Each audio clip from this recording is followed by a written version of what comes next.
Chapter 145.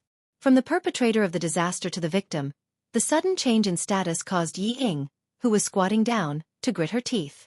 Her facial features were contorted in anger. She actually managed to avoid it. The students in the cafeteria all stood up. Not only did the students react to the sudden turn of events, but the teachers as well. The two people who rushed out from behind the bamboo curtain quietly retreated. Han Zheng, who was sitting back in his chair, said in surprise, "You reacted so quickly. Have you practiced before?" "Yes, I'm pretty good at fighting." Xia Jinyuan, whose eyes were dark, poured himself a cup of tea. As he sipped the tea, he hid the cold glint in his eyes. If Yi Qian hadn't been on guard, that bowl of hot soup would have spilled all over her. Yi Ying was really vicious. Han Zheng squinted his long flirtatious eyes. After a while he nodded and said, "Not bad indeed. Are you okay? Are you okay?" The girl sitting next to Yi Qian was so scared that her face turned pale. Her lips trembled as she asked Yi Qian, "Are you scalded? Let me take a look." She was so scared that she was about to cry. The other girl had a bad temper. She had already stood up and shouted angrily at Yi Ying, who was still squatting on the floor. "Are you kidding me? The waiter even reminded us that hot soup is here. Do you have a brain? Do you know that this bowl of soup almost spilled all over Yi Qian?" The girl was from Beijing and spoke bluntly. Her tone was just a little harsh, but it was enough to make Yi Ying, who had scalded herself, cry. Gao Yang walked over from another table. He pursed his lips and looked at the angry girl from Beijing. He squatted down and said to Yi Ying, who had just screamed, "Are you scalded? Where?" He was the only one who was concerned about Yi Ying, who was squatting on the floor. The rest of the students frowned and looked at the two of them. "It's fine if you scalded yourself, but don't implicate others." Seeing this, the girl from Beijing didn't say anything else. She turned and asked Yi Qian, "Why don't we go back to our rooms to rest first and wake up early tomorrow morning to play?" Yi Qian smiled at the girl and bent down to pick up the overturned chair. He walked step by step to Yi Ying, who was still squatting on the floor and pretending to be the victim. He slowly bent down. "Yi Ying, one who is unjust is doomed to destruction. You should really be glad that you spilled a bowl of hot soup. If..." In Gao Yang's tense gaze, Yi Jian had already gently moved to her ear. Her breath was cold, but her words were like needles. "If it was a knife or something like that, I'm afraid that one of your legs would be crippled." "Pfft, Yi Ying, oh Yi Ying, what's a bowl of hot soup? I'll wait for you to use your ultimate move." Her voice was so low that only the two of them could hear it. Yi Ying was frightened by the sharp voice. She suddenly panicked. She buried her head tightly and her nails pierced her arm. She endured it and didn't look up. She only cried out in pain. Seeing this, Gao Yang didn't blame Yi Qian. Instead, he said in a low voice, "Go back to your room and soak yourself in water. Otherwise you'll get blisters." After that, he carried Yi Ying horizontally and walked towards the dormitory. "Waiter, go get some burn ointment." Teacher Zhu walked over from the teacher's table. He didn't immediately chase after them. Instead, he walked to Yi Qian's side and patted her shoulder. "Go back to your room and rest. I'll take care of this." They were having a nice meal, but this had to happen. Let's see how Yi Ying's burns are first. Chapter 146. "Okay, I'll come over if there's anything." Yi Qian bowed slightly. There was no panic or shock on his face. "I'm sorry to have made you worry." Teacher Zhu wasn't the only one to say this. The other teachers also comforted Yi Qian before going to visit Yi Ying in her room. Yi Qian thanked them one by one and looked in the direction of the moving bamboo curtain. If she wasn't mistaken, she recognized one of the two military green figures that rushed out of the bamboo curtain. Xia Jinyuan. I bet she found out about us. Behind the bamboo curtain, Han Zheng covered his face with his hands. She's already looked in our direction a few times. Young Master Xia, your secret protection plan has failed. Xia Jinyuan began to eat slowly. When he heard this, he smiled faintly. His handsome features were like blooming flowers, elegant and gorgeous. But she won't take the initiative to look for me, so it doesn't matter if she finds out. After hearing this, Han Zheng pondered. Why did it feel like something wasn't right? He didn't know if he was thinking about something wrong. Did it mean that the little girl didn't want to see the great young Master Xia? So, young Master Xia was secretly protecting her? Calm down. Is there a need to be so surprised? Xia Jinyuan tapped his slender fingers on the table twice. He calmly let his childhood friend know that Yi Qian didn't like him. That's why I said this little girl is interesting. Up until now, no one had ever disliked him. No one had ever piqued his interest like this little girl did. He wanted to see how far she could go. He also wanted to reach out and give her a hand when she needed help. Han Zheng closed his gaping mouth and stuffed a piece of vegetable into his mouth. Brother, don't blame me for saying this, but if you go on like this, don't go crazy. The little girl doesn't know anything now. Don't do anything bad. Oh my God, he was really worried. If he was interested in a little girl, no one would have to worry about him going crazy. How could a playboy like him linger over a flower? But young Master Xia was different. Everyone in the family was infatuated. From Master Xia to Commander-in-Chief Xia. In his mother's words, Family Xia was the best man in the world. Whoever married into a family Xia was destined to enjoy life.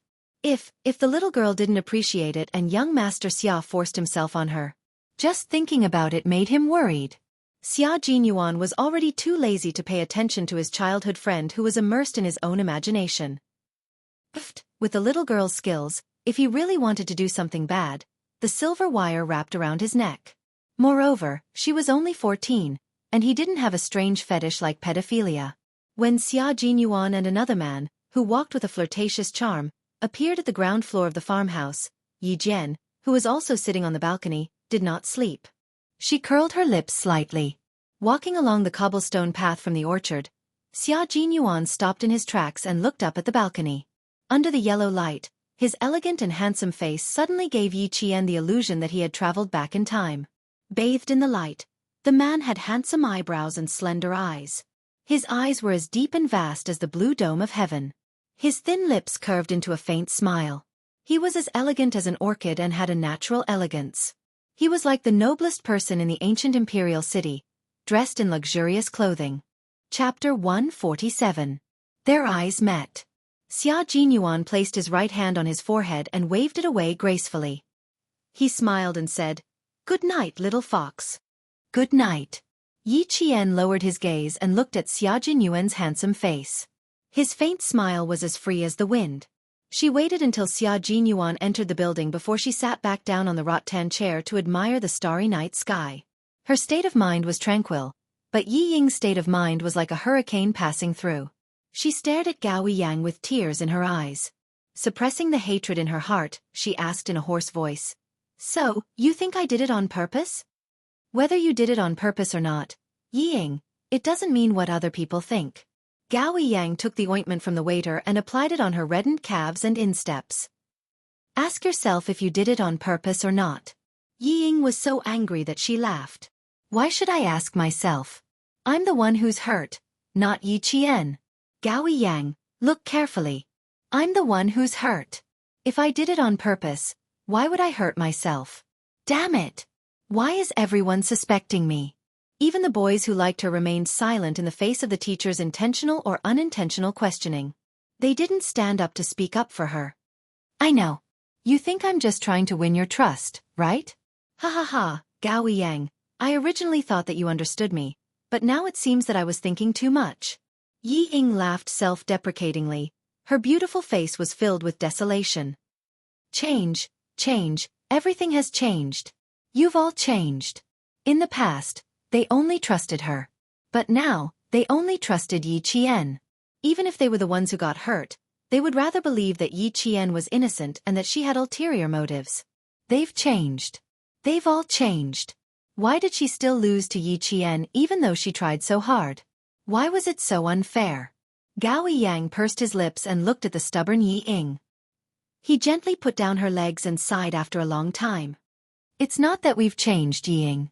It's just that you haven't recognized the truth. The old Yi Qian is no longer around. She no longer listens to you, and you're starting to worry." Gao Yang sat down in the chair and looked calmly at the girl who had tears in her eyes. "You're afraid that Yi Qian's light will overshadow yours. You began to worry that one day, everyone would think that Yi Qian was more capable than you, that he was more successful than you. That's why you started to panic. You started to go around trying to prove that you're better than Yi Qian. After all, he knew Yi Ying well. Every word he said hit the nail on the head, directly exposing the darkness in the depths of Yi Ying's heart. This caused her to panic instantly. Faced with the bloody truth, Yi Ying was so angry that her whole body trembled. Nonsense. Nonsense. Why should I be worried? I've always been more outstanding than her. Shut up, stop talking. Don't say another word. If he didn't let her see the truth earlier, it would only have a deeper impact on her future. Gao Yang looked at her deeply, got up, and closed the half-closed door. Outside the door, a few girls who were eavesdropping were caught red-handed and left awkwardly. Soon, Yi Qian found out about the matter. After hearing it, he smiled faintly and said, I didn't expect Gao Yang to be so understanding. I really couldn't tell in the past.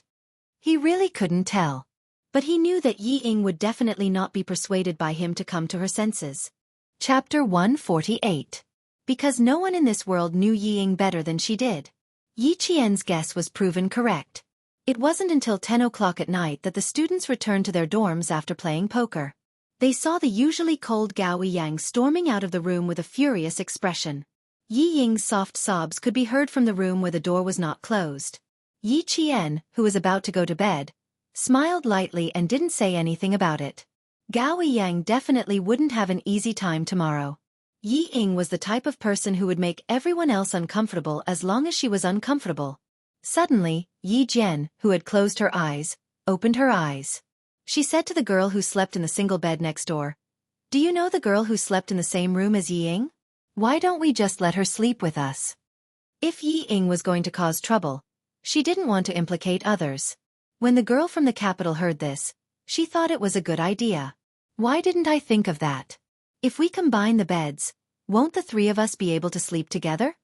She got out of bed, took off her shoes and walked outside. Wait for me to come back so we can move the beds together.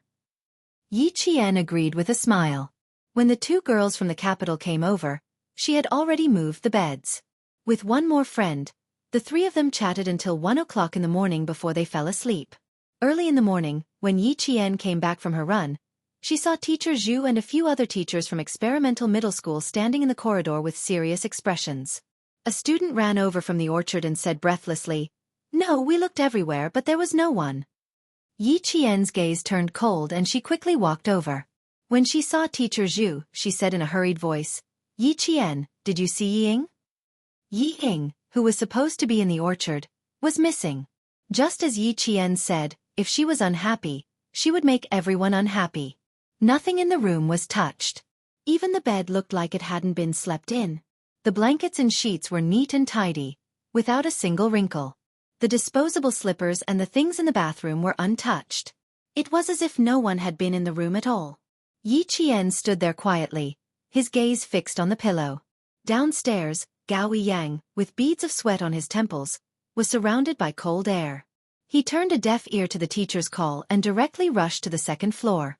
Teacher Zhu realized that something was wrong with Gao Yang and hurried up to him.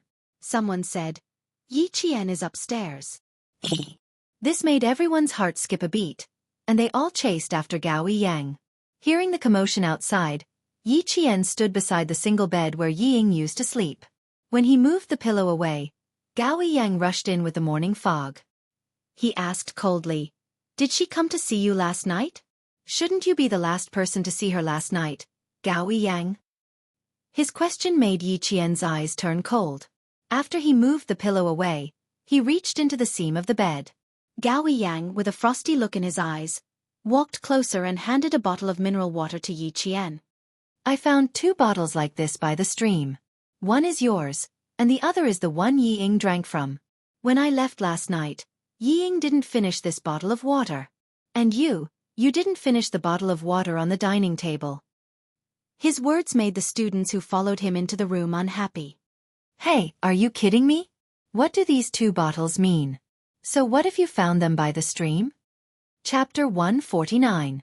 If he found them by the stream, then it proves that Yi Ying and I met alone last night, Yi Qian said calmly. It's normal for Gao Yang to make such a guess. She pointed at the mineral water bottles in his hand. One bottle should be in my hand, and the other bottle should be in Yi Ying's hand. Now that both of them are by the stream, it makes people think that Yi Ying and I went to the stream in the middle of the night. After all, both of us almost got into trouble last night.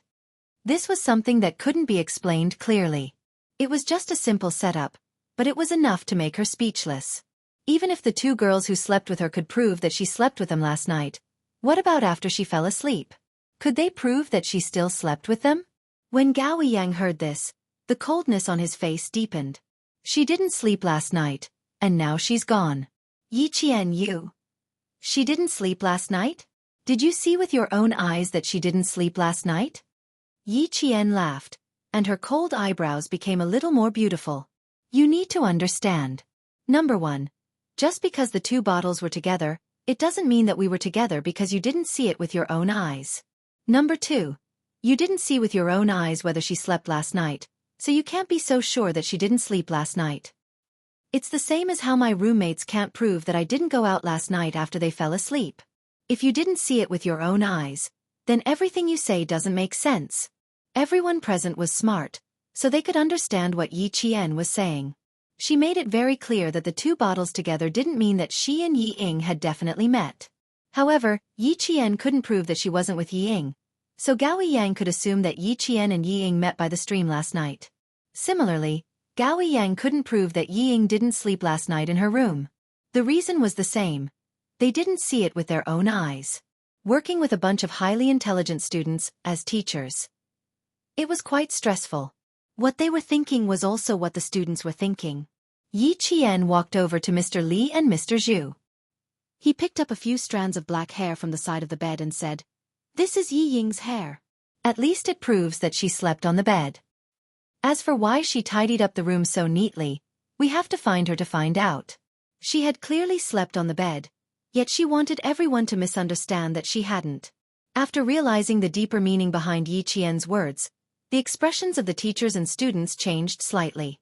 Gao Yang clenched his teeth so hard that his cheeks were visible. He looked deeply at Yi Qian and said, "Sorry, I was too impatient." Then he turned and walked downstairs. His slender figure still looked somewhat young. At least, compared to the two soldiers who brushed past him, Gao Yang's back was so thin that it looked slightly frail. "Male student, why are you in such a hurry to leave? Come, let's have a chat." Seeing that they were about to brush past each other, Han Zheng instantly reached out and put his hand on Gao Yang's shoulder with an undeniable aura to make him stay. Dressed in a military uniform, Han Zheng put away his bone-chilling charm and looked full of military might. He smiled and said, "We'll leave together later. We still need you to bring us to the stream." Gao Yang wanted to resist, but when he calmed down and saw Xia Jinyuan standing at the side, he was slightly stunned. Wasn't this the young major that Yi Qian knew? Chapter 150. Xia Jinyuan glanced at the boy and said to Han Zheng, "You guys go to the stream first. Yi Qian and I will follow." After making an okay gesture, Han Zheng directly took Gao Yang away from the stairwell without giving him a chance to struggle out of his grasp. Yi Qian had no intention of looking for Yi Ying. In her opinion, this was just an act by Yi Ying. However, the teachers did not think so. They decided to call the police if they could not find her within 3 hours. "I'll go to the stream and take a look. You guys go look elsewhere." She did not want to look, but she had to. Once the police were called, all the students would be taken to the police station for questioning. She would be the focus of the questioning. Once she was listed as the focus of the questioning, she would most likely not be able to go to Australia. Why did Yi Ying go missing? It was obvious that she was here for her. Yi Qian turned around with a cold expression and walked out of the orchard. Instead of looking everywhere, she might as well ask the shop owner about the surrounding terrain. How could a person who felt even the slightest bit of discomfort go far? She wanted to see how she would explain it to the teachers after she found her. She had just separated from her classmates when she stopped again. She saw someone leaning against a peach tree and looking at her with a smile on his handsome face. She's just out for a walk, yet she can cause so much trouble. Little girl, you really have to stay away from her in the future. Seeing that she had stopped walking, Xia Jinyuan beckoned her over. I'm really worried. She hasn't disappeared for 24 hours. Things keep happening one after another. Yi Qian raised her eyebrows and asked with a smile. Why? Do you think she disappeared on purpose? Don't you already know if she did it on purpose? Xia Jinyuan chuckled. His smile was as warm as the morning sun shining through the mist. Let's go. You have an hour to hand her over to your teachers for a good lesson. Finding Yi Ying within an hour might be impossible for others, but it was not difficult for Yi Qian. After understanding the situation from the shop owner, she said to Xia Jinyuan, I'll go look for her. There's no need to trouble you and your friends. You know where he is so quickly? How can you analyze it? Xia Jinyuan looked at Yi Qian in surprise, who seemed to already know what was going on. Xia Jinyuan asked with interest, Only 10 minutes. You have plenty of time. At this time, the sun had already dispersed the faint mist. Yi Qian, who was following a small path into the mountains, stopped and turned around. His eyes contained a hint of a cold and sharp smile. He said indifferently, There's no need to analyze. It's just because you know yourself and your enemy. Know yourself and know your enemy, and you will be victorious in every battle. Xia Jinyuan chuckled softly and sighed. That sister of yours, have you ever thought of asking her to leave school? Why did you let her leave? Yi Ying was unwilling to give up and wanted to surpass me in every aspect. She wanted to prove that she was better than me in every aspect. Yet, he couldn't get his way every single time. If I let her leave, I will feel very bored. She spoke in a low voice, filled with the mischievous interest of a little girl. It could be seen that she really hated Yi Ying. The only difference was that she disdained to use underhanded and immoral underhanded tricks. She liked to use her strength to suppress others and make them live under her halo forever. For someone who wanted to surpass her, this was a form of torture, both physically and mentally. Chapter 151. I can go alone. Don't worry, Captain Xia. Yi Qian once again stopped Xia Jinyuan from going with her. She only hoped that she could handle the matter with Yi Ying herself. Since she insisted, Xia Jinyuan didn't force her. He stared at her quietly for a while, then smiled faintly and said, Okay, find me in my room when you need me. As she turned around, Xia Jinyuan looked at her tenacious and slender back and said in a low voice, Take good care of yourself. Don't forget. You have a mission now. Yi Qian didn't look back. She just stopped in her tracks and nodded to show that she understood. Walking up the mountain path, there was a small pavilion for climbers to rest in.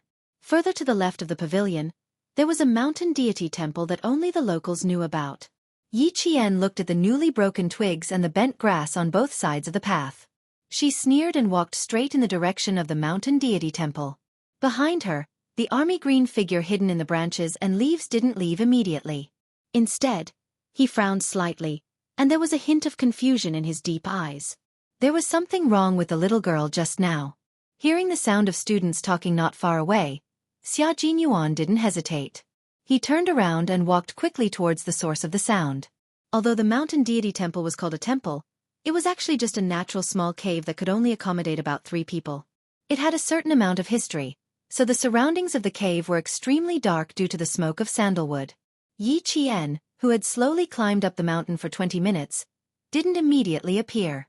She looked at Yi Ying, who glanced at the entrance from the side of the mountain deity temple from time to time.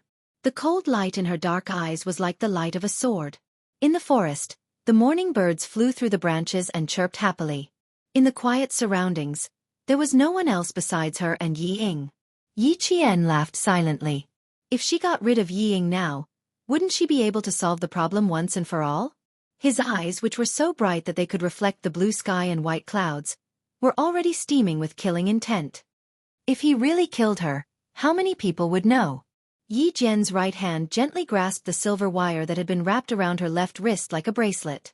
Hiding behind the leaves, Yi Jian took a step forward in the strong killing intent, and a pair of warm and strong hands grabbed her arm. Don't worry, wait a little longer. Xia Jinyuan, who had appeared out of nowhere, grabbed Yi Jian and stopped her from taking a step forward. His dark and gloomy eyes were unreadable. He controlled his strength very well. It was as if he was really just holding her back and asking her to wait a little longer. Murderous intent. Xia Jinyuan could tell that she was bathed in blood. Her murderous intent was as thick as ink. He couldn't understand why a 14-year-old girl would have such a strong murderous intent towards someone of the same age. Before this, he couldn't tell at all. When her hand gently grasped the silver wire on her wrist, Xia Jinyuan's eyes were fixed. Even when he purposely made the rustling sound of his body passing through the branches, he did not wake her up. In the end, he had no choice but to take action. The moment Xia Jinyuan grabbed her arm, Yi Qian gently closed her eyes. In just a few seconds, she restrained her murderous aura. Of course, he couldn't kill her here. There was too much evidence and witnesses. If he really killed her, he would be the one to die in the end. Looking back, Yi Qian's clear black eyes calmly looked at the man whose handsome face revealed a hint of seriousness. He sneered and said, "What, do you really think I would do something that would harm myself? How could that be?" It was just a moment of anger. Chapter 152. He was a soldier and had keen observation skills and intuition. He must have noticed something when he tried to stop her. Therefore, there was no need to hide it. Telling him openly would lower his suspicions. It's normal that you can't let down your emotions. I believe that you're smart and won't let down Father Zhen and Uncle Chen because of some insignificant person. Xia Jinyuan heaved a sigh of relief when he saw that she didn't look gloomy and didn't look like she was in trouble. He let go of her slender arm and said with a faint smile, "People who make mistakes must be punished. Although it's just a punishment that doesn't hurt or itch, it's enough to let everyone know her character. It's also a good thing for you. Didn't she always want to compete with Yi Qian? Then let's make her pay for the humiliation she suffered, and her image plummeted to the point where no one was willing to travel with her." His words were like a warning bell that shattered the haze in Yi Qian's heart. His pupils contracted slightly and Yi Qian exhaled deeply. He almost lost himself just now. "I'm fine. Captain Xia, you should leave us alone. I don't want to explain too much. After all, she asked Liao Jian to spy on us." After Yi Qian finished speaking, he ignored Xia Jinyuan's reply and walked through the bushes and leaves towards the temple. There was the sound of leaves rustling. Yi Ying, who was hiding behind a tree, leaned back slightly and tiptoed towards the back of the temple. Falling down on purpose and disappearing on purpose. "Yi Ying, how much more of these tricks do you want to play?" The sudden voice behind her made Yi Ying's body stiffen. There was a hint of panic in her eyes. Yi Qian looked at Yi Ying, who was panicking because of his appearance. His dark eyes were cold as he said with a faint smile, "You spent so much effort to frame me. You even purposely put the bottle of water I drank by the stream. But you just had to hide so close. It wasn't challenging at all for me to find you." There was the sound of messy footsteps coming from below. There were also the voices of teachers reminding the students to watch their steps and be careful not to fall. Clearly, they were all heading for the mountain deity temple. Yi Ying, whose eyes were filled with fear, suddenly looked up. Her reddened eyes stared straight at Yi Qian. The hatred in her eyes was like huge waves, rolling over and over again. "I did it on purpose? Heh, you really know how to lie through your teeth." Instead of retreating, she stepped forward and walked directly to Yi Qian's side. She raised her chin arrogantly and said, "Why would I do that? I was the one who got scalded from the fall." "Missing? Ha, which eye of yours saw me go missing? Aren't we just standing here?" From the corner of her eye, Yi Ying saw the figures of her teacher and student looming behind the green leaves. Her heart raced, and her eyes flickered. Her voice was filled with fear, and she said in a trembling voice, "Yi Qian, what are your intentions for following me here so sneakily? Last night, you caused me to get scalded. Isn't that enough? What else do you want?" "Yi Ying, why don't you explain why you wanted to create an illusion that you met Yi Jian last night?" Teacher Zhu, who had stepped through the bushes, looked at Yi Ying with an exceptionally serious expression. "As for why Yi Qian came here, as a teacher, I can explain it to you." 1-2. Dozens of students stood behind Teacher Zhu. Not a single one of them was not frowning as they looked at the girl who was full of lies. From their eyes, it was obvious that they were doubting Yi Ying's character. Chapter 153. Teacher Zhu's questioning and the students' unfriendliness made Yi Ying's face pale. In school, because of her relationship with Yi Xiaofan, Yi Ying's teachers took good care of her. In addition, her grades were good, so the teachers were very tolerant of her. Even if they wanted to criticize Yi Ying, they would explain it in advance so that Yi Ying would know that even if they criticized her, they were still on her side. After a long time, Yi Ying began to have a vague sense of what kind of position a teacher should be in. She was used to teachers speaking up for her.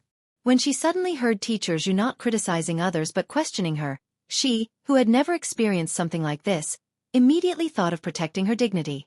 She pretended to be calm and stubbornly raised her chin. With a trembling voice she argued, "Teacher Zhu, what do I have to explain? My only mistake was that I didn't inform anyone before I left the class. That's my explanation. Whether you believe it or not is your own business." With that, tears welled up in her eyes. She looked at Teacher Zhu pitifully, hoping that the teacher would stand on her side, just like in town middle school. Her reaction made the students look at her with disgust. How could she do this? Not only did she not admit her mistake, she even felt that she was wronged. Some of the students looked at Yi Qian with sympathy.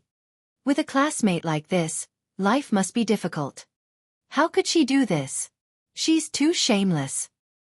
She's like a dead pig who isn't afraid of boiling water. I really pity Yi Qian. With a classmate like this, I don't know what kind of sin she has committed to have her as her classmate. With teachers present, the students, who had always been virtuous, only discussed among themselves softly even if they were dissatisfied. However, even if they lowered their voices, Yi Qian could still hear them. Hearing this, her indifferent expression had a hint of a smile that no one could see through. Yi Qian was no stranger to doubting a person's character. When she saw the teachers and students doubting Yi Ying's character, she had the urge to laugh out loud. The heavens were right, and retribution was not pleasant. What she went through back then was what Yi Ying was facing now. The only difference was that he had been wronged back then, while Yi Ying had reaped what she had sown. Teacher Zhu felt his heart ache from anger. Was this still a student? He was the ancestor that the teachers had to worship. However, as a teacher with high professional ethics, she did not embarrass Yi Ying in front of all the students. Instead, he said to Yi Qian, "In order to find her, all of you skipped breakfast. It was only 7 o'clock, and it was almost time to go back and have breakfast. I'll leave this to teacher." Teacher Zhu, who had already noticed the strange look in the students' eyes, sighed softly and said, "Everyone makes mistakes. All of you should disperse." A teacher's job was to impart knowledge and dispel doubts. Even Teacher Zhu, who had doubts about Yi Ying's character, knew to stand up for a student who had made a mistake. As a teacher, not only did he impart knowledge, he also taught his students how to behave. This was the difference between Teacher Zhu and Teacher Ku. In this life, it was Yi Ying's great fortune to have met Mr. Zhu. In her previous life, it was Yi Qian's misfortune to have met Teacher Ku. The two girls who stayed with Yi Qian last night stared at Yi Ying unkindly. They walked out from among the students and said to Yi Qian, "Ignore them, despicable people." Chapter 154. Stop talking. Let the teacher handle this. Let's go have breakfast. Even though the other student had her own opinions, under Mr. Zhu's influence, she did not say anything that was unfair. Instead, she held Yi Qian's arm and comforted her. "Don't take it to heart. This kind of person is just jealous of you." The girl's voice was neither loud nor soft, just loud enough for everyone to hear. Hearing this, Yi Ying's expression changed. She opened her mouth to confront her. Why would I be jealous of her? What does she have to be jealous of? You. Sorry, I don't want to talk to a person with a flawed character like you. Whatever I say has nothing to do with you. A girl from the north retorted coldly. Let me give you a kind reminder. Don't take it personally. It will affect your mood. Laughter came from the mouths of the students. While they were full of ridicule, they were also disdainful of Yi Ying's behavior. At that time, they were suspicious. Now they were sure. Yi Ying's character was problematic. Gao Yang, who had come over but had not said anything, clenched his fists tightly. Yi Ying. He never knew that there was a side to her that was so unbearable. Could it be that everything he saw in the past was fake? His gaze moved from Yi Ying to the other girl, whom he had always thought was unbearable. He saw that she was still calm in the face of Yi Ying's accusation. She was calm and unhurried, as natural as a flower blooming and withering. She did not try to defend herself. She let Yi Ying direct this cheap farce alone. She had already won against Yi Ying several times over just by remaining silent. She walked to Yi Ying's side and said calmly, "Yi Ying, I hope you remember that you don't just represent yourself outside. You also represent Fujian High School. Please restrain yourself and stop tarnishing the school's reputation." Yi Qian would only earn more respect from others. Gao Yang walked out. His footsteps were heavy as he walked to Yi Qian's side. He lowered his head and said clearly, "I apologize for my shallow thinking. I'm really sorry, Yi Qian. I thought I was right, but reality slapped me hard in the face. I realized that what I saw might not be right. I'm very sorry, Yi Qian." He didn't say anything to ask Yi Qian to forgive him. He bowed deeply before her, then straightened up abruptly. He didn't take another look at Yi Ying, whose eyes were filled with hope because of his appearance, and turned to leave. Even when Yi Ying screamed, "Gao Ying, come back!" he did not turn back to look. It was like this in the past, and it was still the same now. Yi Ying, who was in a state of extreme panic, looked at the boy's thin figure as he left. She, who was still pretending to be calm, suddenly burst into tears. It was unclear whether she was crying because of Gao Yang's departure or because of the teacher's interrogation. No matter what her reason was, Yi Qian did not care. He knew that from today onwards, Yi Ying's life would not be as smooth as her previous life. Standing in the dark, Xia Jinyuan watched everything through the gaps between the leaves. His thin lips curved slightly. Little Fox was really dazzling just now. She was obviously not outstanding, but the way she handled the situation won the respect of the teachers and students. A little girl like this was the little girl he knew. The girl's cries continued, but Xia Jinyuan did not take another look at her. After Yi Qian left, he quietly left the scene. He left for Australia tonight. He and Yi Qian were on the same flight. Chapter 155. Yi Qian didn't know that Xia Jinyuan was on the same flight as him. After Yi Ying's incident, although it didn't affect Yi Qian's mood to play with the other students, the teachers couldn't be at ease with this trip. They were supposed to leave at noon, but the return trip ended at 9 a.m. At 3 p.m., Mr. Zhu and the other students returned. Yi Qian didn't see Yi Ying. Even Gao Yang remained silent and didn't ask where she went. Not long after Mr. Zhu and the others left, Yi Qian and the others boarded the bus to the airport. They boarded at 8:30 p.m. Less than half an hour after the plane took off, most of the passengers had already fallen asleep. Yi Qian chatted with Yang Yi, the girl sitting next to him, for a while before falling asleep. Yi Qian, who had slept for an unknown amount of time, was awakened by Yang Ye's mumbling. He looked at the time and saw that it was only 1 a.m. There were still 6 hours before landing.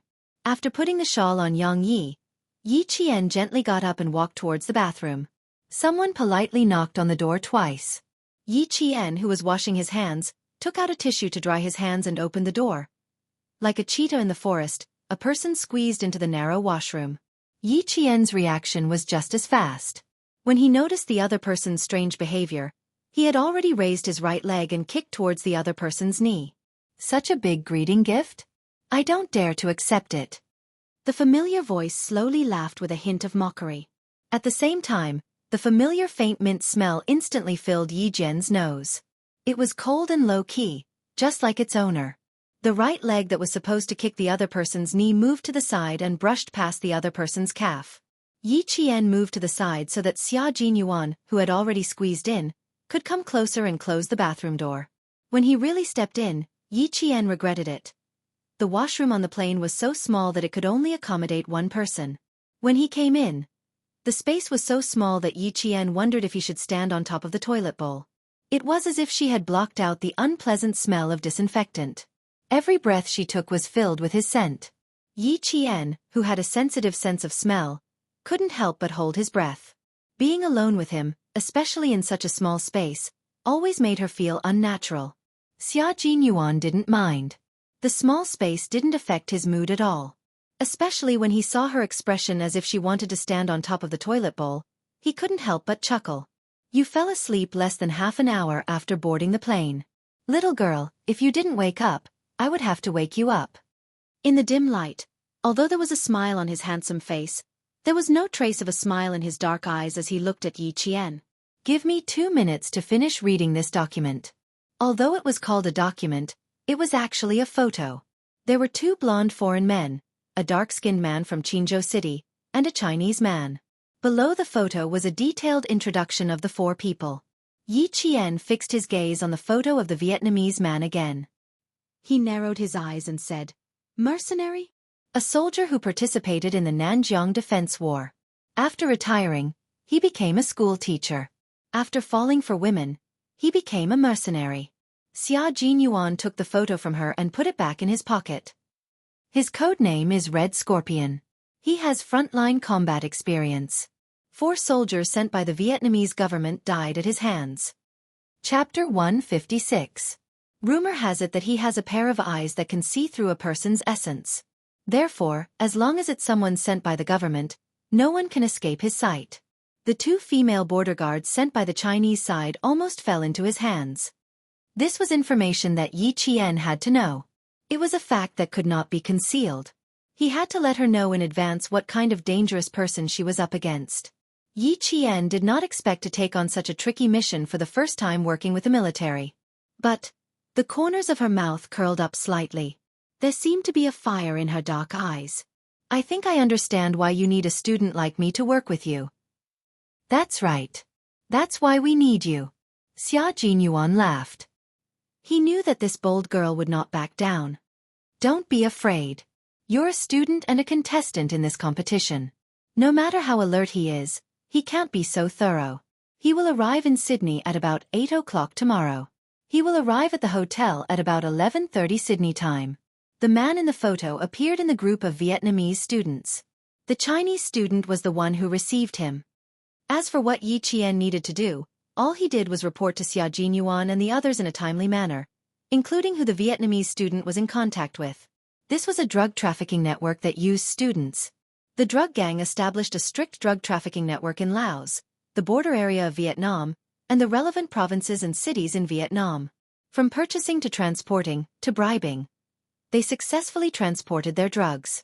The Chinese side had joined in because they had already caught 2 informants on the drug trafficking network. From the clues, they found out that the Chinese student in charge of receiving him was one of the important leaders of the gang who cooperated with the international drug trafficking network. Xia Jinyuan's target was naturally the Chinese student and the Vietnamese student. There was another knock on the door outside the restroom. Someone yawned and said, "Excuse me." Yi Qian's body stiffened. He stared at Xia Jinyuan with his clear eyes and pointed at himself. What do we do now? A man and a woman were in the restroom. What if they were blocked by someone? The toilet is broken? I'm very sorry. We'll take care of it immediately. I'm very, very sorry, sir.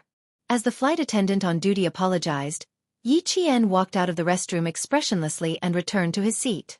Because the toilet bowl was broken, a gentleman stepped forward to help the little girl, but to no avail. After that, he called for the flight attendant. What a perfect explanation. This time, Yi Qian did not go to the bathroom.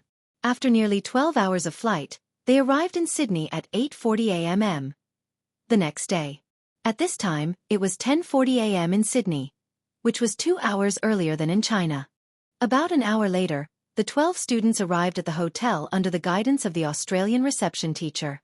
As soon as they arrived at the hotel, they saw an English slogan at the bright entrance, "Itis importante participate, not to win." It meant that the important thing was to participate, not to win. This was the spirit of the mathematical Olympiad. Wang Mo stood in front of the banner with a serious expression on his face. He said to Yi Qian, who was standing beside him, "In spirit, it might not be the case. Sending 12 members to participate in the competition, and selecting them from all the schools in the country was enough to show how much importance the country placed on this competition. Don't put so much pressure on yourself. Since you're here, just participate well." Yi Qian twisted his luggage and smiled at Wang Mo, who was in his 3rd year of junior high. It's mealtime. Don't think about these stomach-aching things. Chapter 157. While the 2 of them were talking, a bus drove over. It circled around the fountain and slowly stopped at the entrance of the hotel. Just like the bus the Chinese students were on, when the rear doors slowly opened, the Chinese students who were walking towards the hotel heard the commotion and turned around to look. Their competitors had arrived. In this competition, the participants from each country wore an armband representing their country on their sleeves. It was easy to tell which country they were from. This time, there were 6 teams from Asia participating in the competition. When the doors opened, they saw the same Asian faces, except that their skin was slightly darker. They were dressed in the same uniform and walked out. Their gazes all landed on the other party's arm. When they saw the national emblem of a 5-pointed star on a red background and 2 bundles of golden rice ears symmetrically surrounded by red ribbons, the Chinese students knew which country this student was from. The Vietnamese students who got out of the bus did not expect to meet their competitors at the entrance of the hotel before they even arrived. The eyes of the students from the 2 countries met for a brief moment. It was as if sparks were flying. Before the competition even started, the competition had already begun. Yi Qian, who was a few steps behind, nodded and smiled at one of the students, who was probably the leader of the neighboring team. He teased Wang Mo. "Your eyes are about to pop out of their sockets. Those who don't know would think that you're looking at a beauty. Those who don't know would think that you're trying to kill someone. They're glaring at me, so I'm glaring back." Wang Mo chuckled. Following Yi Qian, he smiled faintly at the Vietnamese boy who was glaring at him. "However, I still think that it's better to be friendly." Yi Qian laughed. His laughter was faint, but it was indescribably pleasant. "Let's go, Student Wang. We still have to rush for lunch." The Vietnamese students' voices came from behind. Wang Mo did not pay attention to what they were saying because he did not understand. The students who went in were already lining up to get their room cards. Before checking into the hotel, the information of the students from each country had already been arranged. They only needed to get their room cards before they could check in. When it was Yi Qian's turn, the hotel waiter smiled and said in a friendly manner, "If you need anything, please feel free to contact me." He said I, not we. At the same time, he handed over the room card and lightly touched Yi Qian's finger under the card. "Your contact information is on the room card." "Thank you." "Okay, thank you." Yi Qian calmly took the room card. His hand on the black marble counter moved slightly, and the message he sent out was, "Understood." The smile in the man's light gray eyes deepened. "Nice to meet you. I'm..." He pointed to his name tag. "Belle, the hotel's front desk attendant. I'm happy to be at your service." Someone from the International Police Force was secretly protecting her? Why did this scene feel a little too big? Yi Qian's eyes darkened as he turned around. He bumped into a Vietnamese man who had also come to check in. In his hand, he was holding the list of his country's contestants. When the slip of paper accidentally scratched Yi Qian's arm, he raised his head and quickly apologized. "Sorry." There was a fierce look in his eyes, and the muscles on his arms were rather taut. Yi Qian nodded lightly and left with his luggage without saying anything. Yi Qian didn't turn back. Even if this person was the #1 target from Vietnam with the codename Red Scorpion, he didn't look back as he left. Because he already knew, there was no need to look back. Chapter 158. Of the 12 contestants, 2 were girls and 10 were boys. 2 of them shared a room on the same floor.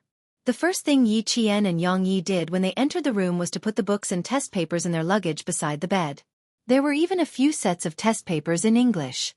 There were no other clothes in their luggage, only blue and white school uniforms with short sleeves and long pants. They were dressed in a refreshing and sporty style. 12 o'clock just happened to be mealtime. When Yi Qian's group of 12 walked through the hotel's dining hall, contestants from various countries had gathered together. As the host country, Australia's contestants had all appeared in the dining hall and were enthusiastically chatting with the other country's contestants. Yi Qian's gaze swept across the entire dining hall.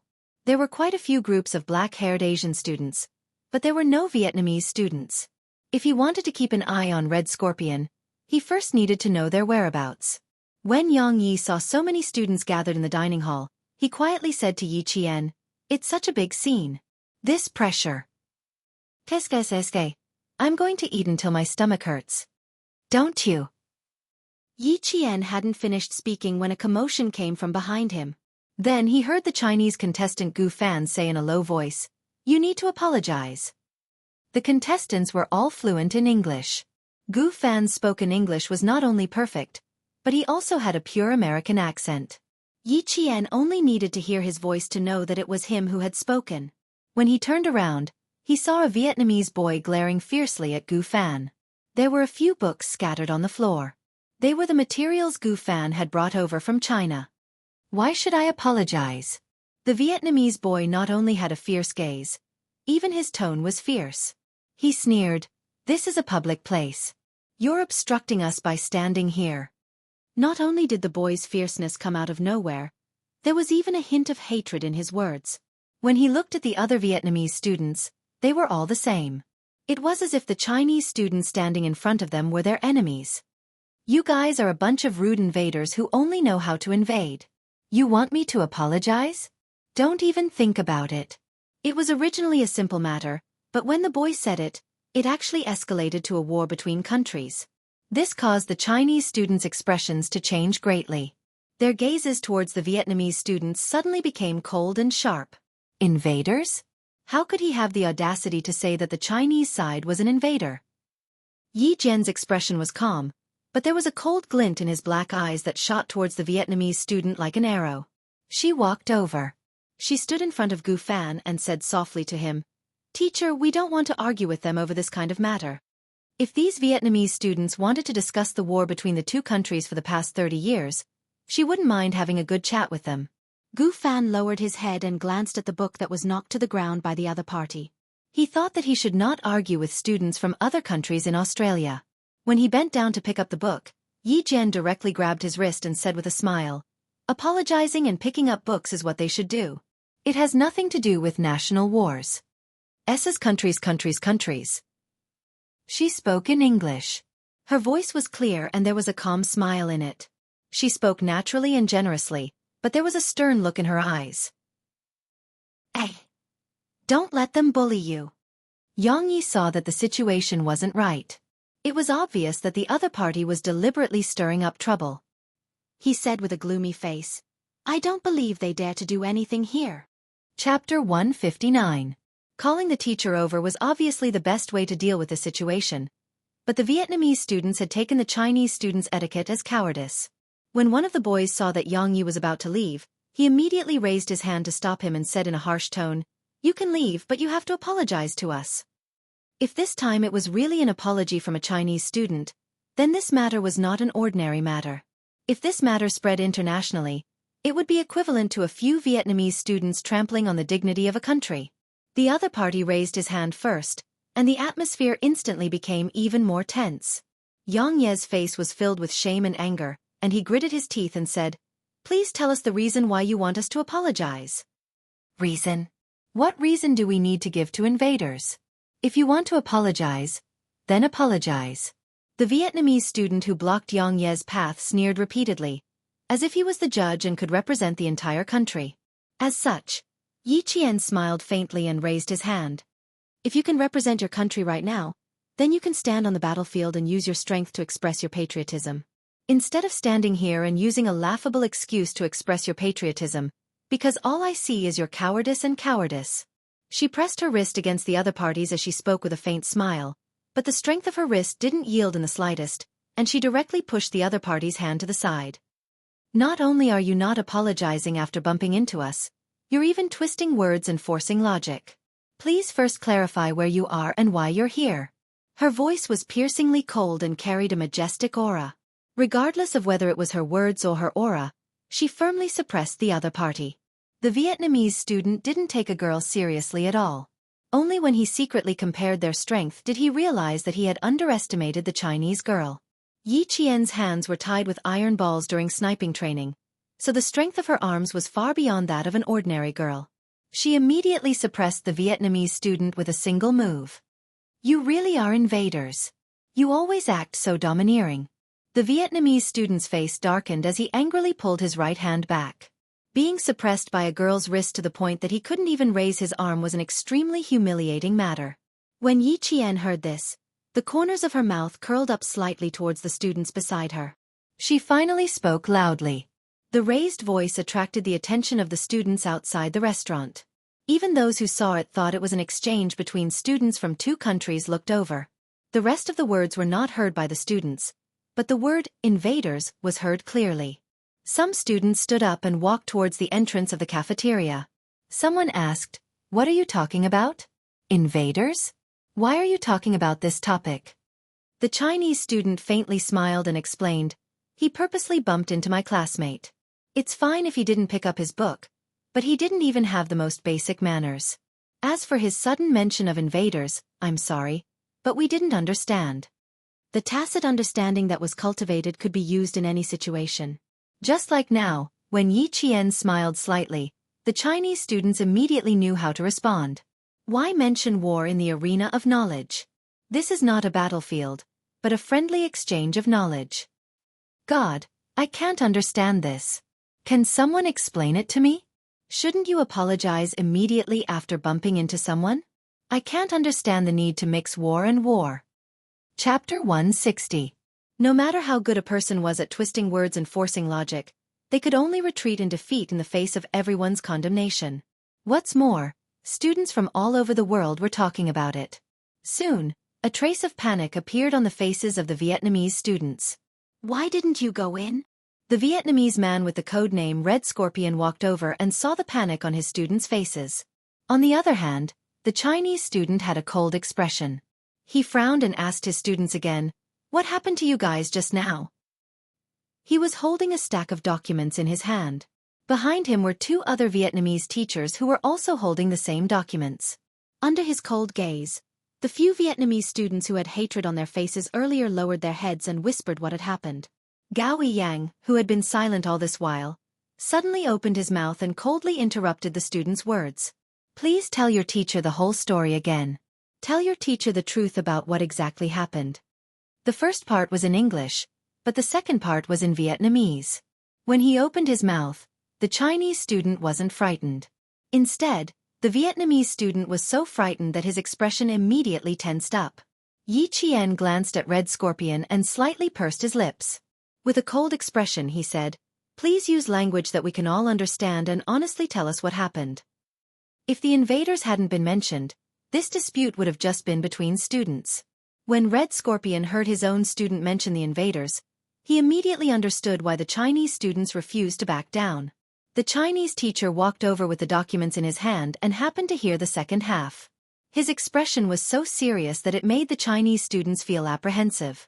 The Vietnamese students were able to pick up the books and apologize without a hitch. The four Chinese teachers didn't leave immediately. Instead, they said to Yi Qian and the others, "You guys go eat first. Leave this matter to the teachers." The matter seemed to have passed just like that, but the Chinese students knew that it wasn't over yet. After eating, the 12 students sat in the teacher's room and talked about what happened in the afternoon. They were still a little angry. The leader of the group was Teacher Li from Beijing's experimental high school. When he saw that the students were still talking about the war of self-defense against Vietnam in 1979, he sighed and said, "You guys still know too little. They're not talking about the war of self-defense against Vietnam in 1979, but the counterattack of Laoshan in recent years. Classmate Yi Qian, I remember that your personal profile stated that your hobby was military affairs. Have you studied Laoshan's counterattack?" Laoshan's counterattack was a modern war between the two nations. Even now, there were still conflicts between the two nations. This was originally a matter between countries. Even if there was something else, this was not something that students could discuss with each other. Moreover, this was Australia. Yi Qian pondered for a moment, then slowly said, "Laoshan is located to the west of our country's Yun Province's Malipo County. It has always been a battleground for military strategists. After the Vietnamese side completed the self-defense war in 1979, they ignored the repeated warnings of the China government and secretly sent troops to invade Laoshan. Relying on the complex terrain, they built a large number of tunnels, trenches, bunkers, hiding holes, many barbed wire fences, traps, and trenches. Invasion of national territory is something that no country can tolerate. On the morning of April 28, 1984, the 40th Division and the 49th Division of the 14th Division launched an attack on the front lines of Lao San and Jain Mountain. After 18 days of bloody battle, our border defense forces have finally reclaimed Old Mountain and Jain Mountain. Chapter 161. Yi Zhen's voice was clear and cold.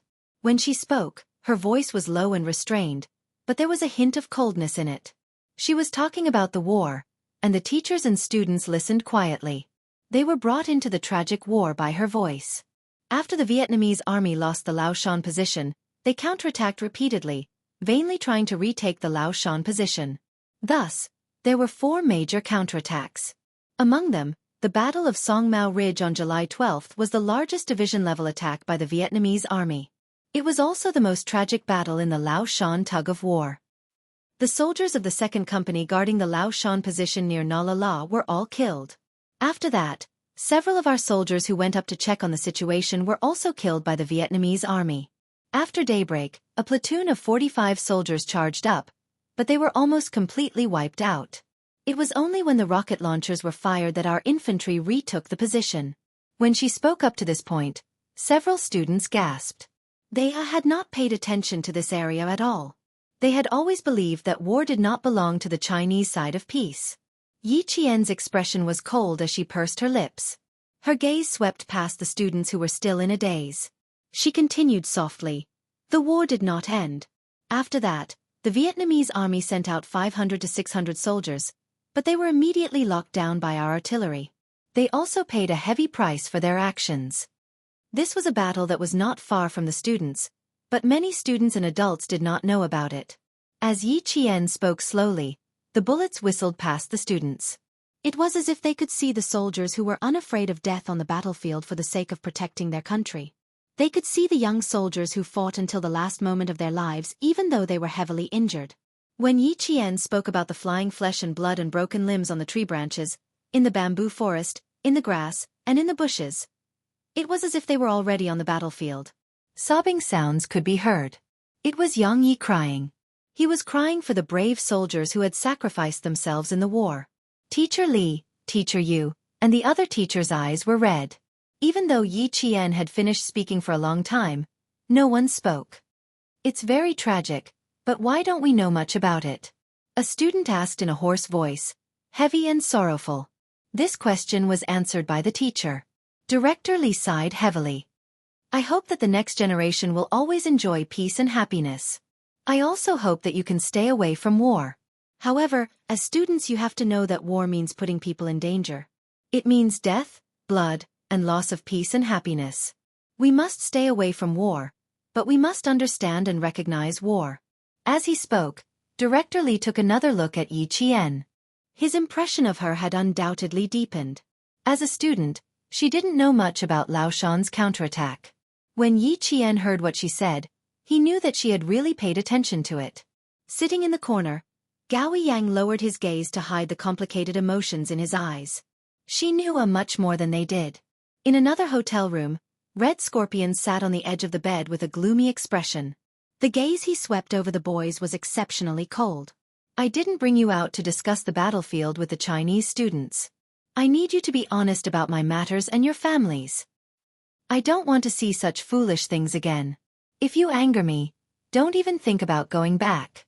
The three boys' shoulders clearly shrunk as they lowered their heads. None of them dared to raise their heads to look at him. It could be seen from their expressions that they were all afraid of Red Scorpion. Chapter 162. There was no one who wasn't afraid of him, and these three boys were even more afraid that their teacher would end their lives at any moment. They left in a panic and didn't raise their heads as they quickly entered the opposite room. It can't be. They're living next door to us. Yang Ye's eyes were wide open as she looked at the three figures that flashed before her eyes. She said with some difficulty, Dear, can we request to change rooms? Are you kidding me? They're actually right next door to us, just a wall away. Yi Qian wasn't surprised at all. Instead, he heaved a sigh of relief in his heart. This made things easier for her. It looked like Xia Jinyuan had made meticulous arrangements for her. From this it could be seen that Red Scorpion was definitely someone who was difficult to get close to. Otherwise, they wouldn't have arranged for her to be so close to him. He smiled faintly and said, So what? Even if it's not us, there will be other students living here. Dear, we can go back to our room and sleep for a while. I suggest you apply ice to your eyes before you sleep. Otherwise, they'll definitely swell when you wake up. What should I do? Where's the ice? What should I do if I become ugly? Yang Yi belonged to the smart and beautiful type. She had an oval face and curved willowy eyebrows. Although her facial features weren't as exquisite as Yi Qian's, she was still a standard beauty. She had just cried, and now that she had calmed down, she knew how to show off. Yi Qian swiped his card to open the door. He put his hands on her shoulders and gently pushed her into the room. Go in, beautiful. I'll get the waiter to bring you some ice. Xia Jinyuan, who said he would contact her in Australia, still hadn't made a move. Was he here or not? If she went out for a walk, perhaps this elusive man would take the initiative to find her. When she walked to the elevator and was about to press the button, a ding sounded. The elevator door opened and a tall hotel waiter pushed a clean dining cart into the elevator. When he saw Yi Qian, he nodded slightly with a smile and pushed the dining cart out. Yi Qian also smiled slightly. She was about to press the button, but her feet moved slightly. When she brushed past the tall waiter, she calmly pressed the button. The waiter in the dining car stood in the middle of the room where the three Vietnamese boys came out in fear. He knocked on the door and said, "Sorry to disturb you." When the elevator doors opened, Yi Qian, who had entered the elevator, slowly closed the doors.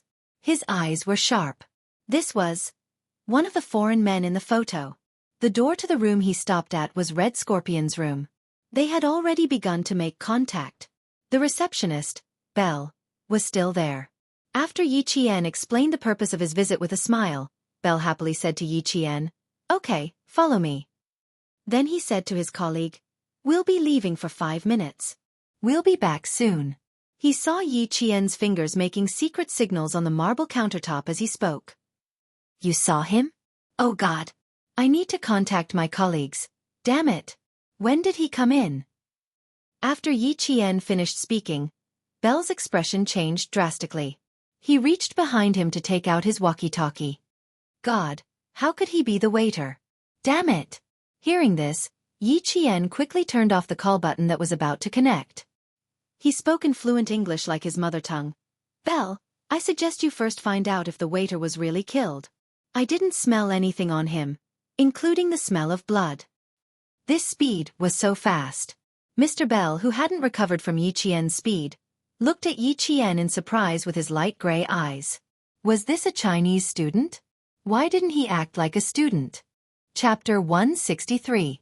After the initial shock, Bell's expression was cold and serious as he said, "Yes, your suggestion is very good. That's right. I should go and find out where the waiter is. Maybe God will bless him and let him be safe." Yi Qian let go of his hand and looked at him with dark eyes. "No, you still need to prepare for the worst. There are countless ways to make a person die quietly without shedding a drop of blood. Also, how did the suspect get in? Does he have friends in the hotel? Belle, you're a police officer. You should know what I mean. I stopped you only because I didn't want to alert his friends in the hotel, and I didn't want to put myself in danger. After all, I was the one who met him just now. For a criminal with countless lives on their hands, they would rather kill 100 innocent people than let one person go if there was even the slightest movement. If there really were friends in the hotel, then Belle's actions would make her the next target of the criminals. She had been targeted too many times in her previous life. In this life, she had to be alert if there was even the slightest abnormality. Belle put away the walkie-talkie and looked at Yi Qian with his deep light gray eyes. After a few seconds he sighed. "Jane, you're really special. Now I understand why the young major insisted on you being the informant among the students." He was unbelievably calm. He didn't seem like a student, but like an experienced police officer. He was even calmer than Belle, who had been a police officer for 5 years. If a student was like this, then wouldn't the soldiers sent by the Chinese side be even more powerful? Belle had a feeling that the people sent by the Chinese side were definitely not what some people were mocking. Soldiers trained by a backward country, not even as good as the traffic police on the streets. "Please give me the ice. I need to send it to my classmate upstairs."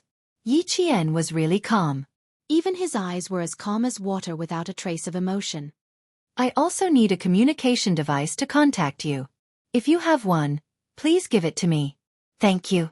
Belle immediately put the ice into a stainless steel cup. When he spoke again, he didn't have the casual tone of an adult talking to a child. It was to truly place Yi Qian in the right and equal position. "Yes, I need to give it to you.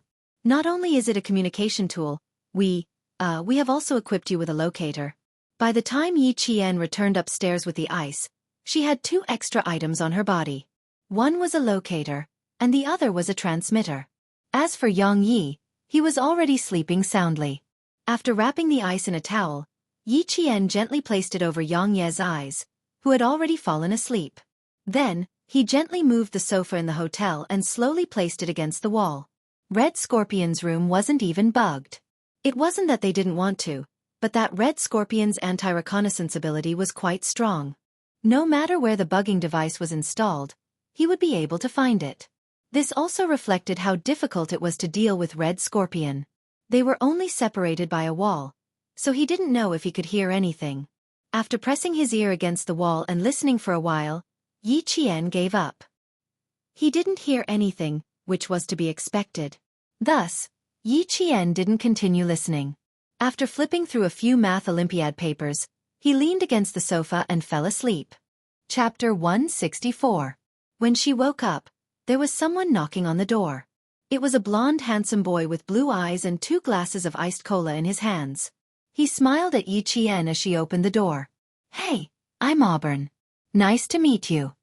The man was of average height, about 1.78 meters. His warm smile was as sweet as cotton candy. "We'll be having a party by the swimming pool tonight. I hope you and your friends can join us." It was a passionate invitation from a handsome boy. Yi Qian felt that if she were to reject this angelic boy's invitation, it would be a very bad thing. It would be too rude. As it turned out, there was no student who could resist the temptation of a party.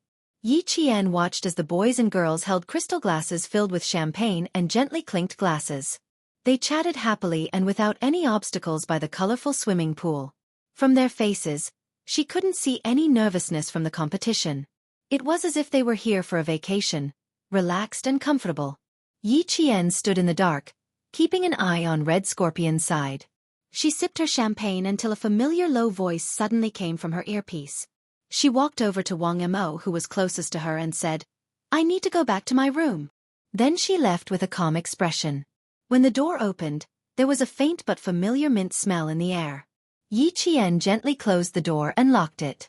In the dimly lit room, she saw someone sitting on the sofa. The figure in the dark was like a beast hibernating in the dark, waiting for its prey to arrive. Without turning on the lights, Yi Qian walked over to another sofa and sat down. The first thing she asked was, "That waiter should have met with a mishap, right?"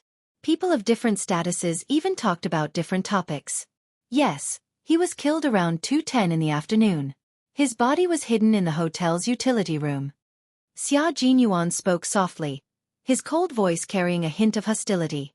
"Red Scorpion is already on the move.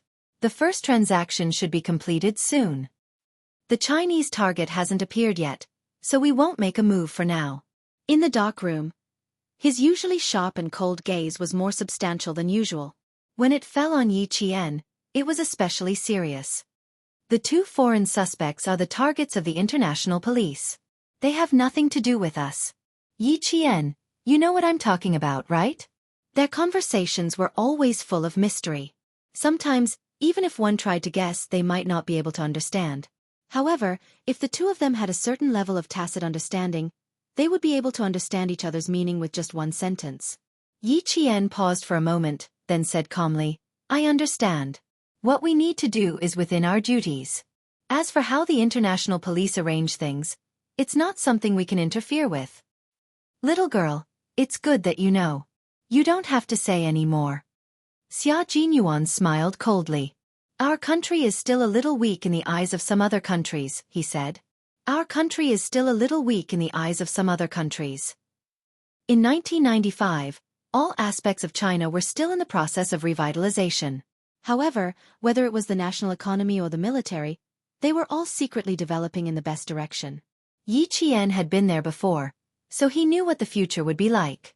On the other hand, Xia Jinyuan was a soldier, and his family was the core of the military. Naturally, he knew more. As for why some countries said China was weak and didn't allow China to interfere too much in this operation, the reason was simple. As developed countries, they thought China was weak. Regarding this, China, which had always kept a low profile, naturally continued to keep a low profile and didn't say much.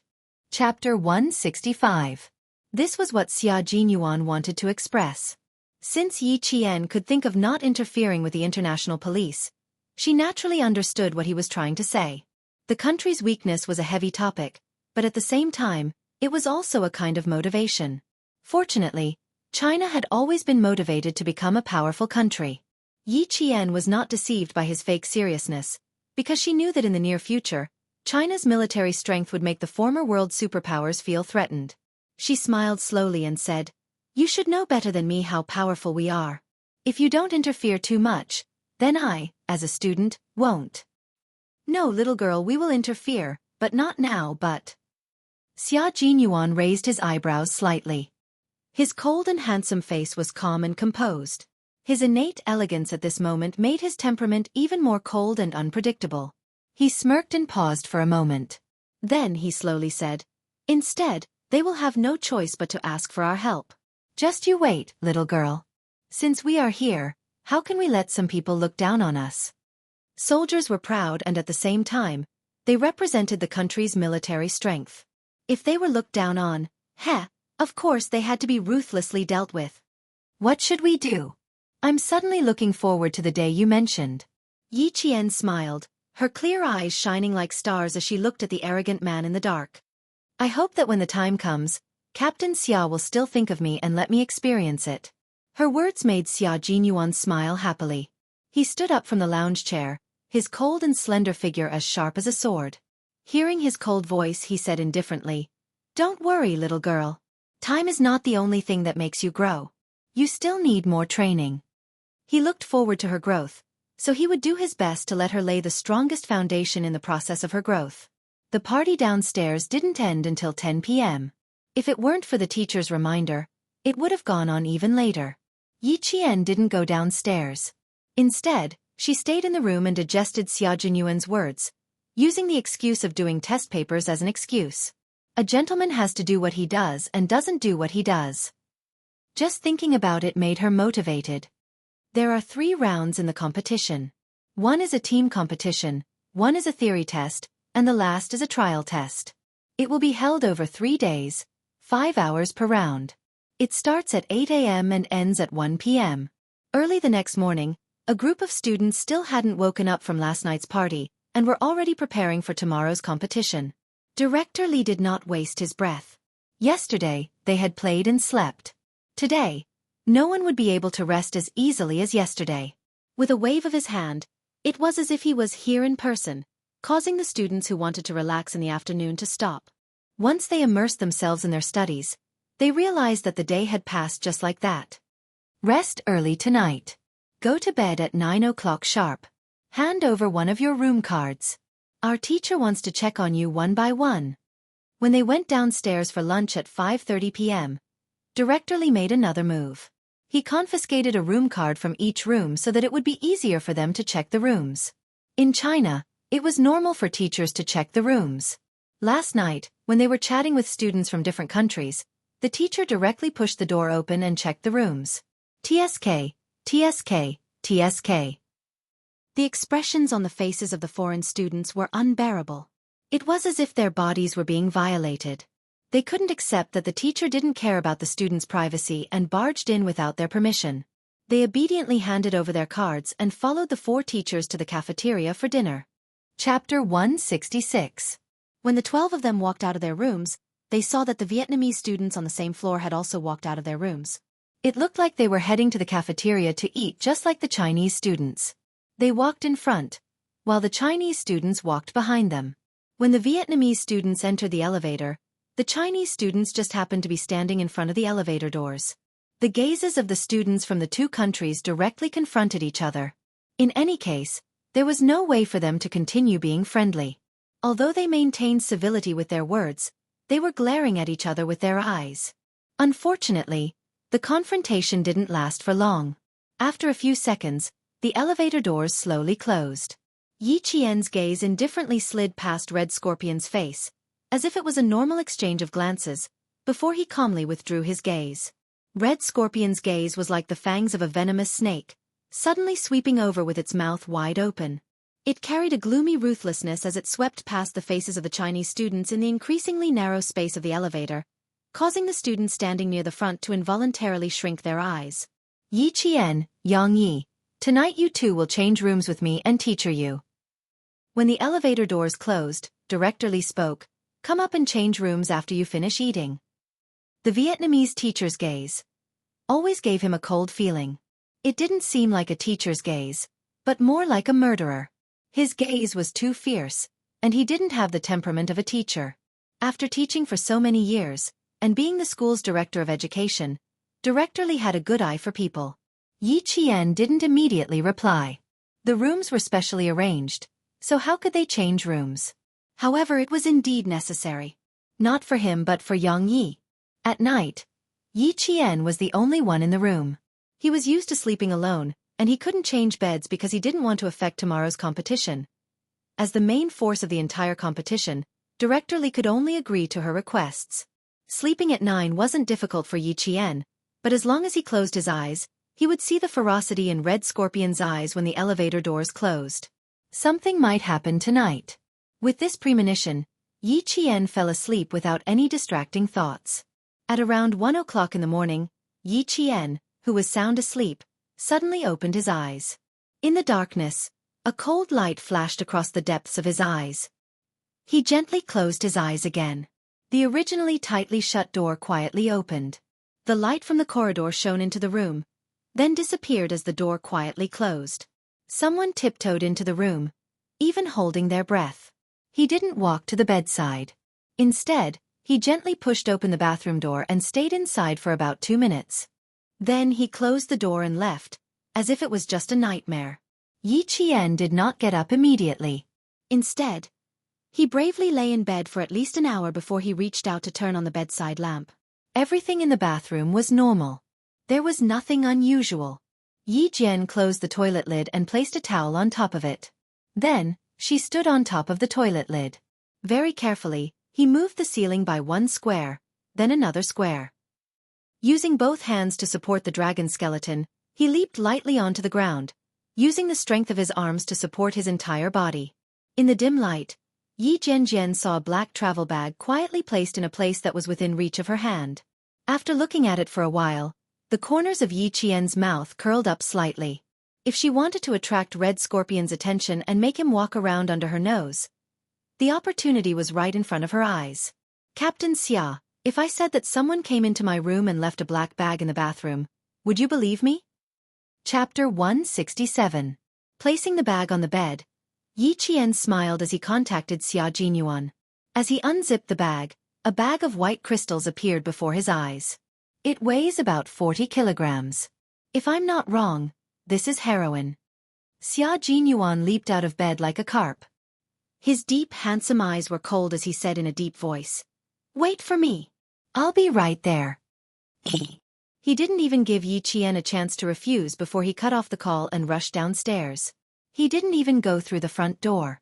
Yi Qian was stunned for half a second when he heard a light knocking sound coming from outside the window.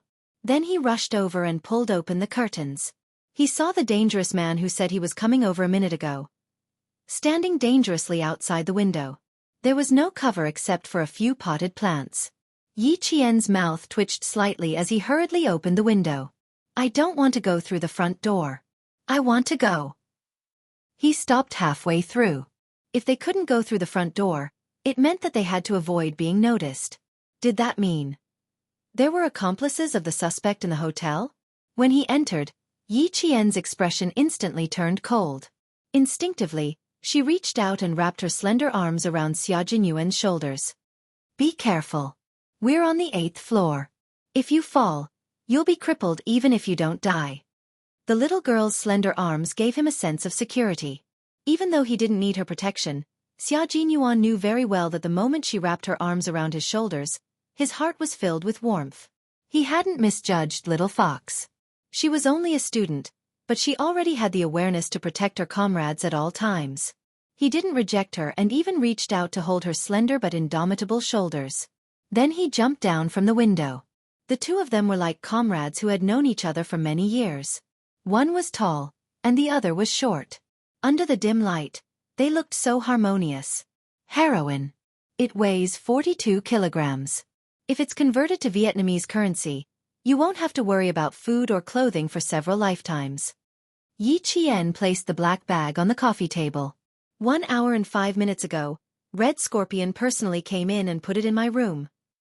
Xia Jinyuan furrowed his brows and looked at Yi Qian sternly.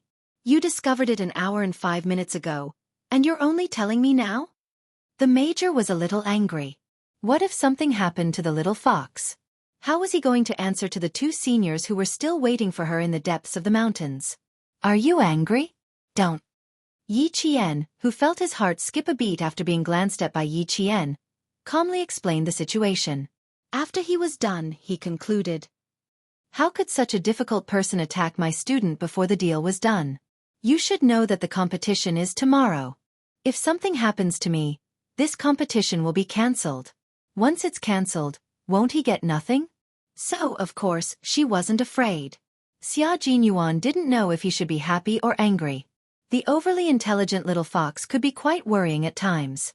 Just as she said, Red Scorpion had hidden the drugs in her room, so they couldn't kill anyone in her room. This proved that the most dangerous place was actually the safest place. But this little girl was too daring. Xia Jinyuan exhaled softly. When he opened his mouth again, there was a solemn look on his face that was reserved for his soldiers. Yi Qian, listen up. In a team battle, you must ensure that you can communicate with each other at every step. When you can contact your comrades, you must report your whereabouts and discoveries to them. Chapter 168. He was training Yi Qian as his own soldier, teaching her how a qualified soldier should cooperate with an entire group on the battlefield. Major Xia's eyes were cold. Even though he knew that such a fierce person could very well cause Yi Qian's disgust, he still had to discipline her. His deep voice was as cold as ice as he slowly said sternly, when you lose contact, no matter what, you have to leave a mark for your comrades to know. You can't act on your own and make your own decisions. Hearing this, Yi Qian's smile immediately disappeared, and he seriously accepted the criticism and education. Yes, she took it for granted, but she didn't think that her actions would cause others to worry. After Xia Jinyuan scolded her in a deep voice, he saw her guilty expression, like a little rabbit, and he secretly felt a headache coming on. Sometimes, he found himself unable to be ruthless towards this girl. Even if he couldn't be ruthless, he had to be ruthless. Being lenient today was equivalent to harming her. Yi Qian waited for him to finish scolding her, then immediately said obediently, I won't do it again, I definitely won't do it again. Just now, I was afraid that Red Scorpion would be watching outside or sneak into the room again, so I waited an hour before contacting you. In short, she had to have the resolve to immediately admit her mistakes. When Xia Jinyuan saw this, such a high level of awareness. The seriousness on his face disappeared, replaced by a low chuckle. You're quite aware of your mistakes, but your judgment is very normal. However, the prerequisite is that you need to immediately contact your comrades if the situation permits. This is also a form of self-protection. Understood. There won't be a next time. Yi Qian also laughed. It was undeniable that working with a man like Xia Jinyuan was a very pleasant thing. After being serious, there was an appropriate amount of humor. While feeling his deterrence, at the same time, one could also understand that he was truly doing it for their own good.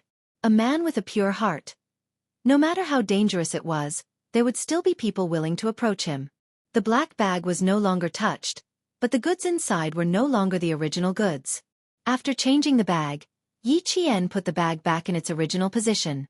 Now that the goods that all parties wanted were in the hands of the Chinese side, all that was left was for certain parties to beg the Chinese side to come forward.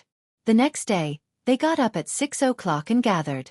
After an hour of mealtime, buses stopped outside the hotel and picked up the contestants from the 24 countries. The Australian TV station arrived early and reported that students from 24 countries had entered the University of Sydney. The hotel was right next to the University of Sydney, and it was only a 10-minute drive away. There were police cars leading the way in front and police cars protecting the back. 24 buses slowly drove into the university in the QS World University Rankings. Yang Ye's eyes were fixed on the outside of the carriage, and he was so excited that his right hand grabbed tightly onto Yi Qian's left hand. You know, right? This is my goal. You really didn't disappoint me. You're too beautiful. After speaking excitedly, he turned his head and asked Yi Qian, What about you, Yi Qian? Which university is your goal? Gao Yiyang, who was sitting in front of the two, happened to hear this. His eyes had been closed, but his expression was cold.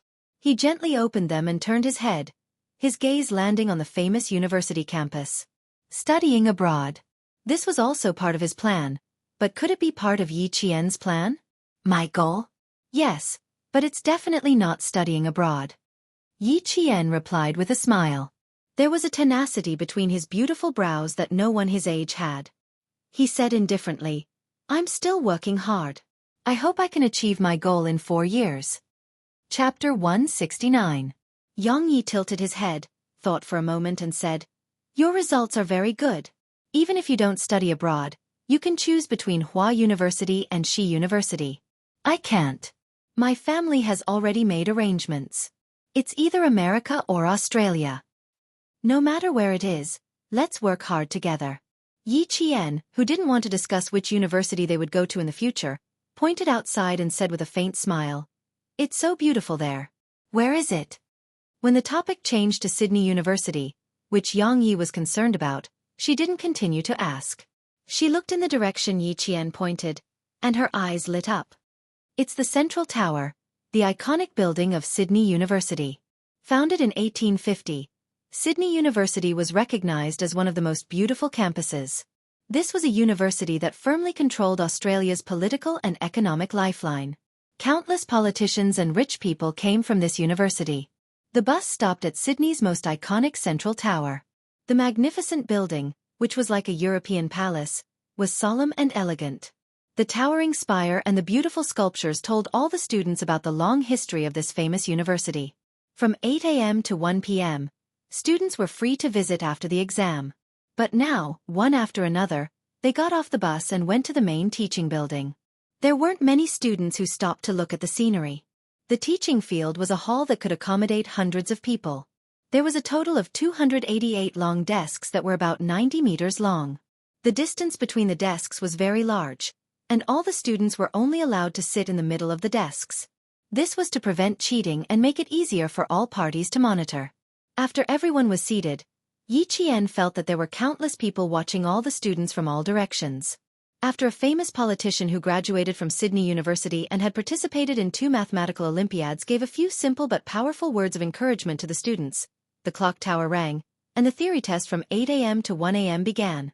After the test papers were handed out, there was no sound at all. All the students were completely immersed in the complicated mathematical Olympiads. There were a total of 5 questions in this exam. The questions included algebra, geometry, and number theory. The difficulty of the 6 questions increased in order, and the questions were divided into many small questions. The students had a lot of work to do and spent a lot of time answering the questions. All the teachers were outside the exam hall, and they could see the situation of each student through the huge screen. The international police focused their cameras on each student. They needed to find out which students were controlled by international drug gangs. Xia Jinyuan was also in the office.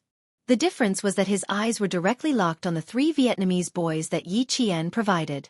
When the exam went into the 3rd hour, a Vietnamese boy stood up and sealed the test papers into a folder, and walked through the group of students. Here, zoom. Xia Jinyuan pointed out that when the Vietnamese man passed by a table, his hand seemed to move inadvertently. If one didn't pay close attention, it would be difficult to notice his subtle movement. B. The 2 international police took a look and looked at Jinyuan thoughtfully. They took out their walkie-talkies and contacted their colleagues who were disguised as school security personnel to pay close attention to the whereabouts of the Vietnamese students. Outside the bishop's office, Red Scorpion looked at the students who walked out. He vigilantly scanned the surroundings, then walked over and asked in a low voice, "Handed it in?" Even if someone could understand him, they would think that he was asking if the students had handed in their test papers. Chapter 170. The boy did not look too good and his lips were a little pale. He nodded and stammered, "Yes, teacher. Do you not need me to do anything else after this?" "The test paper." "I didn't finish it." "Test paper? Do you still want to continue?" "Child, your sister is still in their hands, your father is still in prison, and your mother is still waiting for you to return. Are you sure you still want to do the test paper?" Red Scorpion smiled coldly and patted the student on the shoulder. "Smart children know what to do. Go, take a look at this university." He stuck his head out and aimed at the teacher and student who were talking in the corner of the wall. Their soft voices came one after another. Xia Jinyuan wrote on a piece of paper, "Sister kidnapped, father in prison, mother waiting." He picked it up and looked at it quietly, then translated it into English and handed it to the international police. "Important clue. Okay. The European police officer took the paper and threw it down. He looked at it with an arrogant expression and chuckled. I don't think we need these so-called important clues. Okay, buddy, you can go to the side and rest. Leave this to us. His chuckle was full of mockery, as if he was holding words written by a child and not a clue. Xia Jinyuan heard this and chuckled with indifferent elegance and confidence. Okay, I hope your work will go smoothly. He turned around and said to his comrade who was dressed in casual clothes and had a strong temperament, with them here we can go back and rest. Naturally, they had to rest well and conserve their energy. The European police officer who was still laughing said to his colleague, God, I've never seen soldiers like them. They don't know how to do anything and are just like children. What a headache. Okay, buddy, for God's sake, don't say so much. They're pitiful enough, we don't have to discourage them. The tall and sturdy man took over the conversation and glanced at the departing figures with his brown eyes. God, they're so skinny. Xia Jinyuan, who had already walked to the door, casually looked back when he opened it. The coldness in his dark eyes seemed to be stained with blood. The bloodthirsty hostility made the man's heart sink. When the man looked at Xia Jinyuan again, he only saw the elegant and noble smile on Xia Jinyuan's handsome face. Everything felt like an illusion. 10 minutes after the Vietnamese student left, another student also left the arena. The students on the Chinese side were still immersed in solving the questions. Some of them were frowning, and some of them were smiling confidently when they solved the questions. Every time in the mathematical Olympiad, the Chinese side's ranking would always be at the top. Just like the previous contestants, the students' answers to the questions were very detailed and logical. Faced with the Australian TV station's interview, Director Lee replied with a calm smile. Regardless of whether the results are good or bad, I have confidence in them. Every student loves mathematics, and every exam is an exploration. Therefore, good or bad results are no longer important. The most important thing is that they love mathematics. If they only take the exam for the sake of ranking, they will lose the true meaning of exploring mathematics. Friendship first, competition second. It's all just talk. The Chinese students were all doing their best. Who would want to fall behind? No one wanted to. However, it was undeniable that they all loved mathematics. When he was thinking hard, he finally understood why Pythagoras was so happy when he said that everything is number. Chapter 171. 5 hours passed in the blink of an eye. When Yi Qian finished, there was still plenty of time. Even though her mind was not on the competition, she still maintained her principle of being serious. She finished all 5 questions and checked them carefully. Only after confirming that there were no problems did she stop writing. She stopped writing and did not leave. Among the Chinese students, she was like a stabilizing force. She waited for the time to stop at 1 o'clock sharp before standing up. She was the first Chinese student to come out. Director Lee and the other teachers who had been waiting early gave her a warm hug. Good girl, you are our pride. This was the teacher's encouragement to the student. I will. I definitely will. Yi Qian smiled. She was back. How could she let all the good things slip through her fingers? In her limited life, she could create countless miracles. This was the kind of life she needed. Director Lee, who was laughing heartily, looked approvingly at the girl who had come from the depths of the mountains and brought many surprises to the teachers and students. I believe in you, Yi Qian. You will become the pride of the whole country. Was the ranking not important? It was actually important. It was not because they were materialistic, but because this was the time to prove that they were not inferior to others. When the ranking was no longer important, it meant that they were already standing at the peak that no one could reach. Students hugged their teachers, and students hugged each other. In a foreign country, the only thing that could make one feel a sense of belonging was a fellow countryman of the same nationality. When the Vietnamese students came out, their expressions were not very good. When the boy who had a conflict with the Chinese students passed by Yi Qian, he stopped and looked at her with an unfriendly gaze. He said stiffly in heavily accented English, "Don't be happy too early." This time, he really did not dare to use the word invader. The current Yi Qian was no longer the Yi Qian who had to swallow her anger. When it was time to stick out her chest, her words and expression would not yield an inch. Hearing this, her gaze became sharp. She looked at the boy coldly without backing down. She smiled and said, "What's the difference between being happy early and happy late? We are always this happy." There are still 2 more days. Just wait and see. When the boy saw the students coming out one after another and his teacher waiting in front, he said some harsh words before leaving. Yi Qian did not remain silent just because he had left. He continued walking. She continued to speak slowly. Just wait and see. Don't fall while walking. The Chinese students, who had been listening the entire time, chuckled and gave Yi Qian a thumbs up. Modesty and courtesy are virtues, but remember, if someone bullies you and you happen to have enough strength to fight back, then you absolutely don't have to show mercy. Gao Yang smiled as he looked at Yi Qian, whose eyebrows were in high spirits and whose smile was as bright as the sun. A hint of a smile appeared on his usually cold face. She was really the same as when she was in school. Whoever bullied her, she would definitely fight back. His impression of Yi Qian, who was always submissive to everyone, was becoming more and more blurry. Sometimes, he even thought that maybe it was just an illusion. The real Yi Qian was like this. Bright and beautiful like the sun, reserved and confident, inadvertently attracting the attention of countless people. He did not hug Yi Qian without any scruples like the other students. Instead, he said to Dean Li, "My father will be here in about 10 minutes. It is very likely that I will have lunch with him in the afternoon." Chapter 172. Father. Director Li was taken aback by this distant form of address. Before he could say anything, a black sedan slowly drove over. Under the sunlight, the body of the car was so smooth and domineering that even those who didn't know much about cars would know that this car was extremely expensive. Gao Yang, who had a slight smile on his face, saw this, and the coldness in his eyes deepened. When the car stopped, he said to Director Li, "He's already here. It's rare for him to be punctual." He didn't hide his sarcastic tone at all. From what he could remember, this was the first time he had arrived 10 minutes earlier than the agreed time. The appearance of Gao Yang's father really shocked all the Chinese students. Tall, handsome, and with a powerful aura, he was like an overlord. His every move showed that he was a very successful businessman, and he exuded a strength that didn't allow anyone to refuse. When he exchanged greetings with Director Li, even if he was smiling, he still couldn't make people feel close to him. Yi Qian looked at him, and then looked at Gao Yang. The father and son really were carved from the same mold.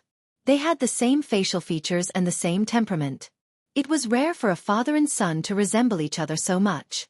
"It's not convenient to eat out. Mr. Gao, go ahead. Just have Gao Yang return to the team before 6 in the evening." Director Li smiled as he rejected the invitation of this famous businessman, who often appeared in the domestic financial news. He lightly patted Gao Yang and looked at the boy whose expression had become colder ever since his father appeared. He said gently, "Remember, return to the hotel at 6. You still have an exam tomorrow." From Gao Yang's increasingly cold expression, it could be seen that he didn't want to interact too much with his father. However, this was a student's family matter, so Director Li naturally wouldn't say much. He only reminded him implicitly. Gao Yang's father didn't insist. He took out an antique phone in Yi Qian's eyes and dialed a number to inform his assistant to cancel tonight's meal order. Yi Qian's gaze passed over Gao Yang's father's shoulder and landed somewhere behind him. There, Red Scorpion seemed to be communicating with a tourist. The Vietnamese boy standing next to him seemed very nervous. Under the sunlight, his thin shoulders seemed to be trembling slightly. Tonight at 8 o'clock, the first batch of transactions will be completed. He will be in charge.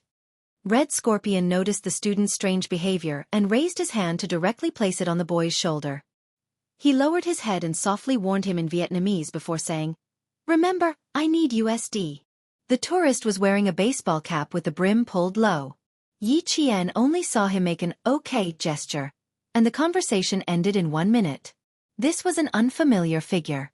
Yi Qian searched his memory, and was certain that there was no trace of this man in the past 2 days. He watched as the man crossed the fountain in the square and quickly disappeared from the campus. The black car slowly drove past them, cutting off Yi Qian's line of sight.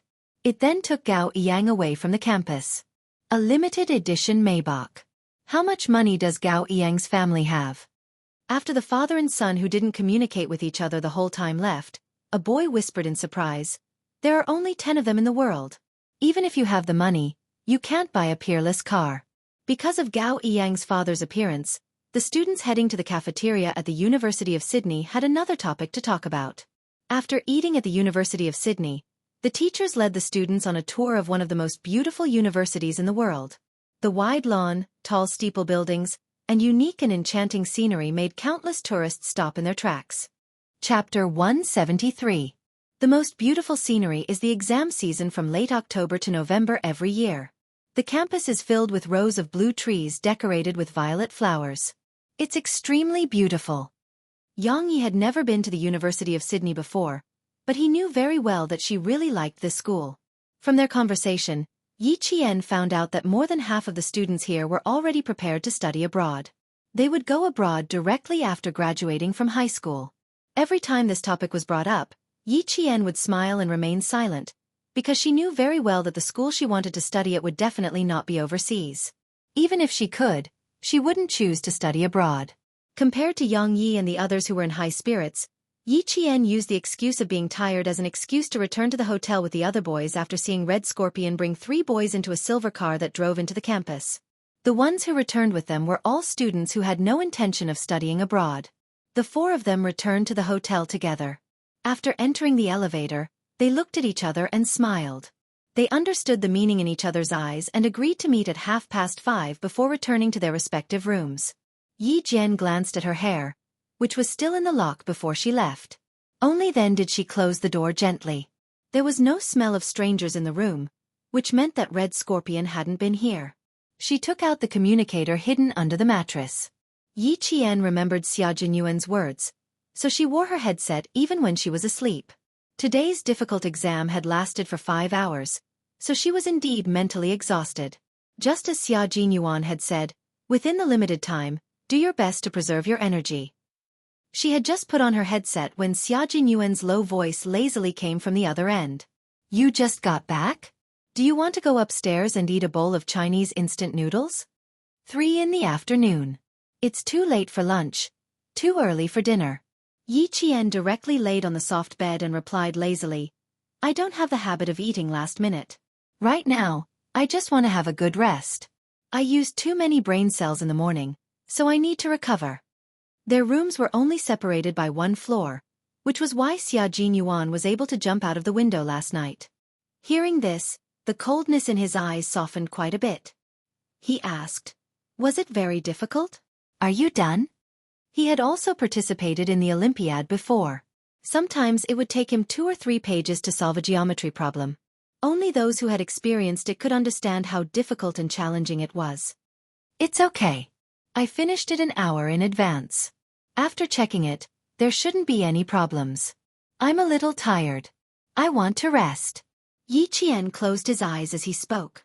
Listening to his voice, all the complicated and uneasy feelings seemed to have disappeared, leaving only a peace of mind. Yi Qian's breathing gradually lengthened, and the space between his brows gradually relaxed. He quietly fell asleep to the sound of his zither strings. Xia Jinyuan listened to her shallow breathing through the earpiece and his thin lips curved into a sexy smile. This girl must be really tired to have fallen asleep so quickly.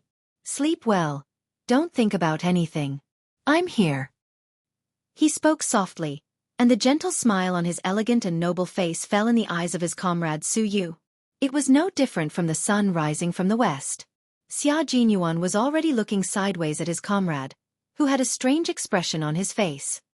He asked in confusion, what's wrong? You. Su Yu, who had a dignified expression, opened his mouth and stopped. He reorganized his words before continuing, I know who you were talking to just now. If I didn't know, I would have thought you were talking to your girlfriend. Chapter 174. They were not comrades in the same army. Su Yu was a member of the Yunnan Border Police Force and had worked with Xia Jinyuan twice. They only found out about this mission after meeting each other. Xia Jinyuan raised his eyebrows and leaned on the soft pillow casually. He smiled and said, what an interesting girl. If she were a little older, I might have such an idea. Su Yu was so scared that he rubbed his face and said, don't mess around, don't mess around. You can't mess around with military discipline. 14 years old you. You're worse than a beast. Some words were not taboo during rest time. Xia Jinyuan laughed and said, Comrade Su Yu, I mean if she were a little older, I might have such an idea. She was too young now. When she was a little older, she would be at least 18. Another important point was that the girl was not enlightened at all. Besides, he did not want her to be enlightened so early. It would be better if she did not become enlightened when she was in middle school, high school, and university. You scared me to death. You must have the awareness of being a monk now. Suyu was relieved to see this. Soldiers like them who were directly on the line between life and death usually joked with each other about each other being monks. They must abide by the rules and discipline and never violate them. This meant that they were in such a dangerous frontline army. Who knew when they would not be able to come back? Dating was to avoid harming the girl. Xia Jinyuan sneered and said, "You don't dare to talk about it. As for me, I won't talk about it now. We'll see when the time comes." If she felt that he was good at that time, it was not impossible for her to give it a try. It's good that you understand. Before the age of 35, be pure and simple. Suyu was 7 years older than him. Soldiers like them who fought on the front line would either be transferred or discharged before the age of 35. They did not dare to harass the girl before they felt at ease. This was not a very easy topic. Xia Jinyuan sorted out the clues and the two quickly entered into a discussion about the operation. After dinner in the evening, Director Li returned to the hotel several times with a frown and a trace of worry. Gao Yiyang, who said he would be back before 6, did not return to the hotel on time. This made Director Li a little worried. He wanted to contact Gao Yiyang's father. But in the end, he did not even have his contact information.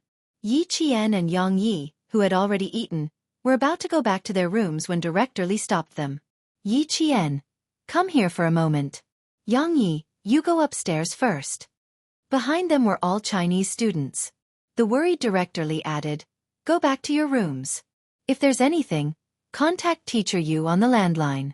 If there's nothing else, stay in your rooms and do whatever you want." The closer it got to this point, the more he couldn't afford to let anything happen. He had to keep every student under his nose. Of Gao Yiyang. He left 2 contact numbers for himself. One was unanswered, and the other was turned off. It's almost 7 o'clock and he's not back yet.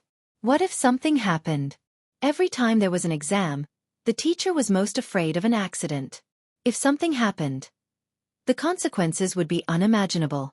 Unfortunately, Yi Qian did not know the phone number of his family in China, but he did know the phone number of his family.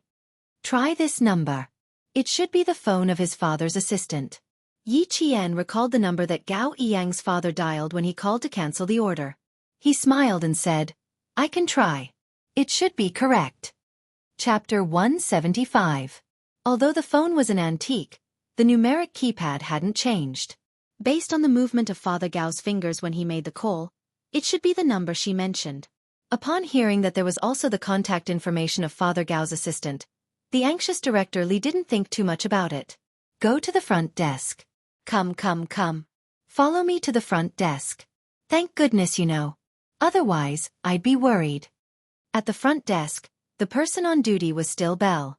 When he saw Yi Qian, he winked and smiled as he dialed the number for Director Li. The person who answered the phone was indeed Father Gao's assistant. It only took a few minutes for him to get in touch with Father Gao.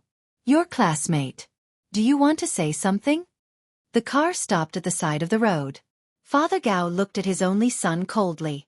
When he saw that his son didn't even look at him, his angry face couldn't help but soften. "They're very worried about you.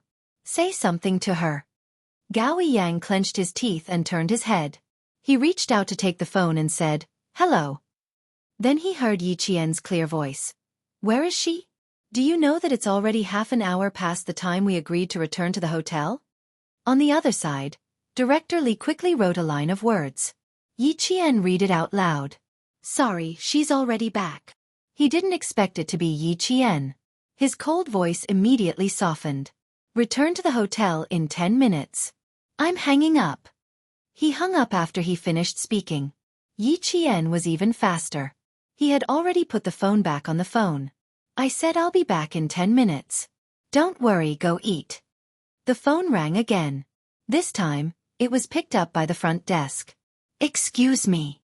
Bell smiled at Yi Qian with the phone in his hand. Before she left, he said politely, "It's your friend. She probably has something urgent to talk to you about." It was a call from Yang Yi. It was an extremely urgent call. Yi Qian had to make a trip to the supermarket immediately. Director Li didn't know where the supermarket was. After Belle brought Yi Qian to the supermarket, Yi Qian politely declined Belle's company as she needed to buy female products. She indicated that she already knew where to go and went to the supermarket alone to buy underwear and sanitary pads for Yang Yi. It was already past 7 o'clock in the evening, and the streets of Sydney were the same as in China. The lights had just been lit up, decorating the entire city, and the endless traffic added color to the city like a symphony.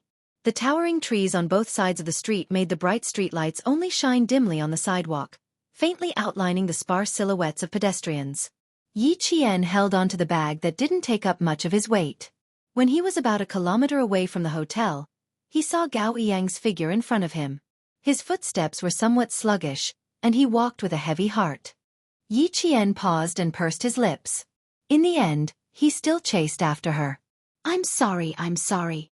When they were only a few meters away, Gao Yang, who wasn't even paying attention to walking, suddenly bumped into a boy who was running with something in his arms.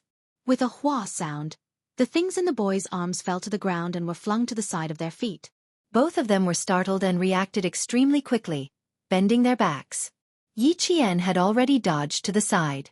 The boy who was bumped into wasn't anyone else, but a Vietnamese boy. Tell your classmate to leave, Yi Qian. Xia Jinyuan's cold voice suddenly came from the headset. Yi Qian, who originally planned to wait for the Vietnamese boy to leave, had a cold expression on his face as he strode out from the darkness. Chapter 176. The Vietnamese boy didn't look good, and his whole body exuded a deathly aura of despair. Yi Qian took a few steps closer, and his heart suddenly sank. A gust of night wind blew, and even the hairs on his back stood on end. Danger, danger, danger.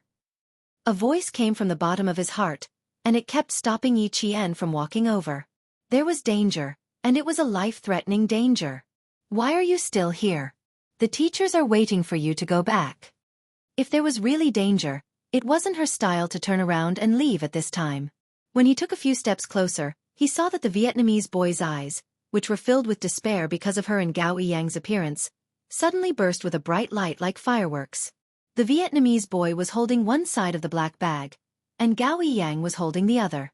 When he heard Yi Qian's voice, Gao Yang, who didn't feel anything wrong, turned his head. Yi Qian, why are you here?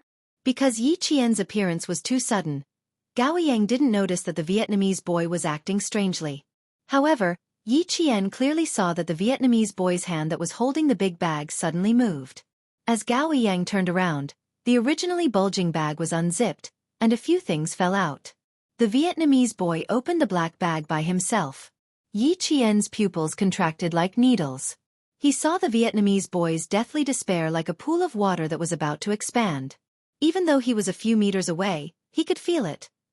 Gao Yang had already come back to his senses and realized that he had opened someone's bag. He hurriedly said to Yi Qian, "Wait a minute," and bent down to pick up the things that fell out. Before his fingertips could touch her, two figures rushed out from the dark side of the walkway and covered Gao Yang's mouth. The series of events happened in an instant, and Yi Qian didn't think much of it. When he saw Gao Yang being dragged to the side of the road by a car that screeched as it braked, he immediately ran after them. Xia Jinyuan's angry voice came through the earpiece. "Retreat! Yi Qian!" "It's too late, Captain Xia." Yi Qian, who had rushed out, saw someone rushing towards him at the same time. He quickly said, "Vietnamese boy, open the bag yourself. Gao Yang has been taken away. I have to chase after them." In the dark, Xia Jinyuan's handsome face was cold. "I will come and find you, Yi Qian." His low voice was as cold as a sword, but it also carried a mountainous promise. He knew that Yi Qian had made the right choice, because someone had to know where Gao Yang was. Yi Jian, on the other hand, was China's only choice. "I have never doubted," Yi Qian said softly. As she retreated in fear, she quickly pulled out the earpiece hidden in her long hair and stuffed it into the bag of sanitary pads and underwear.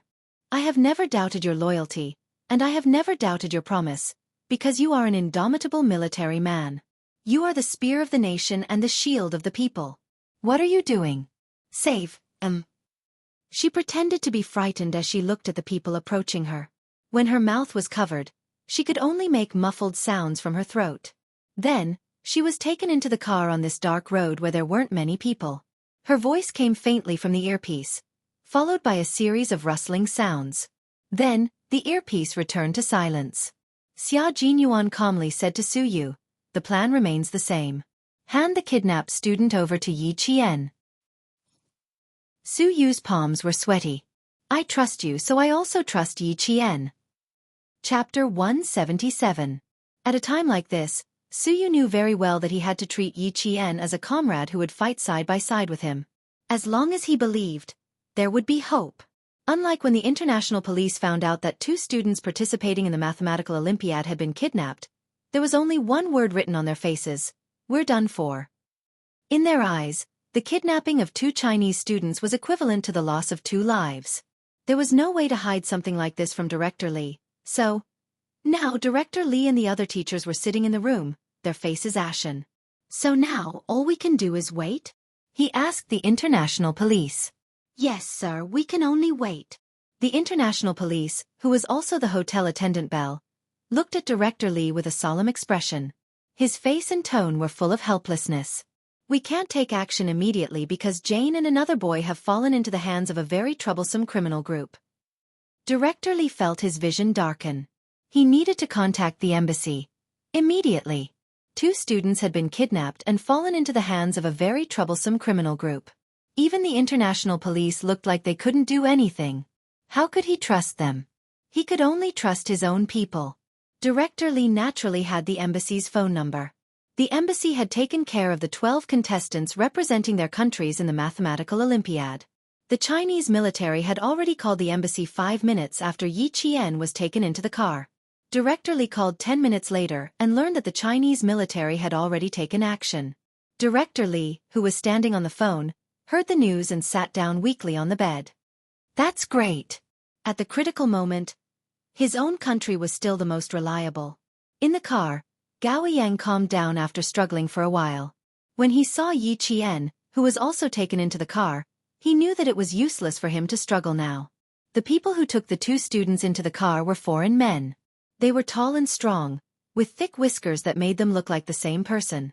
They did not pay any attention to the students who were taken into the car. Once they got into the car, they chatted unscrupulously. They spoke Australian English with a strong local accent, which made it convenient for Gao Yang and Yi Jian to communicate secretly. Gao Yang, who was close to Yi Qian, pursed his lips and whispered in Chinese, "Don't be afraid, they want money. Don't make a fuss at any time. If you want to cry, wait until they leave. Let's see where they take us first." After he calmed down, he still didn't understand that his kidnapping had nothing to do with money. However, for someone who had been kidnapped before, the scene in front of him was very similar. It was reasonable for him to think that he had been kidnapped for money. His calmness made Yi Qian look at him in a new light. It was rare for a young boy to be able to calm down after struggling for a few seconds. When encountering such a situation, it would be strange if you weren't scared at all. You should at least cry a little. Yi Qian said softly. Her voice was muffled and sounded like she was about to cry. For a moment, Gao Yang could not tell if she was afraid or not. There were 4 kidnappers and a driver in the car. In addition, there was a man in the front passenger seat who had been talking to someone since he got on the car. The 6 people's attention was not on the 2 students. After the car door closed, they started chatting among themselves. Chapter 178. Yi Qian recognized the voice of the foreign man in the front passenger seat. It was the man she had bumped into when she was pushing the dining cart out of the elevator. He was one of the suspects wanted by the international police. "Yes, it's a bit bad, but we're lucky it's just 2 students." "Yes, that's right. We'll proceed according to the original plan. I don't want to wait any longer. Let Red Scorpion worry about the rest." Ha ha ha. The man on the phone didn't try to hide anything. He said whatever he wanted to say and spoke in English. He wasn't afraid that the 2 kidnapped students would understand. Yi Qian's eyes darkened. The other party didn't care at all, which meant he wasn't afraid that they would spill the beans. Because dead people don't talk. She wasn't afraid. In her past life, she was bullied by Yi Ying until her guts were as hard as stone. She only knew how to survive and didn't know fear. In this life, at this moment, she really wanted to thank Yi Ying for what she had done to her in her past life. That was why Yi Qian was who she was today. Fearless. Fearless. A pair of slender but cold hands quietly grasped her hand. Yi Qian instinctively wanted to shake it off, but the owner of the hand tightened his grip. It was so tight that she could feel the sweat in his palm on the back of her hand. They didn't want money. Gao Yang's voice was trembling. Even though he was speaking in a muffled voice, Yi Qian could clearly feel the tremor in his voice. No matter how calm a 15-year-old boy was, he would still be afraid. Because he also understood why the man on the phone was so unscrupulous. Yi Qian sighed in her heart. In the end, she didn't pull her hand away. She had a problem with him. When she first arrived at school, he blamed her for angering Yi Ying to the point of being hospitalized. After that, although there were some misunderstandings, he still apologized to her after understanding that it was Yi Ying's little trick. From these points, Gao Yang could be considered a boy who understood what was right and wrong. Congratulations, you guessed right. So we can only wait for the right time. Yi Qian sighed softly, but she still slowly withdrew her hand. She was not used to holding it like this. Let's see where they take us first. At least for now, we're not in any danger. The plan did not change, which meant that the deal would still go on.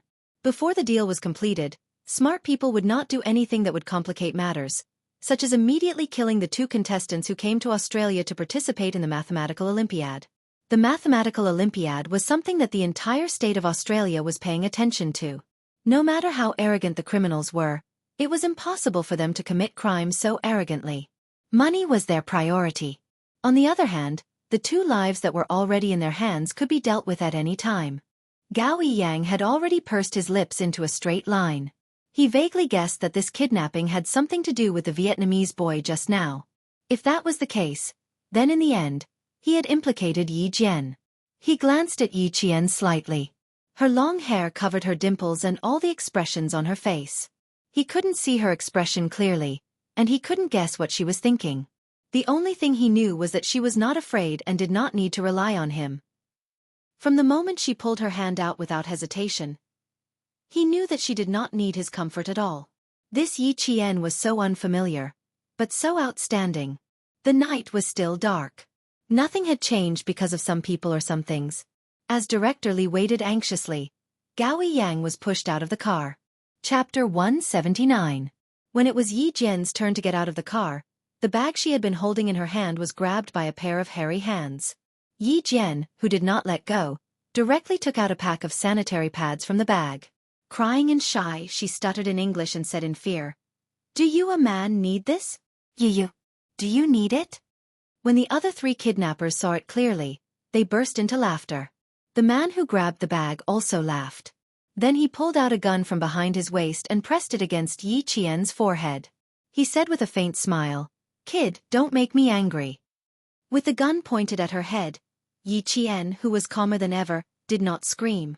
Instead, she widened her eyes and tried her best to look as if she was about to faint from fear. In fact, Yi Qian's gaze was focused on the gun. She did not see the model of the gun in the man's hand. It was a Beretta M8000 American Lion F mobile phone. It had 15 rounds of ammunition. It was 180 millimeters in length and had the function to disable the hammer. She thought that she would need a gun for tonight's escape. When the hairy foreign man saw how scared she was, he laughed wantonly and made a soft bang sound. When they saw how scared the girl was, they laughed even louder and wantonly. From their cold laughter, it was clear that they did not care about adding 2 more lives to their hands. "Okay, Gianni."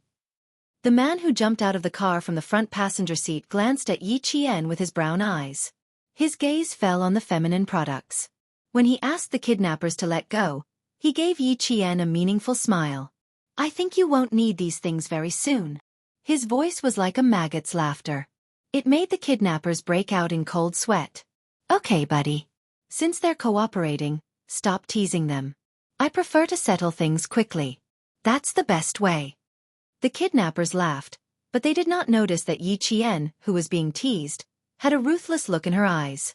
Standing in the dark alley without even a street light, Gao Yang's face was so pale that a thin layer of sweat appeared on her forehead. Creak, creak, creak. A rusty iron door slowly opened. The silent night seemed to have been torn apart, and deafening heavy metal music rushed into the room. The two of them were pushed into a colorful world. The dance floor was filled with people who were crazily rocking to the music. The dazzling lights kept flashing, and the waves of music seemed to overturn the entire KTV. No one noticed the group of people appearing in the bar. The suspect walking in front even greeted the waiters in the bar. He passed through the dance floor without any hindrance and walked into the bar.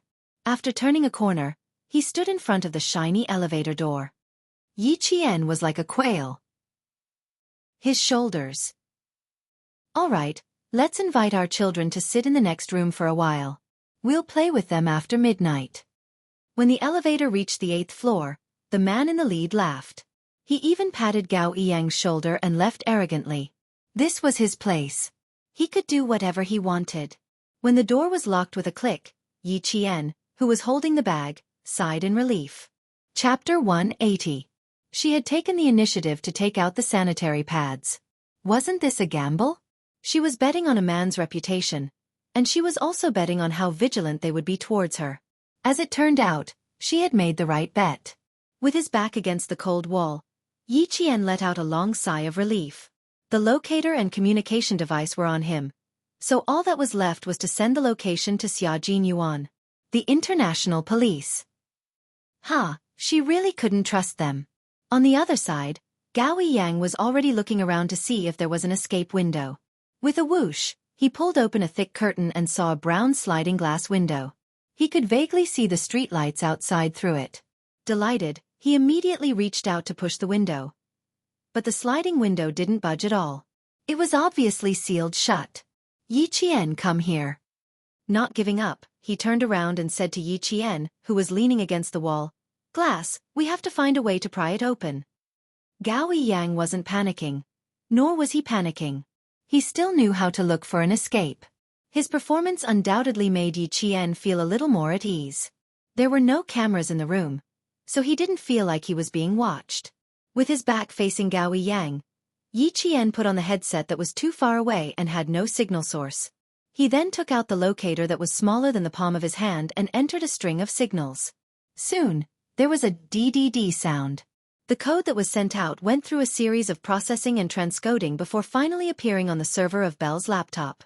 "Xia, over here." Belle was able to become the police officer who contacted Yi Qian at the hotel, because he had worked with the Chinese military before. This time, when no one else was willing to step forward, he volunteered to cooperate with the Chinese military. Xia Jinyuan and Su Yu were both in the room. When they heard the sound coming from the server, the two of them rushed to the computer at almost the same time. They clicked, zoomed in, located, confirmed. It only took them 2 minutes to confirm Yi Qian's location. It's the King's Cross district, a place where drugs, brothels, and gangs run rampant. Damn it, it's all their own people there. It'll be difficult to save Jane. After Belle saw the location clearly, he clenched his fists and slammed them on the table. He said in annoyance, "You still need to capture Red Scorpion. Xia, leave Jane's matter to us." After confirming Yi Qian's specific location, Xia Jinyuan secretly, he sighed and said to Su Yu, "We'll leave in 3 minutes." He then said to Belle, "Thank you, friend. However, we can handle this matter. Let's deal with Red Scorpion first." Belle was not a frontline police officer, so it was impossible for him to go with Xia Jinyuan. Hearing this, he said worriedly, "You need to be careful. The Sydney police have mobilized a lot of police forces here, but they still haven't succeeded." After thinking for a while, he took out a pistol from under the pillow on his bed. "Take it, buddy. It'll definitely come in handy." Xia Jinyuan and Su Yu had guns, but Yi Qian did not. Xia Jinyuan took the gun that was thrown to him and popped open the magazine to take a look. It was fully loaded with 15 bullets. After nimbly installing the gun, Xia Jinyuan raised his long eyebrows. There was a hint of elegance in his handsome yet cynical smile. "It would be even better if there was a fully loaded magazine. It would make me feel more secure to have a replacement." Belle shrugged non-committally. He smiled and took out a magazine from under the bedside table and threw it to Xia Jinyuan. "Good luck, buddy." Chapter 181. At this time, groups of men and women of all kinds were flirting and frolicking on King's Cross Street. There were young men in short shirts and shorts, bare-chested women in sexy clothes, and office workers in suits and shiny leather shoes. They were also flirting with sexy women. Glasses of beer were not meant to be drunk, but to be drunk. Therefore, from time to time, one could see drunk Westerners singing and making a ruckus on the streets. Some of them even hugged a tree while twisting their waists and swaying their buttocks. It looked very ugly, but no one would laugh at them. This was a famous red light district. No matter what kind of behavior people did, they would be tolerated because it was not strange. The room was soundproof. No matter how noisy it was outside, the room was still quiet. After Yi Qian sent out the signal, she quietly waited for Xia Jinyuan's next instructions. He knew where she was and would definitely rush over. She trusted him so much. Take a break. We'll talk later. After she was done, she saw that Gao Yang was still trying to figure out how to open the window. Yi Qian sat on the floor and said calmly, "Take a break first. What are you in such a hurry for?" After Gao Yang failed to open the window for the fourth time, he sat down. He did not sit close to her, but sat across from her. He frowned and stared at Yi Qian. "You don't seem to be afraid at all. Aren't you the same? You're not afraid." Yi Jian smiled faintly. She had always maintained absolute calmness and composure. You don't have to be afraid of things that have already happened and things that can be resolved. It's useless to be afraid of the unknown before it happens. He had thousands of questions to ask her, but they were all blocked by her one sentence. After a long silence, Gao Yang laughed self-deprecatingly. "You're right. I'm the one who doesn't understand." He seemed to have thought of something. A hint of sarcasm appeared on his cold face, and then he fell into silence. Yi Qian, who had her hand in the paper bag, did not respond. Her slender fingers moved slowly in the paper bag, and her fingertips gently slid across the gun. With a gun in hand, she felt very safe. If the window was locked, one shot could solve it, but not now. She needed to wait for Xia Jinyuan to contact her. She already had no idea where Red Scorpion and the Vietnamese boy were. However, one thing she was certain of was that, since the foreign criminal suspect who made the deal with Red Scorpion was here and had even said that he would take care of them after midnight, Red Scorpion and the Vietnamese boy probably made the deal in this area. The Chinese military had been keeping an eye on the Red Scorpions moving about outside, so the whereabouts of the drugs were definitely being monitored as well. Thus, what she needed to do was to wait quietly and then leave with Gao Yang. Outside, the Western man who had lost his pistol ran through the hotel and ran outside to look for the girl. After finding nothing, he cursed and returned to the bar. He had no idea when he lost his pistol, and he had no one to suspect. He could only blame himself for being too careless. Over here, private possession was legal. If someone really picked up a gun, it was not impossible for them to secretly possess it. Upstairs, the foreign criminal suspect had already made contact with Red Scorpion. Originally, he was supposed to make the deal at Red Scorpion's designated location, but he directly changed it to a bar. The reason was simple. His student was too disobedient. The Vietnamese student had already been beaten by Red Scorpion until he was curled up in the car. He did not even dare to cry out in pain. The other Vietnamese boy in the car hugged a black bag and trembled as he sat to the side. He was so scared that his entire body was shaking. Chapter 182. The driver was Red Scorpion himself. Changing the location of the transaction caused his originally gloomy eyes to reveal a frightening savagery. Without sparing the two students another glance, he stepped on the accelerator and headed straight for King's Cross Street. A pickup truck was even faster than him. With a rumble, it overtook him. Then with a beautiful drift, it cut in front of him. It seemed like it was intentional, but also unintentional. It blocked Red Scorpion's fast-moving car. "Ji King, it's your turn." On the pickup truck, Xia Jinyuan had a faint smile in the corner of his eyes. It was as if he was leisurely playing a car race, and he informed Jean too, who was moving with him, to overtake him. With a rumble, another pickup truck overtook Red Scorpion's car, then drifted directly in front of Xia Jinyuan. The expressionless Red Scorpion glanced at the pickup truck that kept overtaking and drifting in front of him.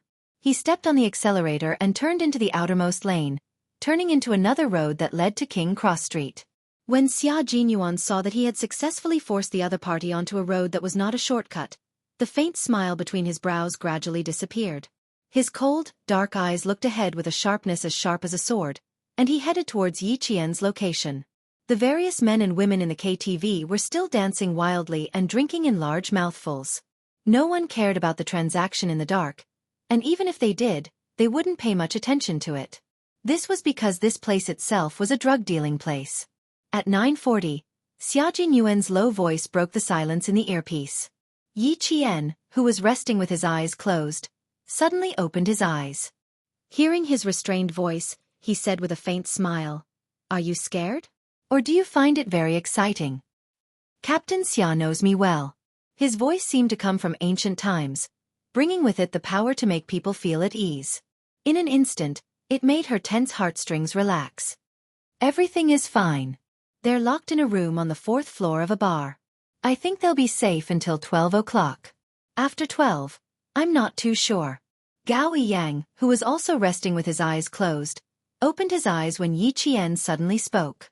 He thought Yi Qian was talking in his sleep. Before she could say another word, Gao Yang stood up abruptly and looked at Yi Qian in disbelief. Captain Xia? Who was she contacting? How was he going to contact the people outside? Countless questions that he couldn't figure out kept popping up in his mind. Looking at the faint and leisurely smile at the corner of her eyes and the unhurried conversation, Gao Yang, who got up so abruptly that he felt a little dizzy, almost thought that he was hallucinating. They're all fine. They're students, after all. They were kidnapped halfway through their journey, so they're not that vigilant. You guys go first. I still have the ability to protect myself. It was only slightly more than an hour after she had located the location of the abduction, but he had already arrived. It could be seen that he did not waste even a minute. She knew that he would definitely come. She had never doubted it. When Xia Jinyuan heard her slightly immature but exceptionally calm voice, he knew that his little fox was safe and sound. His cold, handsome face revealed a faint and warm smile. "Okay, wait for my good news. We'll meet before 12. He was telling Yi Qian that he would not let her wait until the moment of danger. He would definitely meet up with her before the danger came. A man's promise didn't require a solemn vow. It was more reassuring when it came inadvertently. If I could get out on my own, I wouldn't have troubled you to come." Yi Qian, whose smile had not faded, replied with curved eyes. Her bright crescent-shaped eyes were like those of a cunning fox, full of spirit. "This is a rare opportunity for actual combat. I want to participate in it myself." Chapter 183. What a bold little fox. She wasn't afraid at all. Xia Jinyuan, who was hiding in the dark and waiting for the net to be reaped, gave a low laugh. His elegant eyebrows were relaxed. "Okay, be careful." Since she wanted to fight her way out, he would give her a chance to do so. He would clear the obstacles outside and ensure her safety before she came out. Gao Yang had already moved closer to Yi Jian's left side and slowly sat down. His gaze fell on her ear as he stared at it closely. "You can contact the outside world." It was a completely affirmative sentence. "Yes, I can." Yi Qian lifted her long black hair, revealing a small black earpiece. "It's our military personnel. They're outside now. They'll come find us after they've dealt with the outside before midnight." Gao Yang trembled slightly and closed his eyes. When he opened them again, his handsome eyes were filled with self-mockery. "So, all we have to do now is wait, right? Then why did you say that if you could, you wanted to go out by yourself?"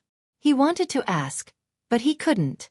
She could contact the outside, but during this hour of torment, she kept silent and didn't tell him. What did this mean? That she didn't trust him? Or was it that he wasn't even worth a single word from her?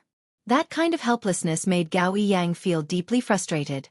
Not only was there helplessness in his tone, but there was also a trace of anger. Yi Qian narrowed her eyes slightly and looked at him indifferently. She chuckled. "I didn't tell you because if you didn't contact us, you would only feel more uneasy. I'm not hiding anything from you now. I've already told you that someone will come to save us. You just have to wait patiently." She paused. Seeing that he was trying his best to hide his fluctuating emotions with indifference, her cold smile deepened. "If no one contacts me, this communication device is useless." What she meant was, rather than letting him have hope in the beginning, why not give up hope in the beginning?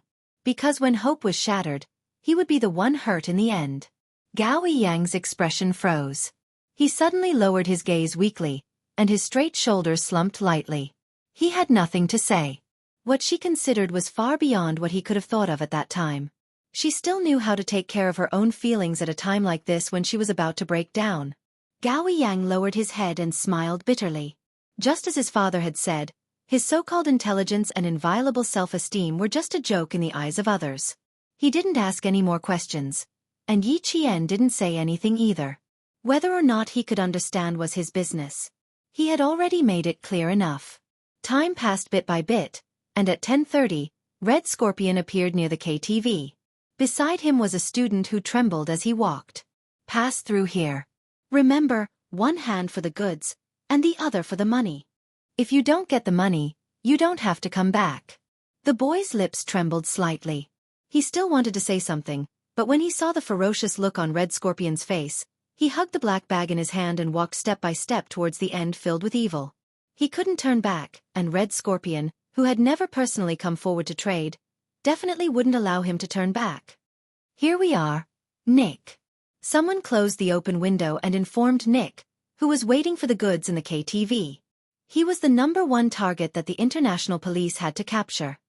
Red Scorpion still had his student deliver the goods. Nick, who was smoking a cigar, took a deep breath. His rugged face revealed a ferocious look. He crossed his muscular arms over his chest, revealing the green beast head tattoo on the side of his arm. Tell him that my patience is limited. This meant that he wanted Red Scorpion to personally deliver the goods. Chapter 184. They were all venomous snakes, so they carefully exited their holes and revealed their fangs. The entire process was done in an extremely secretive manner, leaving no traces and no one would be able to catch them. But for Nick, after what the Vietnamese student did, he didn't want a third party to be involved in the transaction. Red Scorpion didn't want to leave any evidence, and he didn't want to lose the goods either. The heavy metal music continued. Some people came in and some left. Xia Jinyuan and Su Yu, who were proficient in Japanese, entered the colorful dance floor, which was filled with perfume and sweat. Red Scorpion's figure was right in front of them, and in front of him was his own student. Underage children entering the adult world didn't seem to attract much attention. Outside, the international police were dispatched. Less than 2 minutes after Red Scorpion went in, Xia Jinyuan appeared in the kitchen of the bar. He was like a cheetah that had walked out of the grassland. He silently knocked down a large pastry chef wearing a long white chef's hat. When he came out again, he was also wearing a white chef's outfit, a white apron around his waist, and a long white hat. He lightly patted the chef who was fiddling with a plate of desserts on the shoulder. Hey, is this done? Okay. The pastry chef who was about to turn around suddenly felt a heavy blow on the back of his neck. Another pastry chef was knocked unconscious and finished off the job. A fire alarm suddenly rang, and thick smoke rose from the kitchen. Several pastry chefs in the bar all fainted on the ground, waiting for the international police to drag them away. Elimination complete. In the kitchen, Xia Jinyuan took off his white chef's outfit, crumpled it into a ball, and threw it directly into a pot of boiling water. His hat was also thrown into the pot. Disinfecting and erasing evidence, it was a very good method. 2 smoke grenades were thrown out, and the smoke alarm in the entire kitchen suddenly rang. Then, the fire alarm in the entire KTV rang loudly. The ear-piercing alarm wasn't covered by the heavy metal. A towel soaked in alcohol was ignited and thrown in the passageway leading to the kitchen door. The dancing men and women heard the fire alarm and smelled the burning smell. At the same time, screams rang out, and chaos broke out in the crowd. The international police officers who blended into the crowd took control of the situation. They acted like experienced guests who were trying to escape, guiding the screaming crowd away. The bodyguards working in the bar immediately rushed to the kitchen where the alarm sounded. Xia Jinyuan and Su Yu, who had been waiting for a long time, swiftly acted as the vanguard. Before the bodyguards could take out their guns, they had already taken care of them. Upstairs, Nick received a call from his bodyguard. Fire? Are you sure? Red Scorpion, who was about to hand over the goods, moved quickly. He immediately took back the bag and rushed out of the door with almost no hesitation. This was an extremely vigilant venomous snake. Even the slightest movement would make him shrink back into his cave. Outside, the siren sounded like an unfamiliar intruder, breaking the extravagance of King's Cross Street and announcing their arrival, warning the criminals that they had been surrounded. When the Chinese soldiers outside heard the sirens that came out of nowhere, Their expressions changed as they contacted Xia Jinyuan. Q King, the international police are acting without permission. The sirens have been sounded. You must be careful. The Chinese side sent out a total of 5 soldiers to carry out the mission. 2 of them were outside keeping an eye on Red Scorpion. Xia Jinyuan and Suyu were in the hotel, and Yi Qian was among the students. It could be said that they cooperated quite well, but they ran into a group of self-righteous international police officers. Chapter 185. Xia Jinyuan froze when he heard the news from his comrade waiting outside. Switch to the public channel. According to the plan, they needed to wait until they found Yi Qian and Gao Yiyang before the international police could show up. Now that these guys had stirred up trouble, even the usually well-mannered Xia Jinyuan wanted to beat them up. Xia Jinyuan switched to the public channel and immediately contacted Yi Qian. Chaotic sounds came from the headset. Yi Jian, who had also heard the sirens outside, no longer sat on the ground to rest. Instead, he stood up immediately. Roger that. Don't worry about me. I found a pistol. I can protect myself. Found a pistol? Xia Jinyuan crouched on the stairs on the 2nd floor and stood guard. Suyu was standing on a high stool he had gotten from somewhere. He was fumbling with a fire alarm light. After 2 minutes, he gave Xia Jinyuan an OK sign. Xia Jinyuan nodded slightly and gestured for them to move forward. When he heard her words, a smile flashed across his eyes. Good job, little girl. We are now on the 2nd floor. The international police have surrounded the ground floor. You can leave through the escape window. Hearing his cold voice, Yi Qian turned off the lights in the room. He walked past Gao Yang, who had woken up, and stood in front of the window. Bang! With a cold gaze, Yi Qian fired a shot at the glass. The tempered glass shattered under the force of the bullet. Then, spiderweb-like cracks spread all over the glass. Yi Qian lifted his leg and kicked the glass lightly. When a footprint appeared on the spiderweb-like glass, Yi Qian turned to Gao Yang and said, "Take off your shirt and give it to me. Quick." He couldn't be sure if there was anyone down there, so he could only use his bare hands to dig the glass into the room. Ever since Yi Qian fired the shot, Gao Yiyang's expression was one of shock and astonishment. Yi Qian said sternly. He had no choice but to obey. After he took off his short-sleeved uniform, he saw her wrap her hand with the uniform. She put a finger through the bullet hole and hooked it into the room. With a few clattering sounds, Yi Qian's gentle hooking force shattered the entire piece of glass in the room, leaving only a frame that only one person could pass through. Outside, there was no anti-theft net installed like in China. The flashing police lights illuminated the room. Yi Qian shouted at the motionless Gao Yang, "Quick, jump out of the window!" Gao Yang, who had been stunned by the gunshot, heard her shout and quickly rushed over. "Okay, follow me closely. Put on your clothes." Yi Qian didn't say much. He just threw the clothes back. "Move quickly. Don't panic. There are international police officers outside." Suddenly, the sound of footsteps came from outside, followed by 2 gunshots. The shots hit the door lock and made it fall off. Seeing that something was wrong, Yi Jian quickly loaded her pistol and pulled Gao Yang behind the door. The room was dark. When the enemy kicked the door open, a figure rushed in with a murderous aura. He rushed to the window that only had a frame left. After taking a quick look, he cursed, "Fuck you." He turned his head and shouted at his partner standing at the door, "Damn it! They escaped." He cursed and rushed out again. The man standing at the door quietly raised his hand and pointed behind the door. After counting from 1 to 3, he suddenly turned the light switch back on. The dark room was lit up again. Chapter 186. The man who hadn't left the room pulled the door open and saw the 2 students he thought had escaped standing against the wall. With a furious expression, he raised his hand and slapped Yi Qian without hesitation. "Fuck you." Gao Yang saw this and didn't have time to be afraid of the gun in the man's hand. He instinctively raised his hand to block the slap aimed at Yi Qian's face. Bang! A familiar gunshot suddenly rang out. The man who had raised his hand to hit Yi Qian suddenly froze and fell to the ground with a loud thud. Only 30 seconds had passed. When the man at the door heard this, his expression changed. He quickly dodged outside and fired randomly into the room. Gao Yang was so shocked that he felt like his soul had left his body. He heard the gunshot and saw someone fall to the ground. Large amounts of blood began to flow out of his chest. The Western man who had wanted to kill Yi Qian a moment ago had become a bloody man. His fingers were still trembling and his eyes hadn't even closed. Blood flowed out of his mouth and flowed down his neck, wetting the man's thick beard. Multiple bullets were fired into the room. Gao Yang's eyes were wide open as he forcefully pulled his gaze away from the bloody man and forced himself to look at the bullet hole on the floor. His hands were tightly clenched into fists. He used so much strength that he couldn't stop his body from trembling. Yi Qian didn't have time to pay attention to his expression. There were only 15 bullets in the gun. Her gaze fell on the dead man's hand. He still had a gun in his hand. She needed this gun.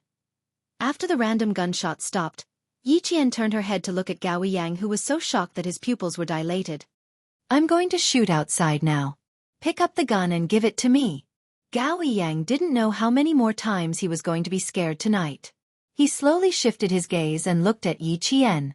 Just now, he saw with his own eyes Yi Qian shoot one of the kidnappers without even blinking. She was so calm and practiced.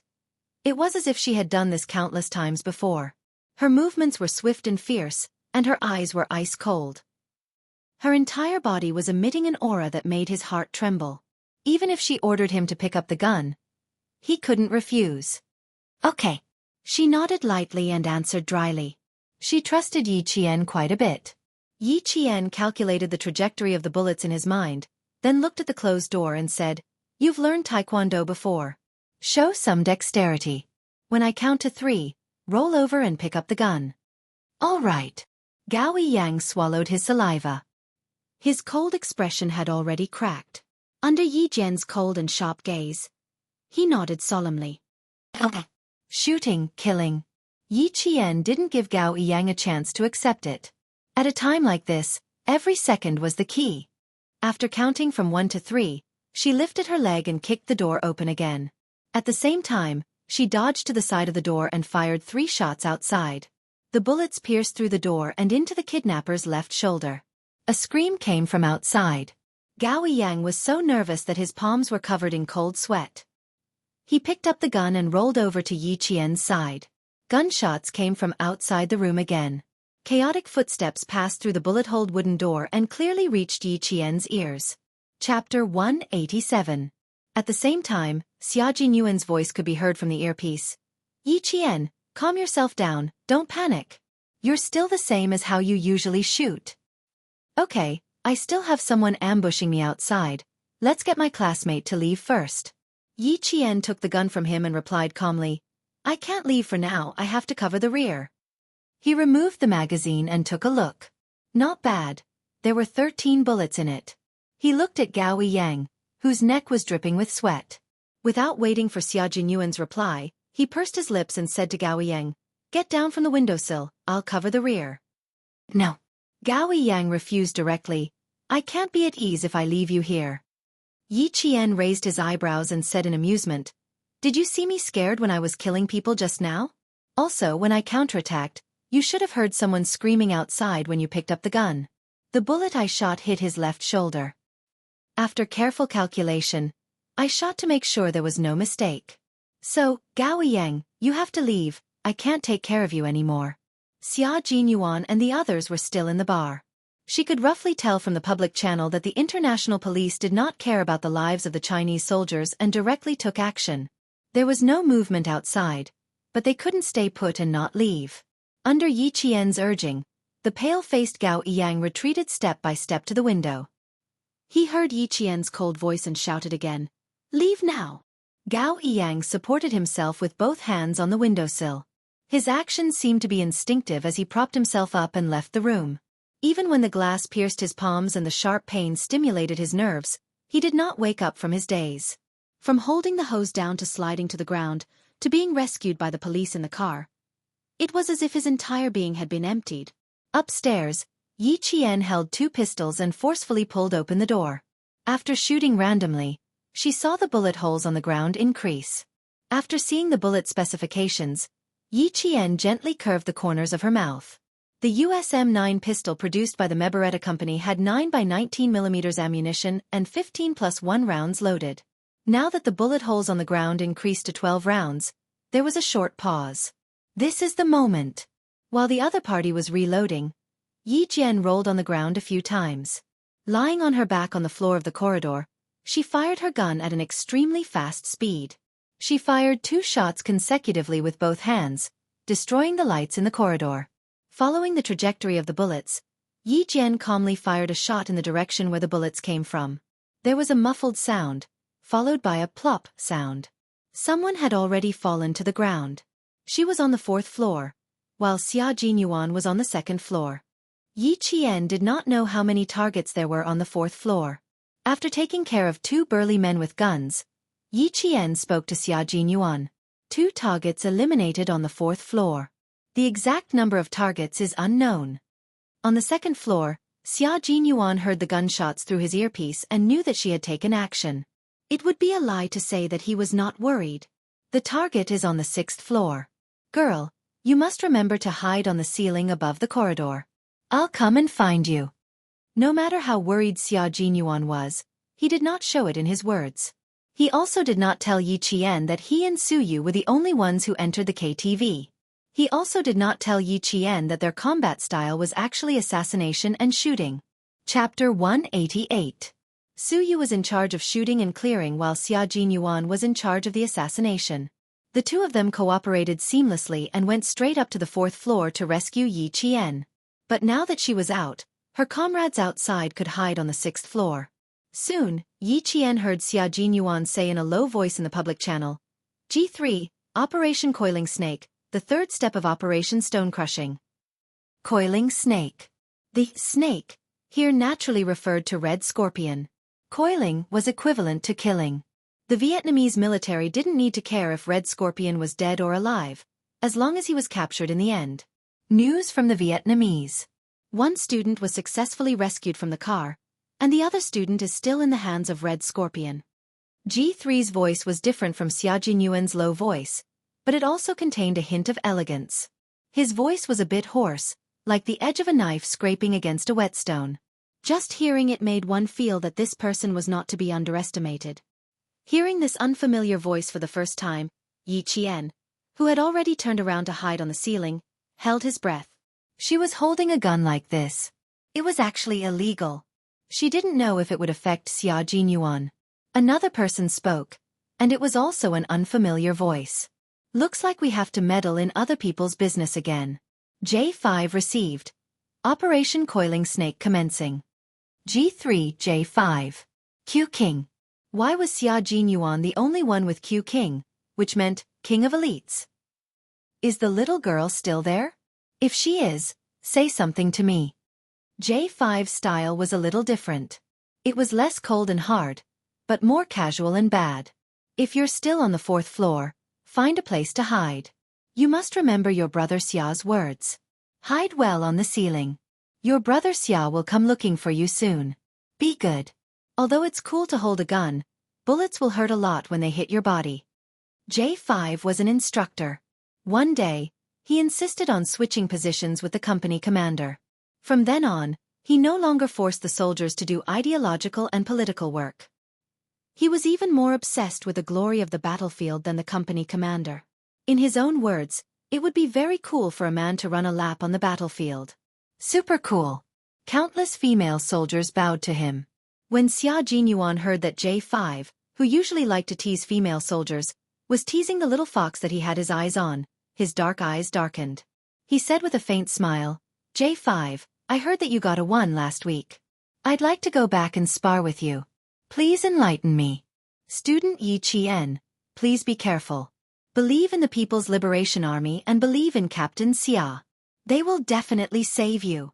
Also, look for me if you don't have enough bullets. Over. The J5 style changed again.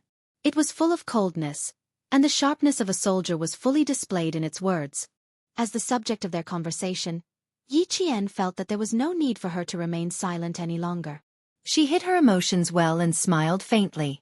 Thank you for your concern. They say that it's better to rely on yourself than on others. I've always liked to help myself. You have backbone. Not bad. G3 laughed. In the darkness, his and J5's hidden figures were like fierce beasts on the hunt. He threw out a climbing rope and hooked it onto a building. He gestured to J5. He grabbed the rope with both hands and agilely climbed up to the 7th floor in an instant. After confirming that the surroundings were safe, he replied to J5, who was covering the rear downstairs, with a strange sound that sounded like a rock falling on plastic. J5 put the submachine gun behind his back and nimbly climbed up to the 7th floor. Done. Brothers. Wait for our good news. J5 was a soldier who was relaxed at all times. He had a small personality that was different from ordinary soldiers. After he finished speaking, he didn't forget to say to Yi Qian, "Student Yi, G3 rarely praises people. Q King was the first to be praised by him. You're the second. Not bad, good luck." Chapter 189. For some reason, Yi Qian suddenly thought of the laughing J5 as the young people who liked to act cute on social networks in his previous life. Thinking about it, he shivered and couldn't bear to look at it directly. Xia Jinyuan had already quietly flanked the back of a gun-wielding bodyguard. While his left hand covered the bodyguard's mouth, the military dagger in his right hand silently cut across the bodyguard's neck. The sharp blade cut through the warm skin, cutting through the bodyguard's trachea and jugular vein without a trace of obstruction. Blood flowed onto the dagger, and the warm blood sprayed onto his wrist. The thick and strong smell of blood didn't stop Xia Jinyuan's footsteps. He dragged the dead bodyguard to a room on the 2nd floor, closed the door, and headed to the 3rd floor. Killing people was a very terrifying thing, but for them, they were on the front lines. It was either you die or I die. As they fought for justice, even if their hands were stained with blood, there was no turning back. Mercy wasn't used on the enemy. Clear. Walking to the 3rd floor, Xia Jinyuan, who had cleared out 2 hidden guards, lightly tapped the microphone. Su Yu, who had brought up the rear, climbed up the stairs and switched to him as the vanguard to continue clearing out the targets. After taking care of another drug gang member, Xia Jinyuan directly took off the bulletproof vest he was wearing and gave it to Little Fox. The elevator to the 6th floor had already stopped moving. Nick, who had gotten up, tugged at his t-shirt. Looking at Red Scorpion, who had rushed out of the door and was now closing in on him amidst the shrill sirens, he smiled fearlessly. "Buddy, if you rush out now, I can guarantee that you won't leave here alive." His brown eyes coldly swept over the black bag in Red Scorpion's hand. "Give me the goods, I'll give you the money, and we'll leave together. How about it?" "Why should I believe you?" Red Scorpion's face didn't show much panic. He glanced at the student standing at the door, already frightened to tears by the sirens, and coldly snorted. "You said that the transaction was 100% safe. What about now? We're already surrounded. Why should I believe you?" Red Scorpion was about the same as the majority of Vietnamese. He had a medium build, and his 4 limbs were thick and short. However, his explosive power was extremely strong. His 2 arms looked short and small, but the muscles hidden under his shirt were filled with power. He stared at the calm and composed Nick, and his purplish-black lips curled into a cruel smile. "I'm willing to bet that not only are there international police officers outside, but there are also people inside the KTV. Maybe someone has already sneaked into this building and is ready to take your life at any time." "Yes, buddy. You're right. Someone has already infiltrated this building." Nick shrugged his shoulders, maintaining the venomous smile on his face. "But I'm not afraid at all. Come, let me show you what I'm capable of." As he spoke, he clapped his hands, and the wardrobe door on the right wall suddenly opened. A Western man with brown hair and brown eyes, wearing black sweatpants and a tank top, walked out with his back bent. "Everything is ready. I'm waiting for your orders." "Come, buddy." Nick took the lead and bent down, walking into the wardrobe. After that, Red Scorpion also walked in. Seeing the scenery in front of him, he laughed out loud. "Working with you is indeed very reassuring. I always thought, no, I think everyone, including those stupid international police, had been deceived by you, brother." This was a computer room, and at the same time, an armory. Chapter 190. As Nick raised his hand, the 24 surveillance screens that had been black all this time lit up in unison. What appeared on the screens was nothing else but the situation of the entire building. They could clearly see the situation of the entire building, including the KTV and the kitchen. Hidden at the end of the corridor on the 4th floor, Yi Qian, who was on the ceiling, suddenly felt like he was being watched. His hair stood on end. He lowered his head and looked at the fire emergency light with a weak green light. He saw a small red light flashing. That was an infrared sensor and an infrared night camera.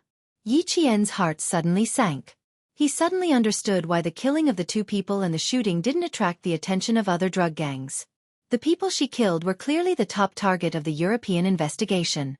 They were pawns that could be abandoned at any time. They were even pawns that could be used at critical moments. Girl, there's a bit of trouble outside. Hide on the ceiling and don't move around. Xia Jinyuan said to her calmly, hide well. Before I say you can move, you must hide well. Okay, I know. Yi Qian said softly. He told the Chinese soldiers who were all watching the public channel what he had discovered. If I'm not wrong, the entire building is filled with infrared cameras, infrared sensors. Xia Jinyuan was sitting on Su Yu's shoulder. He was biting a delicate but extremely sharp knife in his mouth.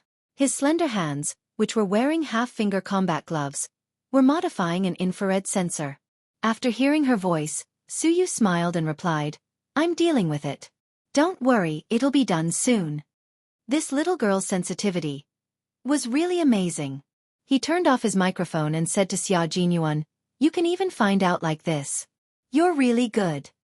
Of course. Don't you know who wanted you? Xia Jinyuan raised his eyebrows and smiled. Under the helmet, his handsome face was calm and gentle. Hide well. I'm dealing with a small matter on the 3rd floor. This was Nick's base camp. When the international police still insisted that Melbourne was his base camp, the Chinese side tried to persuade them to no avail. Fine. Forget it if you don't believe me. Let's do our own thing.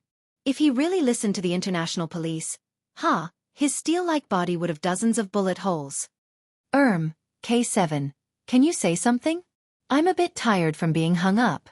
I can feel the blood not only flowing to my head, but also to cough cough cough. J5's voice came again, but before he could finish, G3's fist landed on his chest. What he wanted to say turned into a low cough. He wanted to say that blood was flowing to a certain part of a man.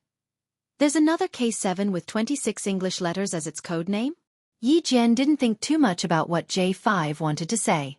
Instead, she focused on K7, who hadn't spoken a word. About a minute later, K7's voice came lazily. Hearing it, Yi Jian felt a chill run down her spine. Not only was it cold, but it also gave off a feeling of death. You live and they die. That was K7's original words. J5 rubbed his chest and jumped down. He rubbed his arms and said softly, every time I hear you talk, I feel like I'm a dead object on the dissection table, waiting for you to dissect me with a scalpel. Chapter 191. In front of them, several infrared sensors were still moving back and forth. J5 stuck close to the wall and completely ignored the sensors that could detect them. Since K7 had given the order, they were free to pass. 2 black bodyguards were in front of them. After J5 and G3 made a hand gesture, they quickly approached the 2 black bodyguards. Their hands shot out at lightning speed, one on the left and one on the right, strangling the 2 bodyguards' necks. They exerted strength in their arms and lifted the bodyguards, who were at least 9 meters tall and had a strong physique, off the ground. Cracking sounds could be heard from their fragile necks. The black bodyguards struggled with their feet off the ground. Their hands were already clinging tightly to the 2 men's iron arms. In the end, their tongues were sticking out, and the whites of their eyes kept rolling up. In the end, their arms and legs were hanging limply. After finishing them off, they gently put them down, then dragged them up and hid them in a dark corner. It wasn't an easy task to get from the 7th floor to the 6th floor. They used assassinations to clear the way. In the end, they stood at the fire escape door leading to the 6th floor. J5 and G3, who were wearing combat uniforms, were already sweating profusely. Under the dim emergency lights, they saw 2 pairs of black eyes with the same expression. They were calm, fearless, and fierce. The 7th and 3rd floors were cleared almost at the same time. There was still a 5th floor that needed to be cleared by Xia Jinyuan and Su Yu. On the 4th floor, Yi Qian, who had been lying motionless, saw the fire escape door gently open. Then, a slender and imposing figure appeared in his line of sight.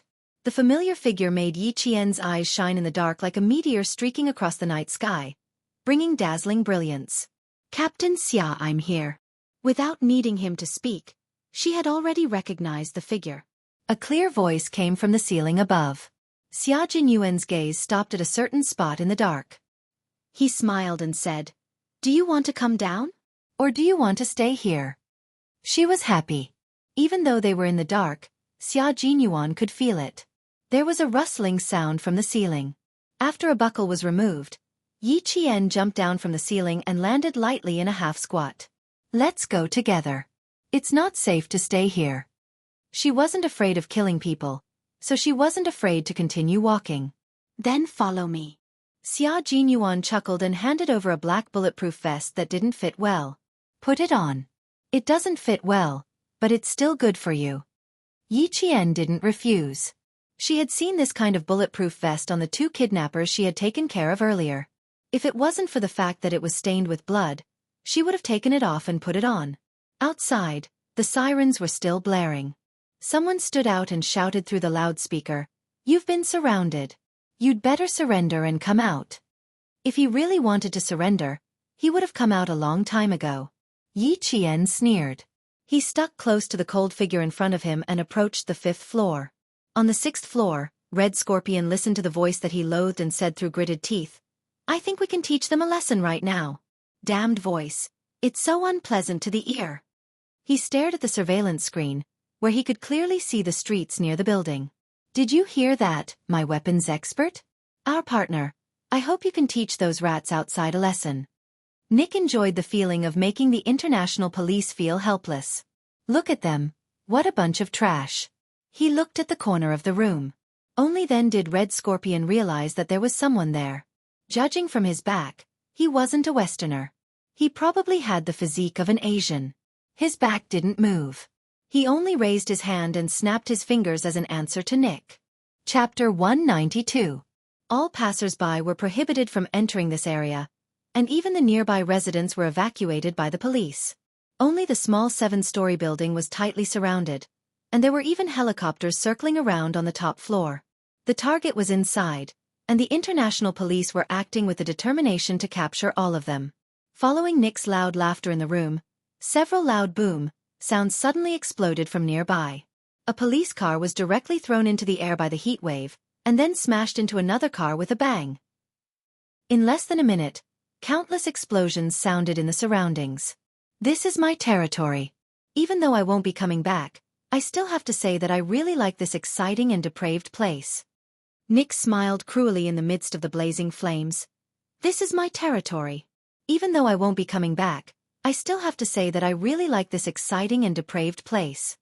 Red Scorpion sneered disapprovingly. "If we take everyone as hostages, we'll leave even faster." "No, I hate using hostages the most.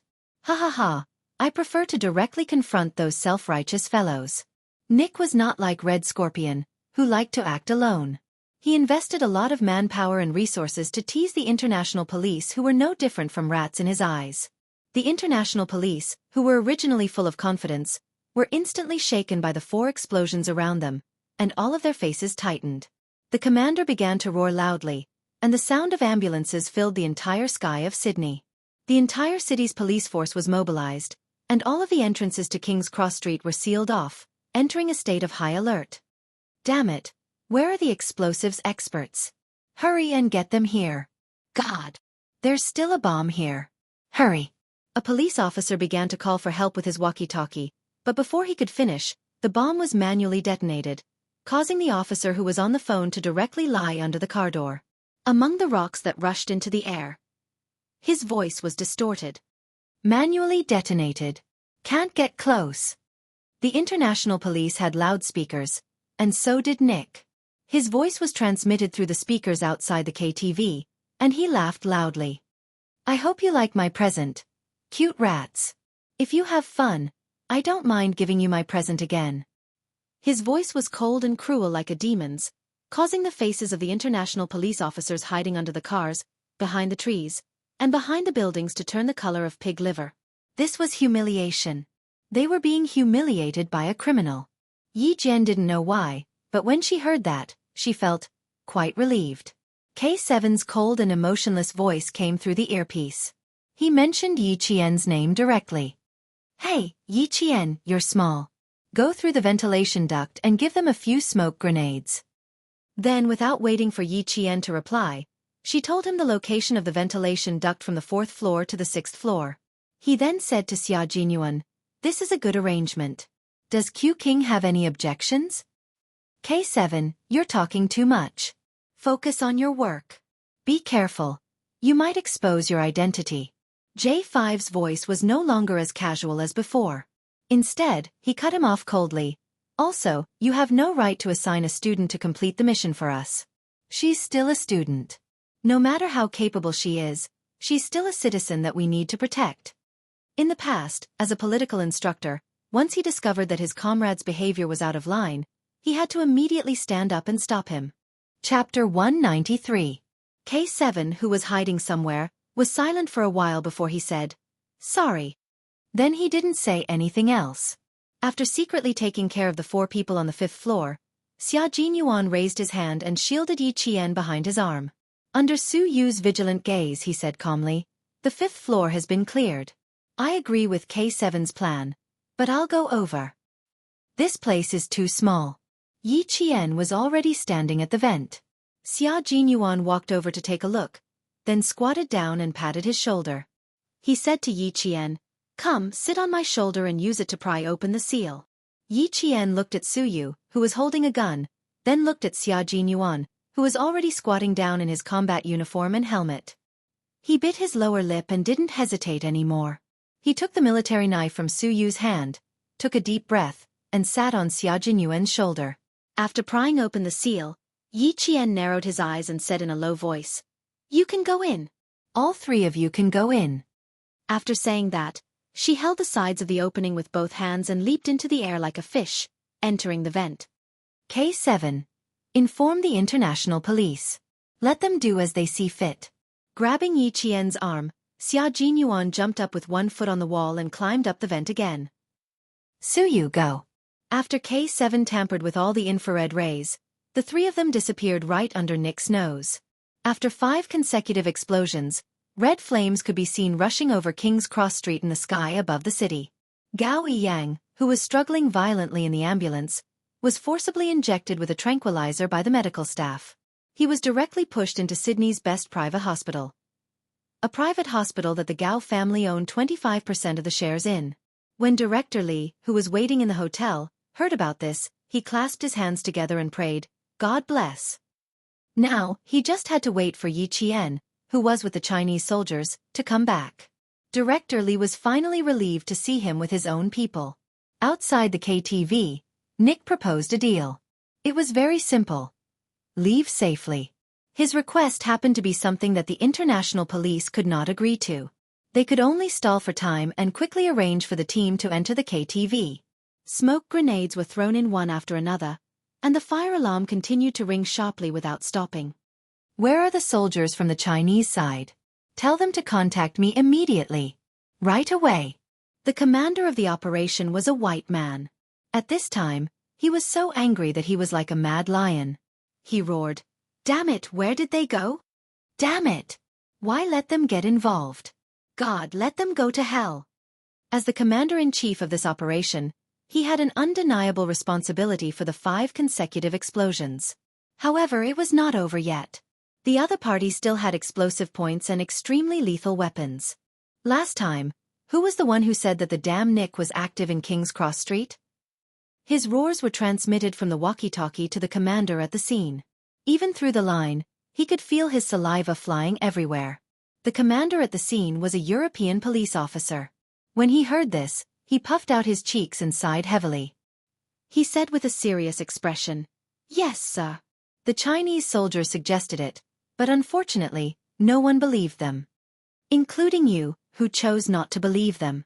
All the international police officers who could hear the conversation were silent. They all remembered. Now we need to contact them because they were the first to enter. Oh, wait a moment. There's an emergency call. The commander at the scene took the walkie-talkie. Before he could speak, a cold and emotionless voice came from the other side. It was K7 who had contacted him. At this time, Xia Jinyuan, Yi Qian, and Su Yu had just entered the vent. Chapter 194. K7 was a soldier who didn't like to talk nonsense. No matter where he was, he always had a lifeless expression on his face.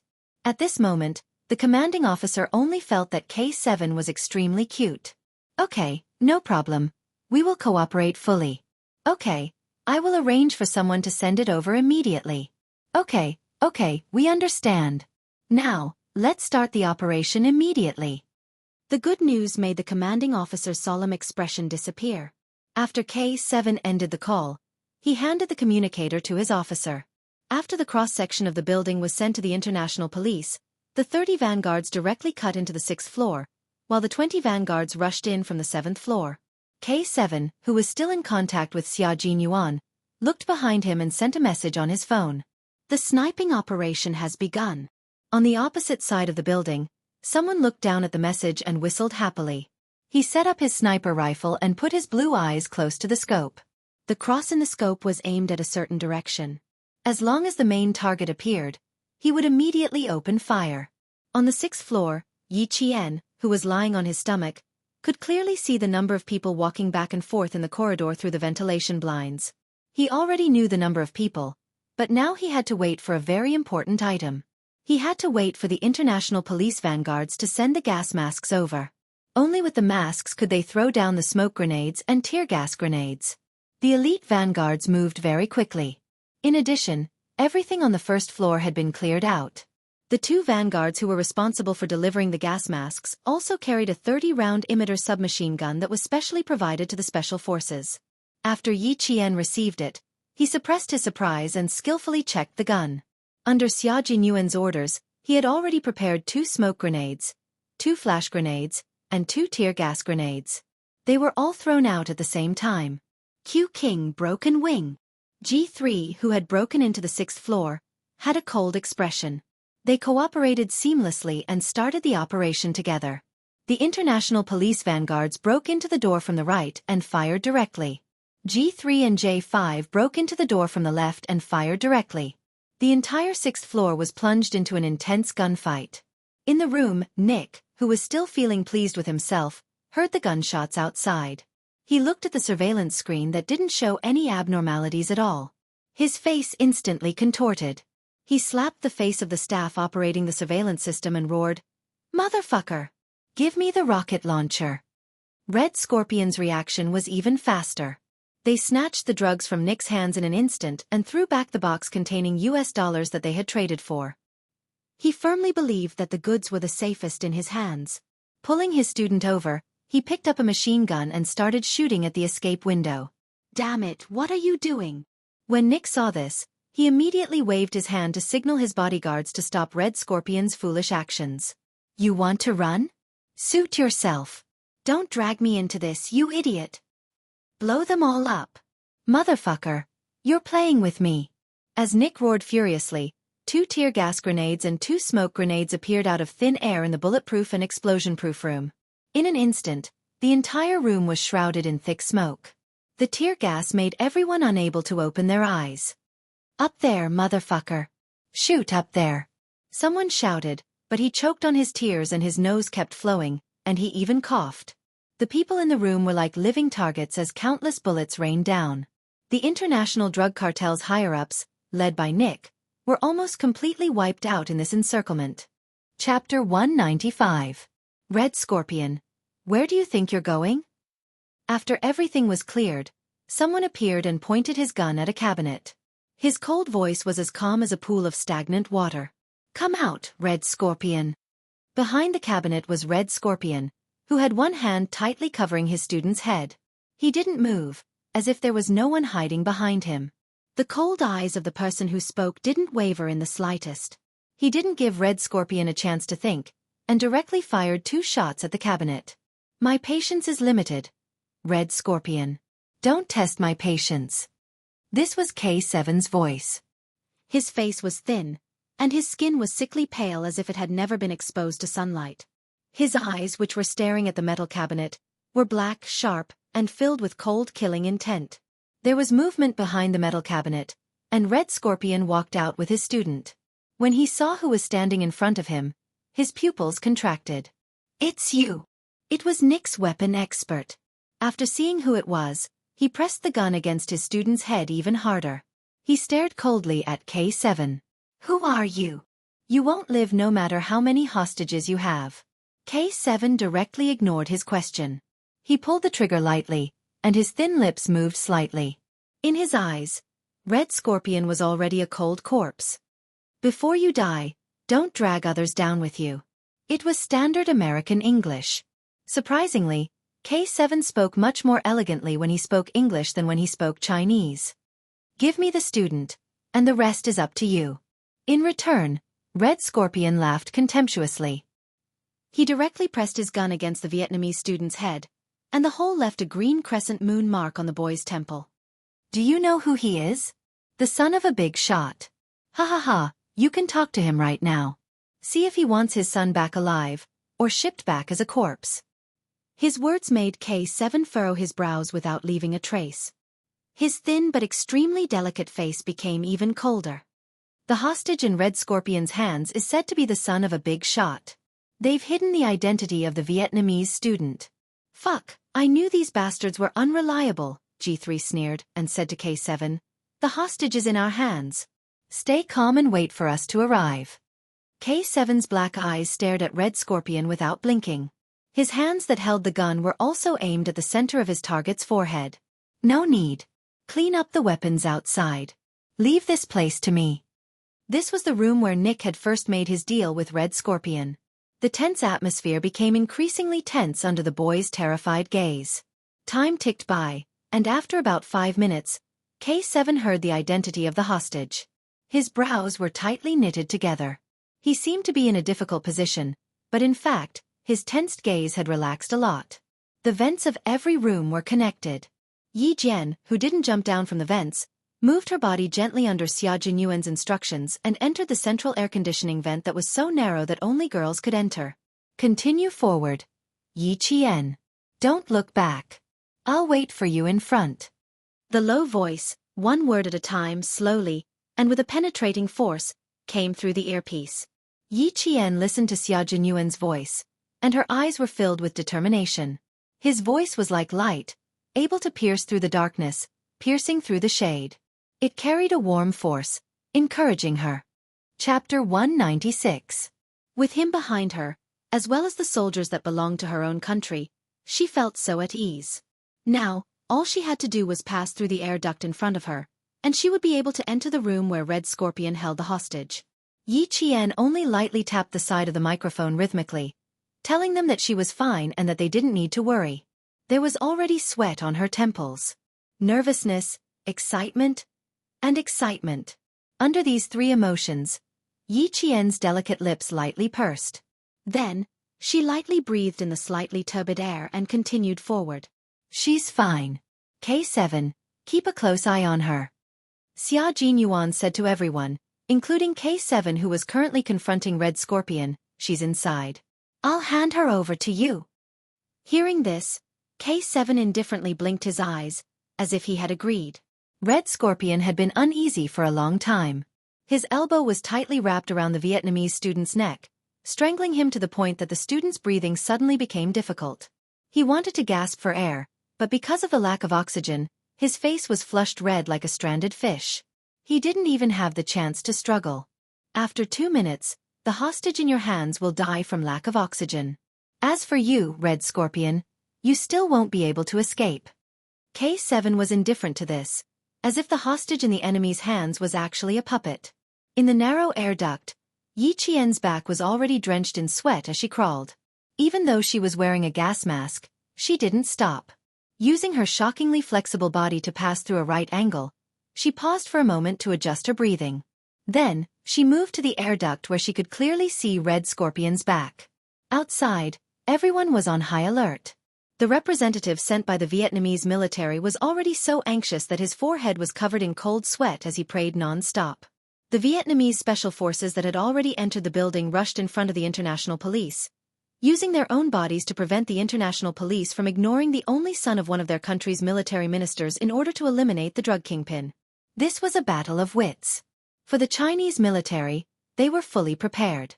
Eliminating all of them in one fell swoop was definitely not a problem. Outside, The international police and the Vietnamese military watched through the thick smoke as they held their guns tightly and guarded the side of the engine room. In front of the hidden cabinet door that led to another room, a police officer stood up and said in a very troubled tone, "Right now, there's only one target left. We don't want to steal your credit, but we want to complete the mission perfectly. Chinese military, the only son of our country's minister, if anything happens, can you take responsibility?" The Vietnamese soldiers were extremely nervous. They were currently riding on a tiger's back, so they had to be extremely careful. The confrontation between the two sides, Xia Jinyuan's eyes, and their gazes became colder and colder. J5 laughed coldly. "What's credit? Sorry, I don't understand. And you, all of you, if you want to rush in, sure. Come, take a look at the situation inside the house." J5 walked to the only surveillance screen that hadn't been destroyed. His 10 fingers tapped on the keyboard for a while, and the originally still surveillance screen flickered a few times before it instantly cut into the next room. "Use to us," he said to the tutu to red to look. "Of course, you'll have to deal with the consequences yourself." J5's smile was like a spring breeze, but the meaning behind his words was as cold as ice, suffocating the people around him. Xia Jinyuan had already put away his gun, and said indifferently, "I think, with the strength of the international police and the Vietnamese military, and with so many people charging in together, it shouldn't be impossible to save a hostage. G3. Inform our people to retreat." Chapter 197. This was a good move, allowing them to clearly see the situation in the room across the surveillance screen. Xia Jinyuan calmly ordered the Chinese people to retreat in English. However, the first to panic were the Vietnamese soldiers. "Wait, please wait." Afraid that the Chinese soldiers confronting Red Scorpion would retreat, the Vietnamese soldiers quickly apologized. "Sorry, I apologize for our recklessness." When the international police also apologized and pleaded with Xia Jinyuan for help from the Chinese soldiers, Yi Qian, who was holding his breath, smiled. He had said before that he would make those who looked down on the Chinese side beg the Chinese soldiers to help them. Tonight, he really did it. That's right. Not only were his words worth 1,000 pieces of gold, every single one of them was true. How could a great country be looked down upon by others? The dignity of the country, the dignity of the people, how could they be looked down upon by other countries? Yi Qian put away the faint smile on his face, the cold black bullet hole aimed at Red Scorpion's back through the slender gap in the ventilation net. There was no wind, the temperature was normal, the visibility was high. The distance was close, one bullet hit the heart, and the other hit the back of the head. Now was the time. Shooting at close range didn't require any scopes to observe. It relied on aiming and strength. When Yi Qian, who maintained a high level of calmness, fired the first bullet, the second bullet was only 30 seconds away from the first bullet, and the second bullet hit the back of Red Scorpion's head. Blood, like a mist, exploded with a boom. Even though there was clearly some distance between them, Yi Qian felt as if the blood had filled her eyes, and the entire world was blood red. It was as if she didn't know anything, but also as if she couldn't see anything. Only the mist of blood and the exploded head and neck kept brushing past her eyes. Close-range shooting. 2 consecutive shots. No matter how tough his life was, he should be dead by now. The international police and Vietnamese soldiers who were watching the surveillance screen were stunned, and then they all subconsciously looked towards the ventilation vent in the room. Judging from the position where Red Scorpion was shot, there was another soldier on the Chinese side hiding in the central air conditioning vent? How could he crawl through such a narrow space? Outside, the sound of sirens could be heard. Inside, it seemed to be exceptionally quiet. Yi Qian blinked and looked at the handsome face that had suddenly appeared before his eyes. He blinked again and then chuckled softly. Sweat flowed into his eyes, but with the mask on, it was not convenient for him to wipe it off. Looking at him, Yi Qian was breathing heavily, as if he could not catch his breath. Red Scorpion's miserable state was still lingering in his mind, as if it was branded in his mind. Even though she knew that she had made the right choice, just like how she had shot the 2 of them earlier, when she saw the huge bloody hole on the back of his neck, it hit her heart and made it difficult for her to breathe. What a bold little girl. She was scared. "Don't look, girl." Xia Jinyuan, who was standing on the table and using violence to remove the ventilation blades, looked at her palm-sized face that was completely drained of blood. He stretched out his slender hands and said in a voice as calm as the morning bell, "Come, give me your hands. I'll carry you down." Don't look, close your eyes. 2 consecutive shots, especially the gunshot wound on the back of his neck. It was especially terrifying and bloody. This child was scared. Xia Jinyuan, who was suppressing his heartache, grabbed Yi Qian's hands and coaxed her gently, as if he was coaxing a baby. Come, a little closer, I'll hold you. Be good. Just a little closer. Chapter 198. He didn't say it out loud for fear of hurting her, so he spoke carefully, as if he was protecting the apple of his eye. Xia Jinyuan's voice not only had the power to penetrate the darkness, but it also had the effect of calming people's hearts. Yi Qian thought to himself as he blinked his eyes. He exhaled a mouthful of foul air that seemed to be stained with blood. When he saw Junius' worried eyes, he smiled slightly. I'm fine. It's just my first experience, so I'm still in the process of adjusting. She had shot 2 people in a row previously because she knew that if she was discovered, both she and Gao Yiyang would die. She had no choice but to deal with the enemy and save her own life. This time, she was fully prepared, but she still overestimated herself. Yi Qian reached out and grabbed his hand tightly. He smiled bitterly. Captain Xia, I want to take off my mask and take a breather. There's sweat in my eyes, and it's uncomfortable. It wasn't as if she didn't sweat during training, but she couldn't help it this time. There was no smoke in the room, so it was fine for her to take a breather. Her soft voice made Xia Jinyuan's heart ache. This girl was too strong, so strong that it made his heart ache. Okay, take it off and take a breather. He replied gently. He put down his hand and gestured for his comrades below to open the windows and let in some fresh night air. Su Yu and the others heard her words and could hear the slight tremor in her voice. A 14-year-old girl should be wearing a beautiful floral dress with her black hair tied up high. She should be the apple of her parents' eye.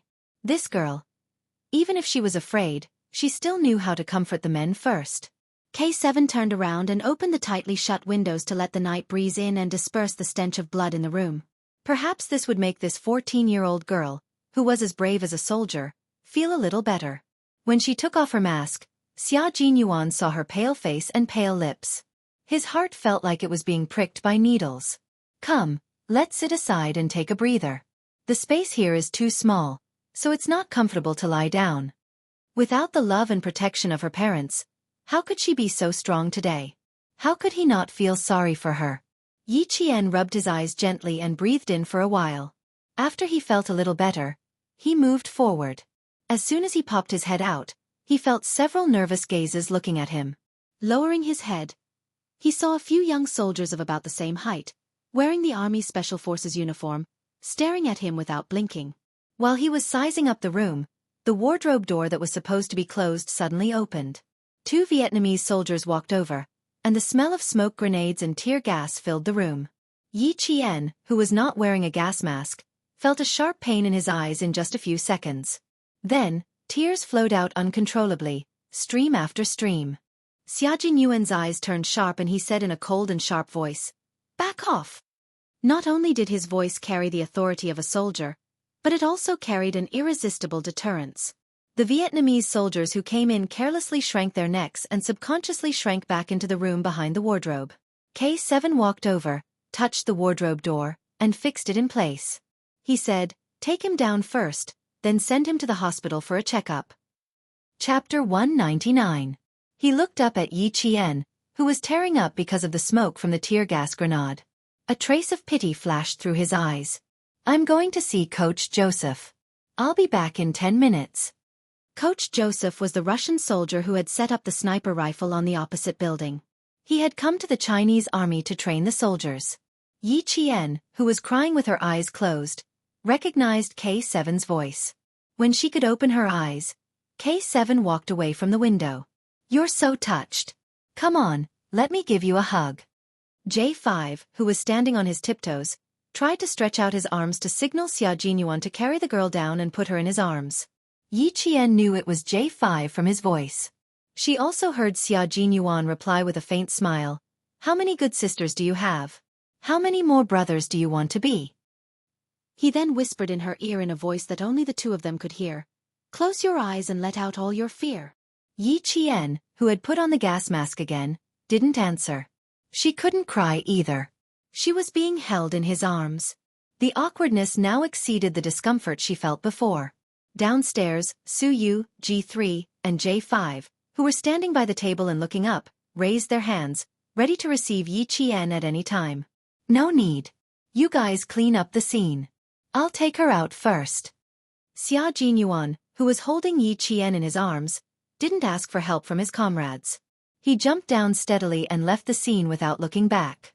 G3 looked up and said to J5, "Is he coming to our team?" "Yes, the king of soldiers." J5 pulled on his helmet and looked at the slender figure leaving. He said with interest, "That's right. I heard he's only 20 years old. His personal information is confidential. Other than the political commissar, no one knows. His background is not simple." He clicked his tongue. Under the gas mask, his peach blossom eyes were shining. "Q King is not bad. But I think that little girl is better. His IQ is high, and his courage is unique." Su Yu didn't know any of these people. He was sent from the Yun province's Armed Police Border Defense Force. Standing next to these soldiers who were of the same height, he was secretly surprised and said in a deep voice, "I'm afraid the other target has heard the news and didn't appear in this transaction. This time, I'll have to trouble you all. On behalf of the Yun province's Border Defense Police, I would like to express my gratitude to all of you." This was a matter of Yun province. Xia Jinyuan and the others were actually providing support. "We won't be separated. We won't be separated. We're all one family. What's there to thank?" J5 laughed heartily as he spoke, pointing at Red Scorpion's corpse. "Let the Vietnamese army take care of this themselves. Let them bring this student back as well. Our final mission. Let's go, my comrades. Let's go meet the insufferably arrogant white commander." After waiting for a few minutes, the Vietnamese army and international police came in. All they saw was a Chinese soldier, a hostage rescued by the Chinese soldier, and Red Scorpion's corpse. After watching the two Special Forces soldiers leave the window, Su Yu turned around and began to talk to the Vietnamese army. The international police ran to the open window and looked down. They found nothing. The Chinese soldiers who appeared on the surveillance screen had suddenly appeared and mysteriously retreated. It was as if they had never appeared. Chapter 200. The night breeze with the smell of gunpowder blew in through the open window. Outside, the sirens were still ringing through the night sky. The international police officers standing by the window leaned their whole bodies out of the window, but they did not see the other Chinese soldiers who were confronting them, nor did they see the Chinese soldiers hiding in the ventilation vent. "Sir, they have left," someone on the intercom said softly. He was telling the commanding officer at the scene, "I'm sorry, we're still a step too late." He disappeared into thin air, leaving not even a trace behind. During the confrontation just now, the Chinese soldiers were all wearing gas masks, so it was impossible to see their faces clearly. Now, there was no way to know where they had gone. This feeling caused them to feel a chill in their hearts. There was an uncomfortable feeling pressing down on their hearts, but they had no one to complain to. Were the Chinese soldiers weak? Were they really weak? No one could answer, only they could answer themselves. The commanding officer at the scene was momentarily stunned. Disappeared? Disappeared? God! When did the international police officers become unable to find a few living people? Xia Jinyuan, who was carrying Yi Qian, had already escaped several waves of police officers who had entered the building. He stopped by the side of the elevator that had started operating, and saw a few Australian police officers who were investigating the scene walk out of the elevator. He hid in the dark and waited until they left before walking out. Little did he know that Yi Jian, who had been in his embrace all this time, had already become dizzy. Not only was her head dizzy, but her little face was also flushed red like a peach blossom, and it was crimson red. The air in the building was not very good. When the international police officers rushed in, they threw smoke grenades everywhere as if they were free. Now that it was over, the air was still filled with smoke. Yi Qian guessed that he had stayed in the building for too long and that the gas mask he was wearing was not working. Otherwise, why would he feel so dizzy? The dizzy Yi Qian was like a little turtle hiding in its shell, using this method to hypnotize himself. When he was about to walk out, Yi Qian calmed himself down and coughed softly. "Captain Xia, I can walk on my own. You don't have to carry me all the time. I'm not used to it." "Are you sure your legs aren't weak?" Although he was joking, he still respected Yi Qian's wishes like a gentleman. He bent down slightly and put her down. If you can't walk, just let me know. I still have the strength to carry you. She was very light and very thin. The first feeling he got when he held her in his arms was that she needed to be well nourished. Yi Qian instantly felt that his breathing had become much smoother after leaving his embrace and losing the warmth of his body. His mind, which had felt like it had been stuffed with cotton, was no longer as dizzy as before. He gradually regained his clarity. As expected, a dangerous man really couldn't get too close. She was held in his arms like he was protecting a treasure. Her entire body was floating. When her feet landed on the ground, it was just as he said. Her legs were a little weak. However, it was absolutely impossible for her to admit that her legs were weak. He smiled. If I really can't walk, I won't be polite with Captain Xia. She wouldn't be polite with him. That would be strange. This little girl was as cunning as a fox one moment, as a fish the next moment, and as pitiful as a little rabbit the next moment. It was really difficult to understand what she was thinking. Okay, you're welcome to be polite at any time. Hearing that her tone had regained its usual indifference, Xia Jinyuan, who was slightly relieved, regained his sense of humor. You must know that as a man, I'm born to serve beautiful girls.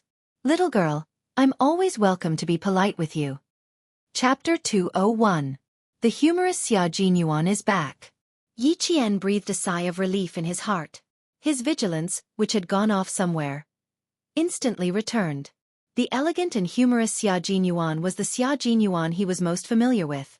Just as he secretly thought this, Major Xia, who had regained his humorous demeanor a second ago, became exceptionally serious in the next second. He took off his gas mask and stood under the faint light. His handsome face appeared exceptionally cold, and his eyes were like cold stars as he stared coldly at the exit in front of him. I'll cover for you later and divert their attention. J5 and the others have already left. It's not suitable for the members of our operation group to appear in public. And you, little girl, can't show your face either.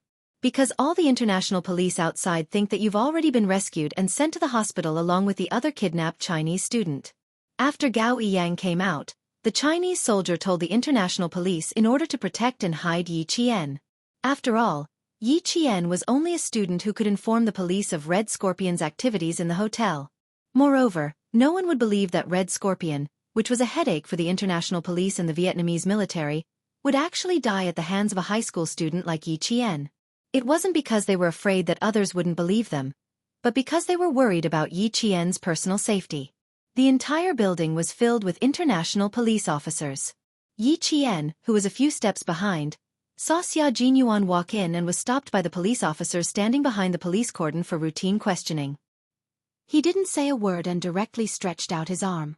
A brightly colored miniature version of the national flag with 5 golden stars made the interrogating European police officer stand at attention, raise his hand, and salute. He didn't ask any more questions and let the interrogating officer in. He also had a walkie-talkie hanging in front of his chest. Xia Jinyuan pointed at the walkie-talkie and smiled politely. I need to borrow your walkie-talkie to say a few words to your commanding officer. Of course. The police officer didn't hesitate at all. He looked at the Chinese soldier with admiration in his eyes and handed the walkie-talkie over. After Xia Jinyuan thanked him, he took it and leaned to the side to block the police officer's view. At the same time, he was able to see Yi Qian's movements. He restrained his polite smile and no longer spoke in a warm tone. Instead, it was filled with an inviolable coldness. It was the hard and cold expression of a Chinese soldier. He said to the international police commander on the scene, Please tell your commander-in-chief that the thing he wants is in the hands of our soldiers. If he wants to get it, please apologize to our soldiers first. His voice was piercingly cold and resounding, striking the hearts of everyone present. He spoke in standard American English, and anyone with a walkie-talkie could hear him. At the same time, his words made the European police officers who had once thought that the Chinese soldiers were incompetent feel ashamed. If he dared to say such words, he definitely needed to have a certain level of confidence. Xia Jinyuan returned the walkie-talkie to the European police officer who was already embarrassed. He smiled again and did not forget to maintain his politeness and said, Goodbye. His voice wasn't loud, but it was enough to attract the attention of the police officers on duty. They saw Yi Qian stick close to the wall and nimbly hide behind a tree. She didn't immediately come out. She was like a little fox that came out of its cave. After looking around vigilantly, she lightly jumped across the warning line parallel to the green ribbon and successfully avoided the sight of the police officers. Watching her leave, Xia Jinyuan's lips curled up slightly. She's strong and agile. No wonder she's a reserve soldier, trained by a first-class sergeant and the world's best sniper. Chapter 202. After setting up the cordon, Xia Jinyuan walked out and saw Yi Qian hiding behind a tall wall from the corner of his eye. He walked over with a gentle smile in his eyes. The ambulance arranged by the Chinese side drove over under his instructions. The doctors and nurses in the ambulance were all from the embassy. After Yi Qian got into the ambulance, they immediately gave her a simple checkup. After they were done, they gave Xia Jinyuan an OK hand sign to indicate that everything was normal. The two of them sat in front of the ambulance and pulled down a layer of cloth. Xia Jinyuan casually placed the gas mask to the side. He looked at the little face in front of him that had regained some color. His thin lips curved into a perfect smile. Your heart rate is correct. It looks like you're really not afraid anymore. Major Xia's smile was very lethal. Just now, she had been dizzy from his minty scent, and now, she saw his warm smile. What a dangerous man.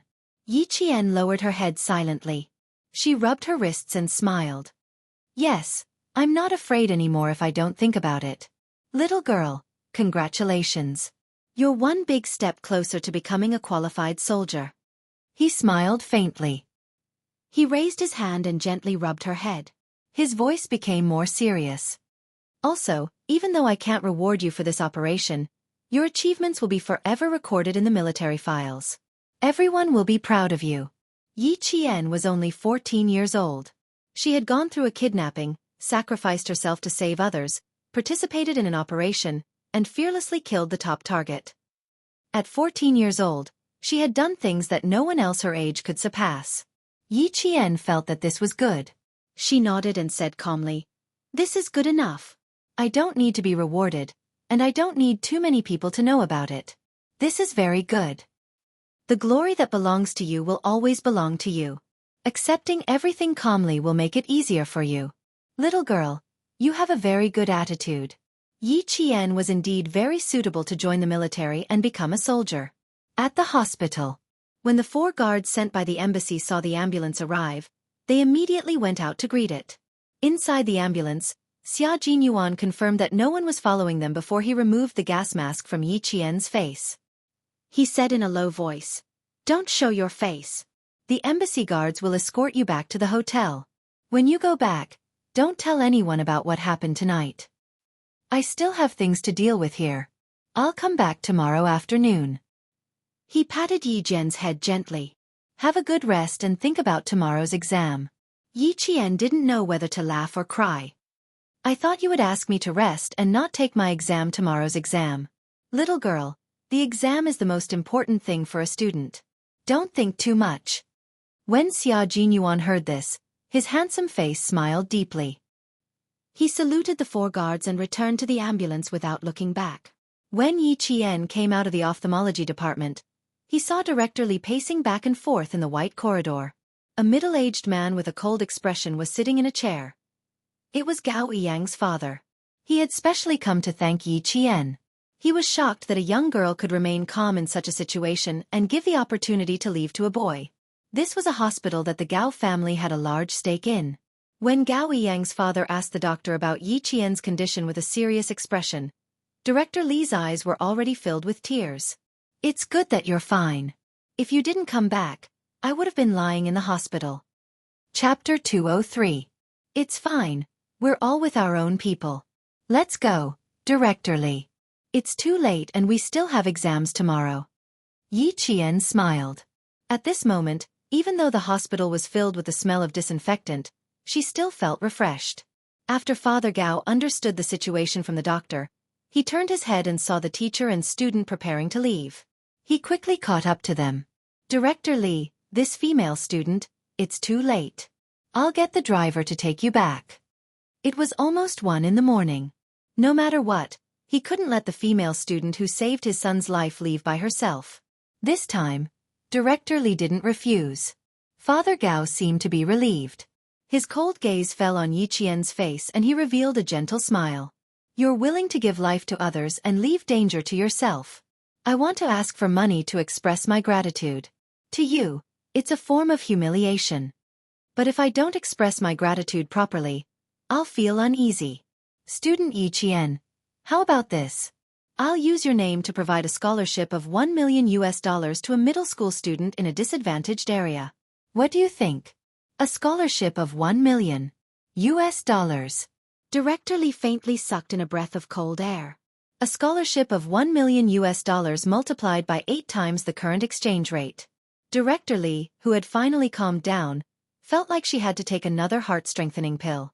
The exchange rate in July 1995 was 1 million. It was a lot of money.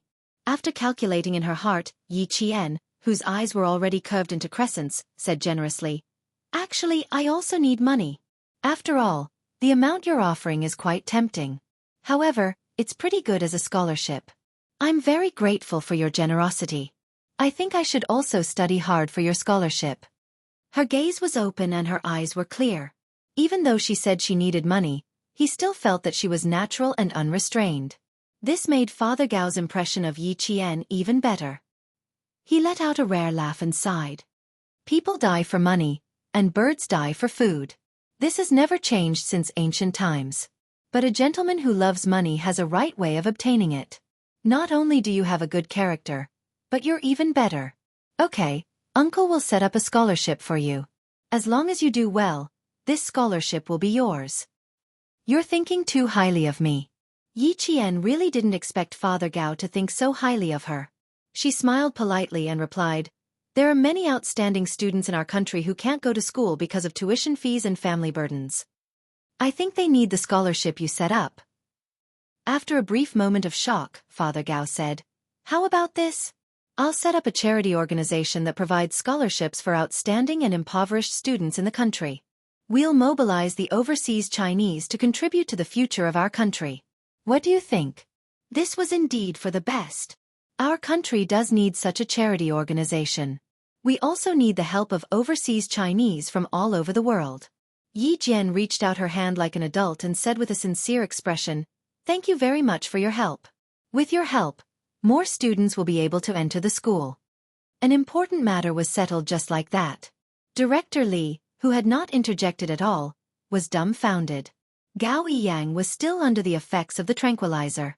Gao Yiyang's father promised to send him to the hotel at 7:30 a.m. sharp the next morning.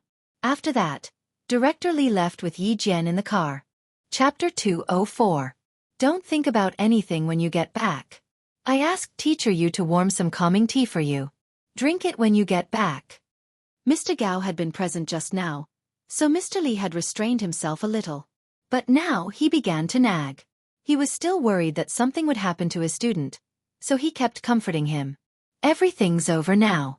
We came back safe and sound. You just treat it like a dream. When you wake up tomorrow, nothing happened. Yi Qian didn't interrupt, but listened with a smile. Occasionally, she would obediently say, Okay. She didn't have the coldness of a gun-wielding girl anymore. She was completely an obedient girl. When they returned to the hotel, they didn't disturb the other students. Whether it was the Chinese students or the students from other countries, they didn't know that Yi Qian and Gao Yiyang had gone through a disaster. What happened in the middle of the night didn't affect the contestants who went to bed early. The next morning, Yi Qian appeared in front of her classmates as usual. No one knew that she had returned to the hotel at 1 in the morning. When Yang Yi saw her, she immediately came over. Dear, can I sleep with you tonight? I found out that I'm sleeping in the same room as teacher Yu. Why do I have insomnia? You don't have freedom in romance anymore, do you? Yi Qian smiled and saw through her thoughts. The first night I slept with you, I helped you pick up your books twice in the middle of the night. You're quite relaxed.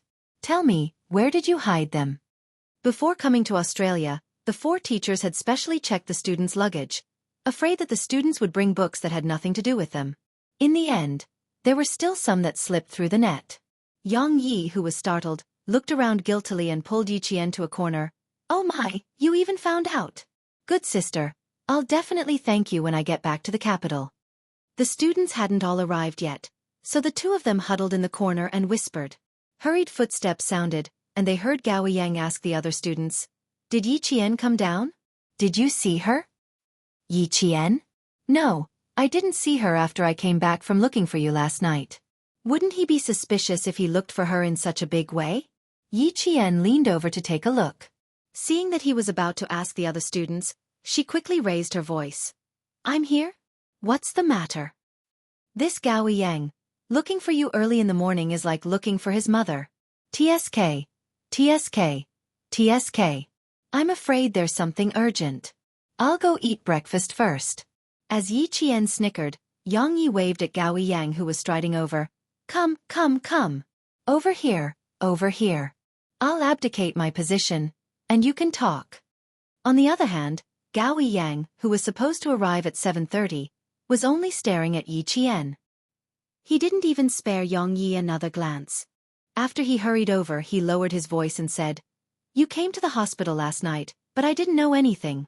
I'm sorry, Yi Qian." His eyes were still red, as if he had just cried. His expression was also somewhat haggard, as if he had not slept well the entire night. "I'm fine. It doesn't matter if you know or not." Yi Qian saw that more and more students were coming and going. He pointed downstairs and said, "Let's talk outside. We can't let anyone know about this. It could be considered a secret between her and Gao Yang." They didn't leave the hotel. They were right in front of the fountain.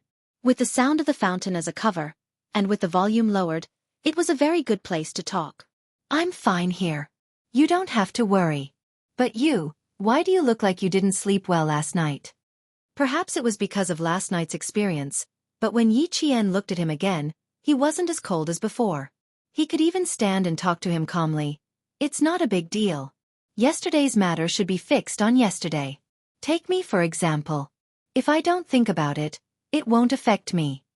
Chapter 205. Under the sunlight, her eyebrows and eyes shone brightly. Her skin was so fair that it seemed to glow like a pearl. What made him unable to look away were her bright eyes. Just like last night, they carried a coldness that he had never seen before. Her gaze was like an arrow that pierced straight into his heart. He couldn't help but listen, he couldn't resist. Yi Qian was so unfamiliar that it was as if they were meeting for the first time. Also, the way she held the gun made it seem like she was used to holding a gun, no different from a police officer or a soldier. Skilled marksmanship, shooting without hesitation. Calm response, nimble handling. She was not the Yi Qian that occasionally bickered with Yi Ying in school. After the sedative wore off, he woke up and didn't sleep again. He thought a lot and recalled a lot. In the end, he came to the conclusion that she had been hiding her true self in school. There were so many things he wanted to ask, but every time, he couldn't get them out. After pursing his lips for a while, Gao Yang said in a slightly hoarse voice, "I don't have anything to do. I just came over to thank you. Last night. If it wasn't for you, I don't even know if I would have made it out alive." After a slight pause, she looked at her distant face and sped up her speech. "Thank you, Yi Jian. I was too reckless in the past and liked to take things out of context. I misunderstood you again and again. Fortunately, you're a great person who doesn't mind my mistakes and didn't hold it against me." He laughed self-deprecatingly, revealing the innocence that a boy should have. "Now I know how ridiculous I was in school. I jumped around in front of you like a clown and didn't even realize it. If you wanted to talk about this, then there was no need." Yi Qian smiled faintly and interrupted, "It's not a big deal. I'm not that magnanimous, but I won't fight over the usual disputes and misunderstandings to the point where it's a matter of life and death. As for Yi Ying, I'll say the same thing again. Don't mention her in front of me in the future. I really can't like her." When she mentioned Yi Ying, her tone was cold. It was obvious that their relationship was quite bad. The only difference was that she never gossiped about Yi Ying. Just as her father had said, sometimes it wasn't just about looking at a person, but also about thinking with one's heart. As for Yi Qian, if she didn't like someone, she would say that she didn't like them. She had never heard her talk about others behind their backs. She finally understood that such a person was rare and valuable. Smiling, his inexperienced handsome face had a trace of soaring spirit. His unperturbed eyes lost a trace of coldness and gained a bit of color. "Okay, I won't mention it again. You haven't had breakfast yet, right? Let's go. Putting aside her previous prejudice, Gao Yiyang was indeed a friend worth befriending. Oh. This would explain why Gao Yiyang did not get together with Yi Ying. She probably left without hesitation after seeing Yi Ying's true face. When they reached the cafeteria, they bumped into another Vietnamese student, as well as the only son of the high official who was kidnapped by Red Scorpion last night. When he saw Yi Qian, his eyes clearly shrank. He pursed his lips and silently took a step back. This step back made the other two Vietnamese students who had appeared in the Red Scorpion room together involuntarily take a step back, allowing Yi Qian and Gao Yiyang to pass. When they passed by, Yi Qian suddenly stopped. Her gaze fell on the boy who was hiding at the back, trying to minimize his presence. He was the boy who caused her and Gao Yiyang to be kidnapped. Chapter 206. Her pause immediately made the three boys nervous. They didn't even dare to raise their heads, much less pass Yi Qian and leave. In reality, Yi Qian had only stopped for a moment and left without even saying a word. However, it was precisely because of this that the three of them didn't even dare to breathe loudly. She seemed to be looking at the boy at the back, but in reality, she was sizing up the only son of a high official from the corner of her eye. The only son of a high official. He kept appearing in Red Scorpion's room. In her previous life, she had also seen on the news that high officials were involved in these drug-producing countries. That pair of hands that seemed to be protecting one side was actually dirtier and darker. Xia Jinyuan and the others should know a little about it. However, this was a matter of the Vietnamese and had nothing to do with outsiders. There were 3 days of exams in a row, and the competition in the final exam today was even more intense. Everyone competed to answer the questions, and the entire process was broadcasted live by Australian television. This allowed the Australians who were paying attention to the mathematical Olympiad to see the elegance of the students from each country. The Vietnamese students were not doing well today. Sometimes, even if they managed to grab the questions, they would lose due to a small mistake and end up at the bottom. The competition was the fiercest in China, America, England, and Korea. The students from these 4 countries were all fighting as if they were wearing armor. They were all calm and collected. If there was even the slightest mistake in the middle, the other students would immediately snatch the points back. When it came to mental arithmetic, the gap between them was immediately widened. The first to lose was England, then Korea. In the end, only the Chinese and American students were competing on the stage. The situation suddenly reached an unprecedented level of tension. The atmosphere in the audience was like the air had frozen. Even the announcer who was reporting the live broadcast had a serious expression on her face. Unfortunately, although the Australian contestants tried their best, they were eliminated in the end. However, we are all proud of them because, to be honest, I believe that at least 90% of the people in the country can't do those questions. Up until now, our broadcast room has only received 4 correct answers, and they were all answers provided by adults. The announcer's expression was serious, but her hosting style was humorous. Even if it was her own country's students being eliminated, she still felt that it was a great thing. Below the stage, the teacher's expressions were solemn. Watching the final confrontation between the Chinese and American students, they all held their breaths, waiting to see what the final outcome would be. Theory and mental calculation were carried out simultaneously.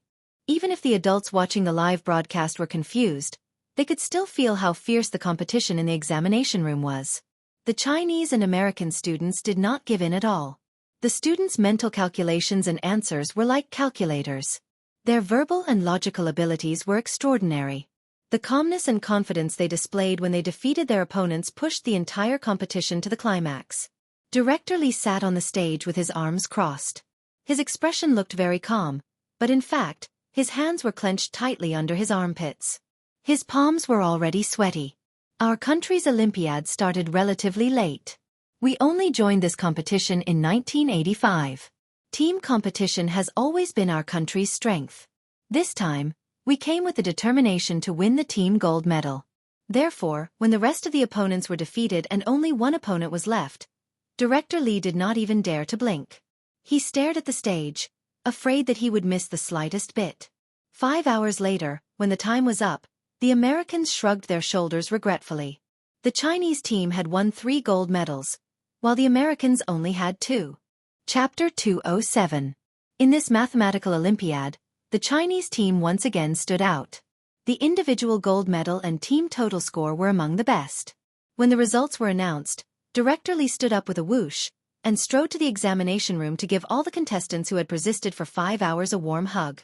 The audience also applauded continuously. This was for all the students. Regardless of success or failure, the spirit of the students' hard work was worthy of praise. Father Gao, who had never attended his son's parent-teacher conference and had never even been to his son's school, had tears in his eyes. As a middle-aged man, there was a trace of gentleness in his love for family compared to when he was young. He really didn't know that his son was so outstanding that he was so proud of him. A fierce competition ended with the contestants shaking hands with each other and a gentle smile on their faces. The mathematical Olympiad ended. Yi Qian received the gold medal that she had obtained in 2 lifetimes. She, who had always been calm and composed, was also slightly red-eyed. In her previous life, she had gone through hardships but still could not escape from Yi Ying's persecution. In this life, she finally did not need to look at Sun Dongqing and Yi Ying's faces and live carefully. She could stand upright and no longer suffer from that cowardice. The continuous applause was like flowers that appeared on the roadside when you walked through a thorny road. You could stop to feel the joy, but never forget that a wonderful life could not be stopped because of this. Yi Qian, Yang Yi, the 2 girls, stand in front. The boys stand on the left and right. Take a group photo together. Below the stage, Director Li, who had a face full of pride, and the staff sent by the embassy took the first group photo of all the students in Australia. When the 12 contestants began to visit the scenery of the University of Sydney, this photo had already been sent back to China by the embassy staff. Yi Qian and the others had not yet returned from Australia. In China, the news that the Chinese team won the most gold medals in the mathematical Olympiad team and the individual gold medals swept across the country like a spring breeze. Even the People's Daily, which had the largest circulation, reported it and accompanied the contestants' performance on the stage. Yi Xiaofan was the deputy mayor, and the People's Daily was the paper he had to read every time. When he saw the photo that occupied the most important section of the People's Daily, his gaze suddenly froze. Then he looked at the name attached. His originally relaxed brows suddenly furrowed, and his expression had changed greatly. He had just arrived at work. He picked up his briefcase from his desk, clenched the newspaper in his hand, and strode out of the office. A government worker saw that he seemed to have left in a hurry and asked kindly, "Deputy Mayor Yi, there are still 10 minutes before the meeting." "What are you?" "Postpone the meeting for an hour. I have something urgent to attend to." How could he be in the mood for a meeting? Yi Xiaofan didn't even look back. He left the office building with a gloomy face and sped home on his motorcycle. After breakfast, Sun Dongqing took Yi Ying to the streets to buy groceries. When they came back, they happened to meet the villagers of Shuku village. At this time, they were already proudly talking about Yi Ying's results in the midterm exam. "It's not that I want to praise my Ying, but this child is very sensible. Old Yi and I have never had to worry about her studies." As a matter of fact, he was one of the top few students in the entire cohort during the final exam. Everyone says that all things are inferior, and only education is good. My Ying is not a boy. But in what way is she inferior to a boy? During this period of time, Sun Dongqing was a little arrogant again. It was said that Yi Xiaofan was very likely to become the mayor, and her daughter was very capable. Wherever she went, she held her chin high. Yi Xiaofan, who was riding his motorcycle all the way, happened to see his wife chatting with the villagers. His gloomy face was almost squeezed out of water. Chapter 208. The women from the same village would more or less interact with Sun Dongqing. After all, she was the wife of an official. Sometimes if they wanted to do something, it was difficult to find Yi Xiaofan, but it was definitely not a problem to find Sun Dongqing. Sun Dongqing was greedy and liked to listen to flattery. Sun Dongqing was both. My old Yi always says that even though my Ying is not a man, she will definitely not be bad in the future. Next year, she will definitely be able to get into the provincial experimental high school in the middle school exams. She will definitely be able to get into Hua University and Shi University. She became more and more enthusiastic as she spoke, her saliva flying everywhere. Even though she was very plump, she really did not match Yi Xiaofan in terms of temperament. When the women from the same village heard this, they clicked their tongues and exclaimed, "Isn't that so? Who doesn't know that your Yi family is full of talents? And this talent is from your family." Ying is born with good looks and good grades. When she becomes a university student, she will be a golden phoenix flying out of our poor village. Ying liked to hear these words. When she heard this, she pursed her lips and smiled sweetly. Auntie Tao, I know that little brother Little Dong also got into town high school. In the future, little brother Little Dong can look for me in class if he needs anything. If he doesn't know where my classroom is, just ask around and a classmate will bring him here. When Auntie Tao met her, she first mentioned that little brother Dong got into town high school and that he would have to worry about something in the future. Ying immediately knew why she was here. Since Yi Qian, that damned girl, made her life in school even more difficult, then she had to think of a way to make everyone in the same village stand by her side. Let's see if she has the face to return to the village in the future. Rumors and slanders killed people. Since she had failed to seduce teacher, she would have to take her time. Yi Ying's smile became even sweeter as a gloomy look flashed across her eyes. She didn't believe that she couldn't win against an orphan. If 1 year wasn't enough, then 2 years. If 2 years wasn't enough, then 3 years. As long as that damned girl returned to the village, she would have a chance. When Auntie Tao heard this, she immediately heaved a sigh of relief. Of course not. I say, Dongqing, your Ying is really sensible. No wonder everyone in the village said that the one who had become a demon in the Yi family was actually Yi Ying. Looking at it now, wasn't it true? Yi Xiaofan had been listening for a while. If it weren't for his status, he would have walked over and taught the mother and daughter who didn't know anything a lesson. His hands tightened on the handle of the motorcycle. Just as he was about to leave, he heard the sound of a car horn behind him. A black Santana stopped next to him. Someone greeted him with a smile. Deputy Mayor Yi, Deputy Mayor Yi. A Santana stopped, and the person sitting in the back seat came over with a smile. Long time no see, Deputy Mayor Yi. Isn't this Secretary Wu? Aya, are you going to school? When Yi Xiaofan saw who it was, the gloominess on his face disappeared. He walked over with a smile and held Secretary Wu's hand. He said politely, "It's so hot today. Do you have something urgent?" Secretary Wu was the leader of the city's education bureau. Auntie Tao heard it too. When she looked over, she clicked her tongue and said, "Old Yi is really a busy man. That person looks like an official. TSK, TSK, TSK. Dongqing, you're really lucky. Wasn't he a blessed person?" Son Dongqing smiled arrogantly. "I have to go take a look. You're busy. If you don't return to the village at noon, come to my house for lunch." After that, she pulled Ying over. Chapter 209. Aunt Tao, who had wanted to get closer to her, did not dare to make her stay. Seeing the mother and daughter walk over, she stopped for a while and left. "I just found out that you're Yi Qian's uncle. This is really..." When Sun Dongqing heard Yi Qian's name, she was like a cat whose tail had been stepped on. She immediately exploded. "Yi Qian? Old Yi, what trouble did that wretched girl get into again? Let me tell you, whether she lives or dies has nothing to do with my family. Wretched girl, ungrateful wretch. If it weren't for my family raising her, she would have been a beggar begging for rice." He spoke quickly and hurriedly, without any pause or buffer. He finished speaking with a crackling sound like firecrackers, but he didn't notice that Yi Ying was already sweating from anxiety. "Mom, what are you saying?" Yi Ying was afraid that she would say something unpleasant, so she quickly pulled her back and whispered, "Mom, Dad's expression has changed, and you're still talking. Why don't you see who the important guest is? You can't say anything nice the moment you open your mouth." Yi Ying was also an expert at reading people's expressions, even though she also liked to let others know more about Yi Qian's scandals. But now, who was the guest? What was he doing here? Why was he looking for Yi Qian? She had no idea. Sun Dongqing was still a little unhappy. What? How long has it been since that wretched girl showed up? When I asked you, you said you didn't know.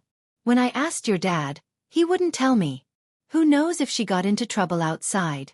This wretched girl, she just doesn't. Mom, can you stop talking?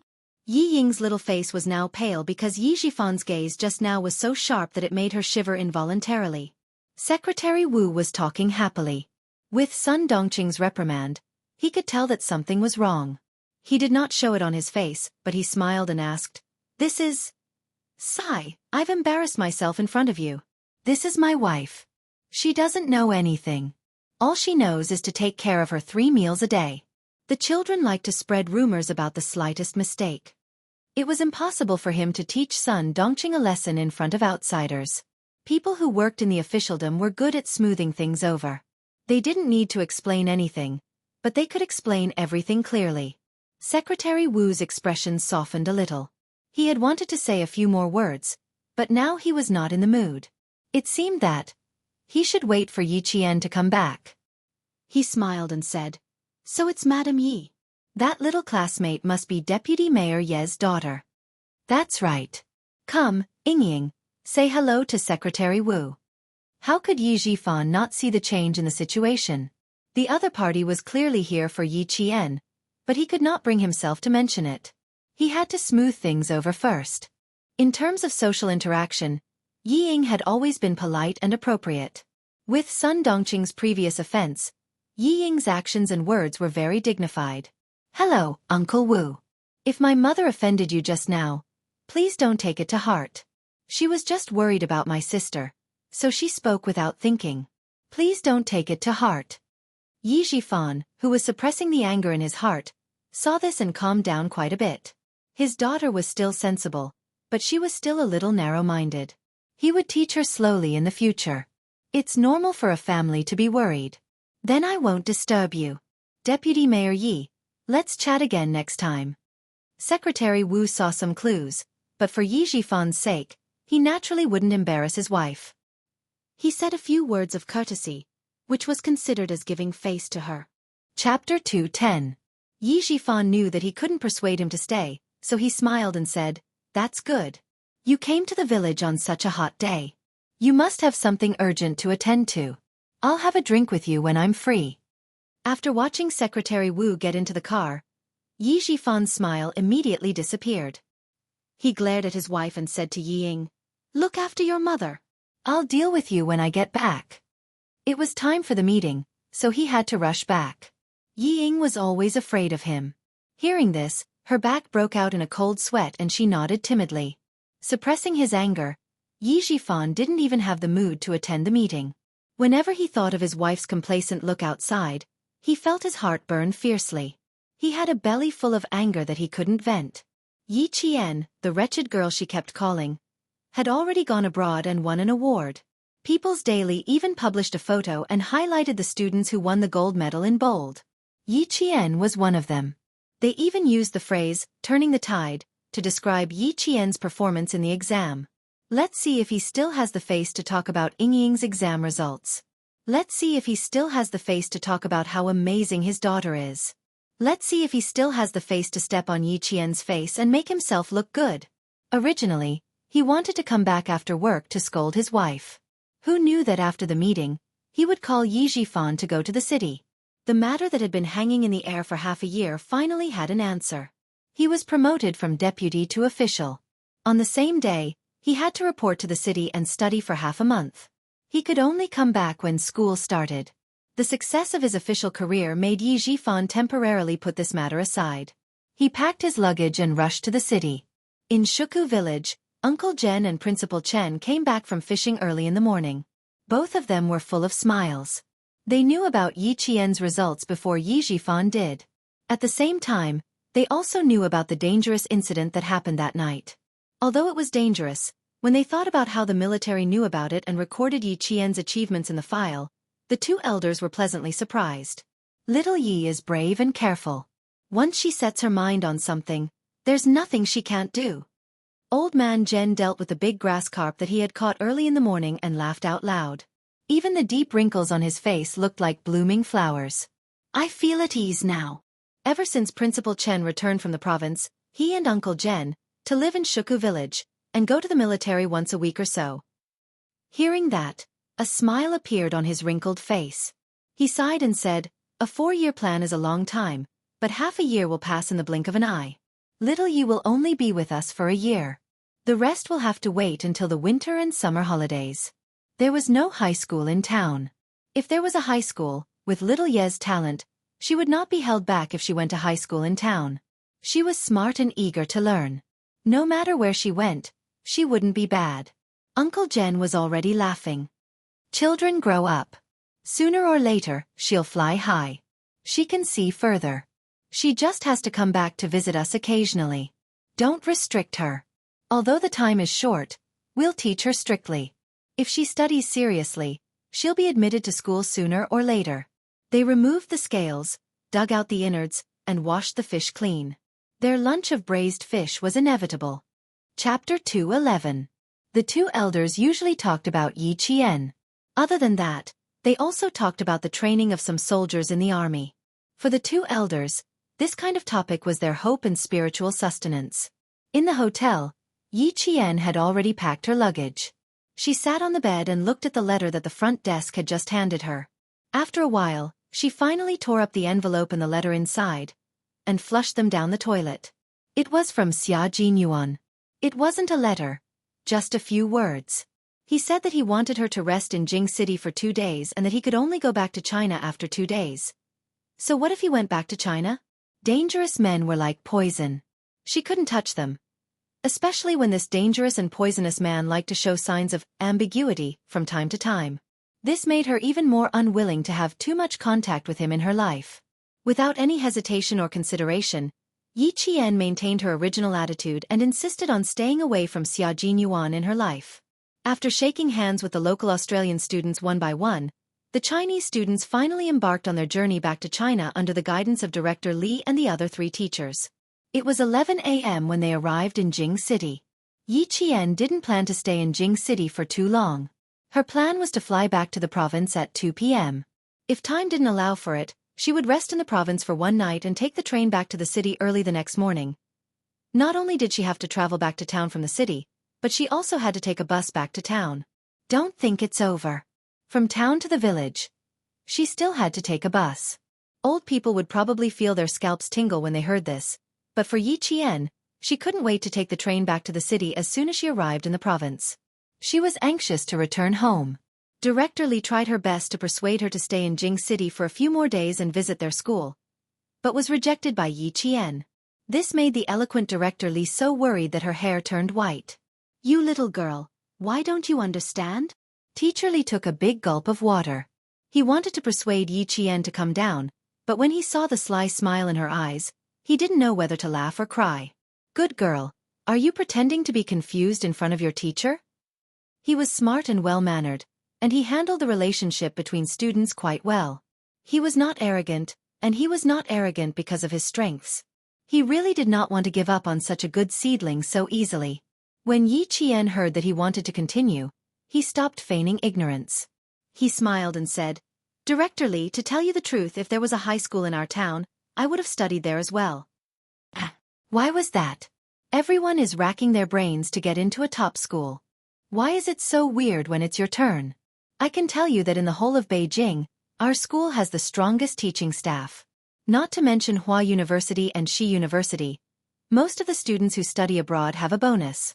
In response to Director Li's well-meaning advice, Yi Qian smiled faintly and replied, "You're honey, you're arsenic." He didn't say anything else. This was something that was completely impossible. He could only thank Director Li for his kindness. "You little girl, you really do have a lot of ideas." Director Li didn't try to persuade her anymore.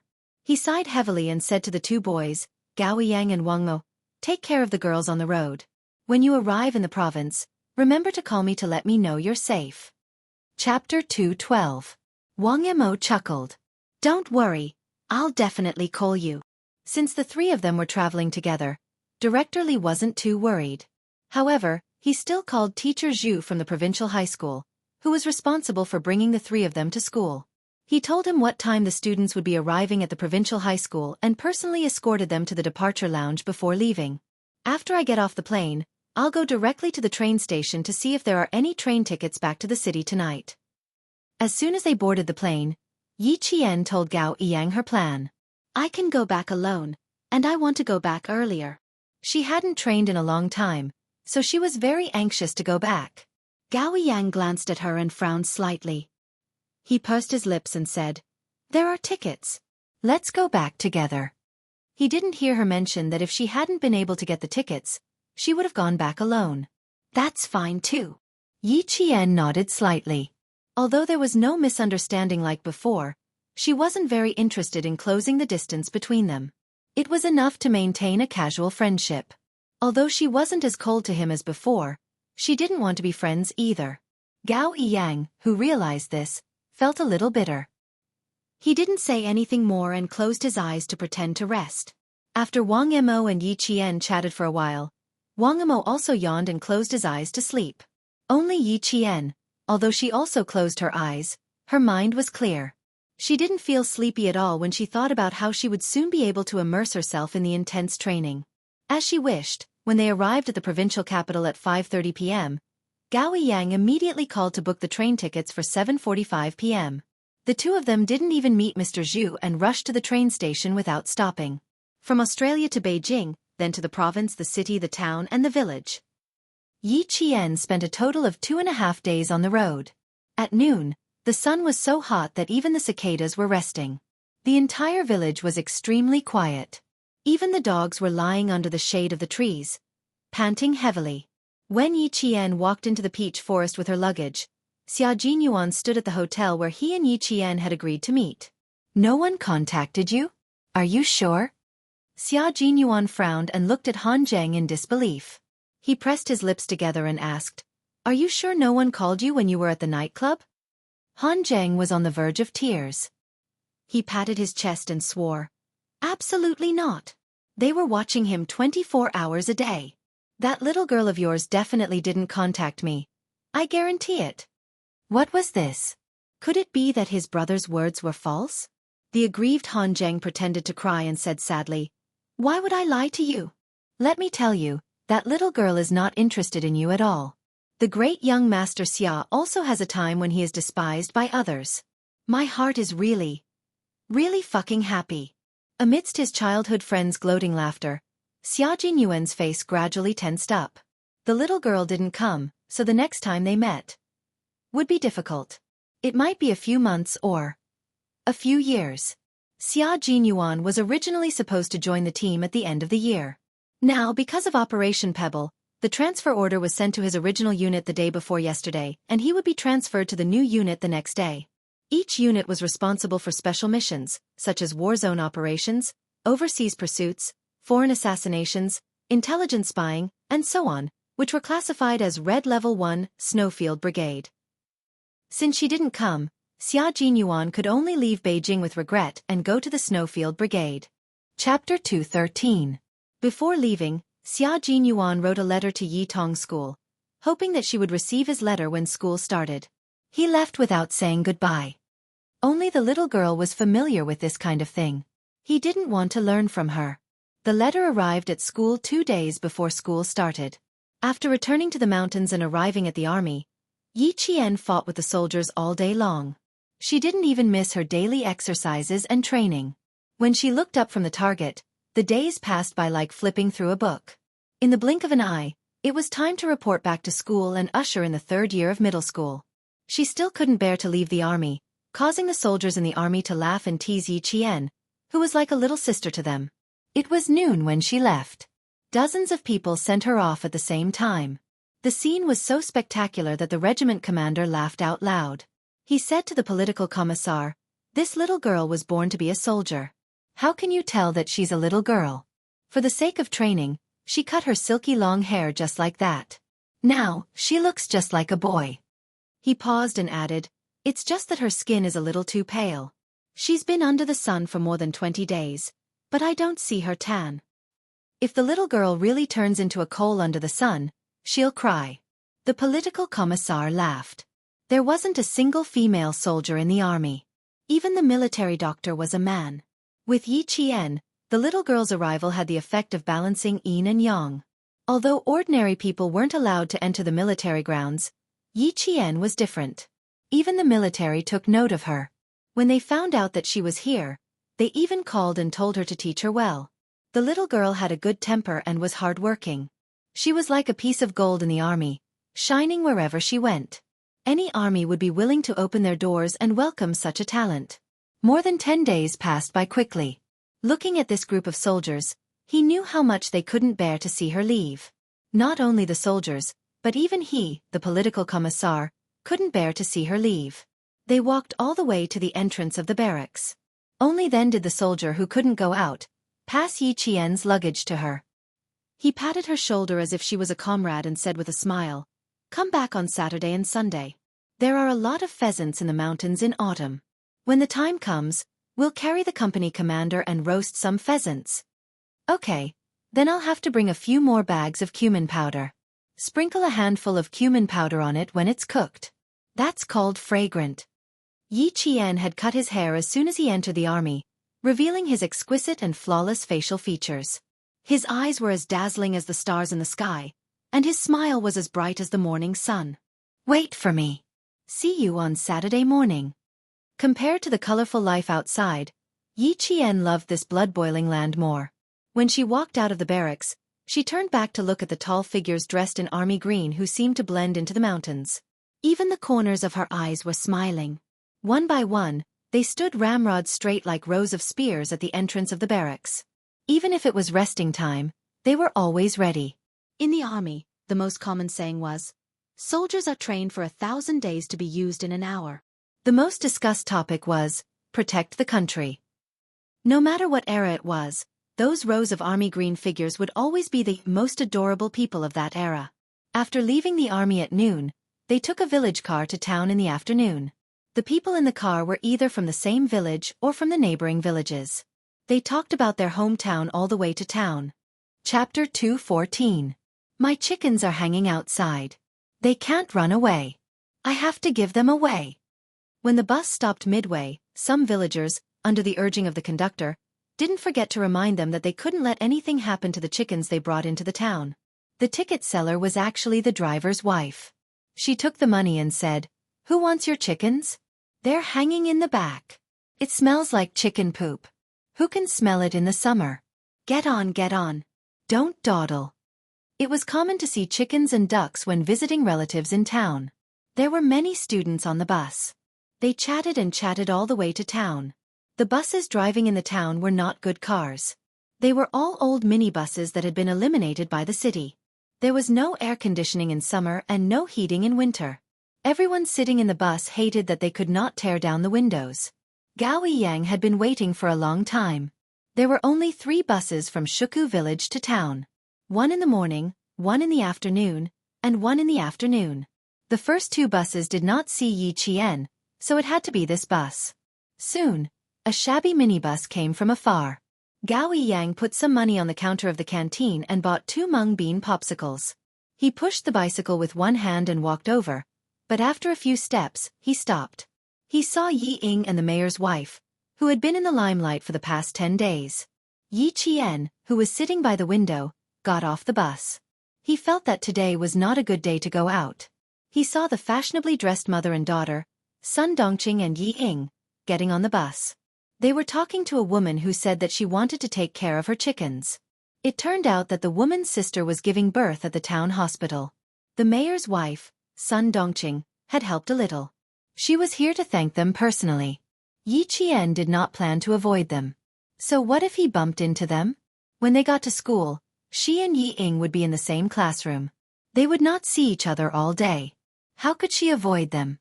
Although the sun was setting in the west in the afternoon, it was still hot. Yi Jian glanced at Yi Ying, who was obviously impatient but still had a fake smile on her face. She took her luggage and left the car. Yi Ying had lost her patience. Her father had just taken office and needed the support of the villagers. Would she come out for a few chickens and ducks? Being close to the people? She had no choice. Over the phone, her father had specifically said that she had to make the mother and daughter appear close to the people. Yi Ying, who was waving a paper fan in her hand, said a few words with a fake smile. She looked up slightly and saw a face that she hated for a long time. His gaze suddenly became exceptionally sharp, and fiercely swept over as if he were looking at an enemy. Every time she thought about the humiliation at the farm in the suburbs of the capital, she hated that she couldn't tear this face apart in her dreams. Yi Qian. She gritted her teeth and shouted in a low voice. Her cold voice was filled with coldness, but she didn't walk over. She just stared fiercely at him.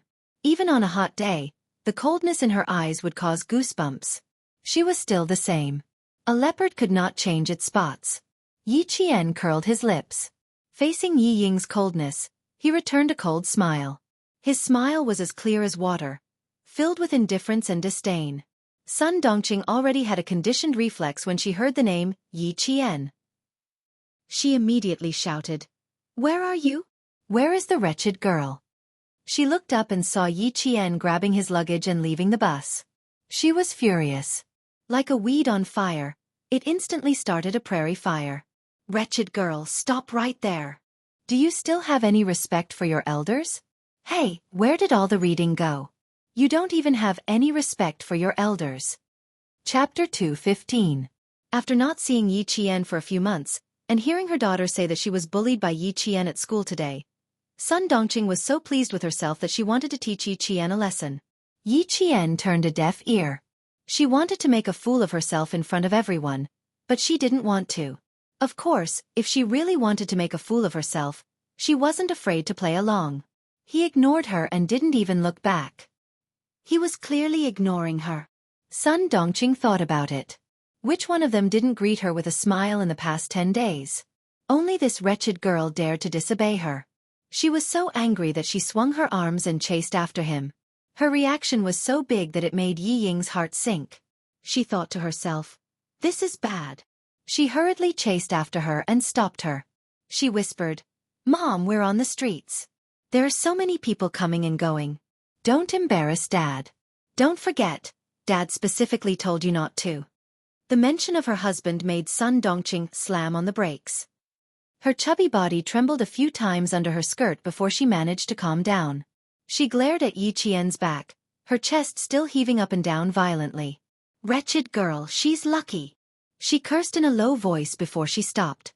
Yi Jian, who had walked far away, could still hear her bad-mouthing her to the women in the neighboring village. She said that she didn't come back for the whole summer vacation, that she didn't come back at night, and that she didn't know where she went to fool around. She walked quickly and didn't see Gao Yang, who was pushing his bicycle, walk coldly behind Yi Ying. In the past, she only saw one side of it, but now she heard it for real. She saw it with her eyes, heard it with her ears, and felt it with her heart. Only then did she realize that some things were so unbearable. For example, this mayor's wife clearly didn't know anything, but she was still shamelessly talking nonsense and bad-mouthing Yi Qian. No matter how bad Yi Qian's relationship with your family is, at least I've never heard her talk behind your back. He spoke coldly, but his words were like thunder that exploded in Yi Ying's heart. Yi Ying's mind spun rapidly. How much did he hear, and what did he know? No, she had to divert his attention. Last time in the suburbs of the capital, he was especially cold to her. This time, she had to salvage her image no matter what. She restrained the shock on her face and slowly turned around to let her eyes be filled with surprise. Using a kind of natural joy that was just right, she said with surprise and joy, "When did you come back?" "Today." "Why did you come back so late?" Usually, whenever Gao Yang came back from the holidays, the first thing he would do was look for Yi Ying. "In the past, I was indeed stupid." Gao Yang looked coldly at Yi Ying, who had pretended that nothing had happened with just a turn of her body. His eyes were filled with mockery, both toward himself and Yi Ying. Hearsay is false, but seeing is believing. For you, I don't only need to use my ears and eyes to verify, I also need to use my heart to observe you. The girl who had handed him a handkerchief when he was at his most embarrassing. Perhaps she had been kind at that moment, or perhaps she had just happened to pass by. She had handed him the handkerchief in order to improve her reputation in front of her classmates. Truth and falsehood, falsehood and truth. He couldn't see through Yi Ying like this, and he didn't want to see through her. The incident at the farm in the suburbs of the capital had already clearly seen her character.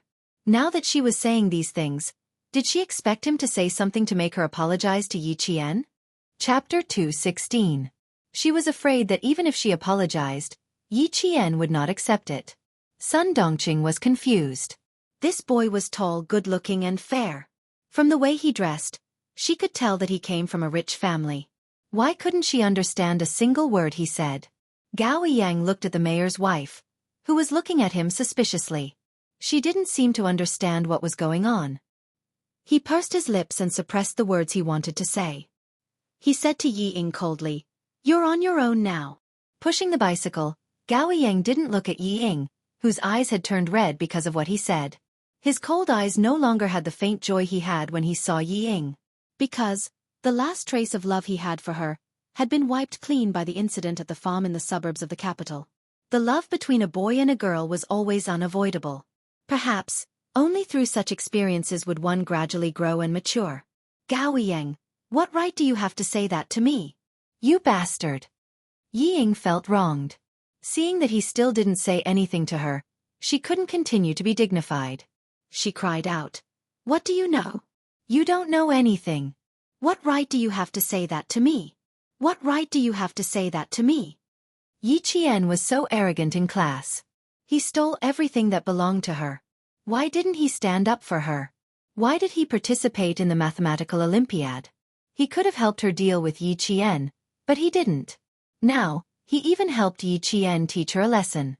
Who did he like? Yi Ying was so angry that she started crying, which made Sun Dongqing panic. Gao Yang. Wasn't this the boy that Ying Ying always talked about when she came home? Even old Yi didn't say anything when he found out. It was as if he had silently agreed to the relationship between the two children. It was said that he came from a very, very rich family. Sun Dongqing, who didn't understand what was going on, didn't even know how to comfort her. She wondered if she should bring the boy back. She looked over and saw Gao Yang catch up with Yi Qian and hand him the popsicle. Great. If she still didn't understand what was going on, she would have eaten for decades in vain. Don't cry, Ying Ying. Mom will stand up for you. Damned hoof. His guts were about to reach the heavens. You shameless thing. Just wait for your mother to clean you up. She's so young and she already knows how to snatch men. Sun Dongqing, who had misunderstood, cursed in a low voice. For a moment, she forgot about the woman who was still holding the chicken in her hand. At this moment, how could he still remember? If not for Yi Ying crying, she would have chased after Yi Qian and Gao Yang. Yi Ying, who didn't dare to cry out loud on the street, turned around and ran back home. Sun Dongqing wanted to chase after her, but the woman with the chickens in her hands cried out a few times and stood there awkwardly, not knowing whether to leave or not. Just like that, she listened to the whole story. Yo, you haven't left yet. I have to go home. When children quarrel, adults have to worry. Sun Dongqing, whose face had darkened, forced a smile. She said a few words, took the chicken, and hurried home. Yi Ying locked herself in her room the moment she got home. She didn't even come out for dinner. The next morning, she didn't even have breakfast. She went to school with a pair of red and swollen eyes. Sun Dongqing, who hadn't slept the whole night, was afraid that Yi Ying would be late. When she heard the noise, she immediately got out of bed. Yi Ying was just about to go to school when she slammed the door. Damned hoof. Ying Ying was so angry that she didn't even eat breakfast. If I don't tidy up, she really thinks she's going to heaven. She muttered as she tidied up her clothes and hurried out. When the phone rang, she had just finished changing because she was in a hurry to go to school. She ignored it and went straight to school. Chapter 217. At 6 o'clock in the morning, Yi Qian was the first to run to the school. However, Principal Chen was even earlier than her. He held a letter in his hand and stood at the school gate, leisurely waiting for Yi Qian to come over. Not long after, he saw a figure in the school's summer uniform running over. Bathed in the morning sun, the figure was like a young eagle fluttering its wings. Although its wings were still tender, it could already fly freely under the blue sky and white clouds. He took out the letter and read it. When she was about to run past, he hid behind his back with his hands behind his back. His gaze was kind and encouraging as he waited for the young eagle to fly over. Yi Qian, who was drenched in sweat from running, had already seen the elder standing at the school gate. She ran a little faster. You're here so early. Are you here to welcome our new students? The admission of new students has always been handled by Dean Ku. I've been waiting for you. Principal Chen sized up the little girl whom he hadn't seen for a few days. He smiled and said, the army is really good at raising people. You've grown up again. As he spoke, he handed the letter over. Sender: Xia Jinyuan. Recipient: Yi Qian. Little girl, have you become pen pals with Major Xia? His words were strong and clear, yet he knew how to restrain himself. His words were like his person. This Major Xia seemed to treat little Yi differently. Yi Qian was a little surprised. He wrote to her? She took the letter and read it. It was indeed Xia Jinyuan's handwriting. She couldn't figure out why he would write to her out of the blue. She pretended to tear the letter and read it, but Principal Chen hurriedly stopped her. "Read it later. I have something else to talk to you about first. Come, let's go to my office." At 6 o'clock in the morning, the school was still quiet. Registration was in the morning, the freshman assembly in the afternoon, and classes started the next day. The registration time was very tight, which was in line with Principal Chen's style of doing things. When they reached his office, he smiled and said, "Secretary Wu from the city's Education Bureau is coming over today. He came over a while ago, but he didn't see you or me. He rushed back to the city for nothing. Make some preparations later and have a good chat with Secretary Wu." This girl had a mature personality and always kept a low profile in everything she did. Even though she had won the grand prize this time, she still acted as if nothing had happened and did what she had to do. Yi Ying, on the other hand, had made it into the top 10 of her grade in the final exam and made it known to the whole town. That child, if she didn't properly educate and nurture him, he might really be ruined by his mother. Yi Qian nodded and said with a smile, "All right, is there anything we need to pay attention to? That way, I can be mentally prepared." She had never experienced these things in her previous life. Even if she had to do it all over again, she had to learn it all over again. Moreover, if there was no need for them to meet, Principal Chen would definitely decline on her behalf. Now that he had personally told her about it, she had to be cautious. No need, it's because of your award, and... Principal Chen paused for a second, then the smile in his eyes deepened. "Also, it's about setting up an outstanding student scholarship in our city. The organizer, Mr. Gao, specifically mentioned your name to the mayor, saying that you were the one who suggested it." Speaking of this, Principal Chen felt proud. She was able to think of things that others couldn't. She was broad-minded, had a deep sense of righteousness, knew how to refuse, and was able to act appropriately. How could he and Uncle Jen not be proud of such a girl? However, this girl was able to keep her composure and didn't mention a word about it when she came back. No one knew that she had done something big without saying a word.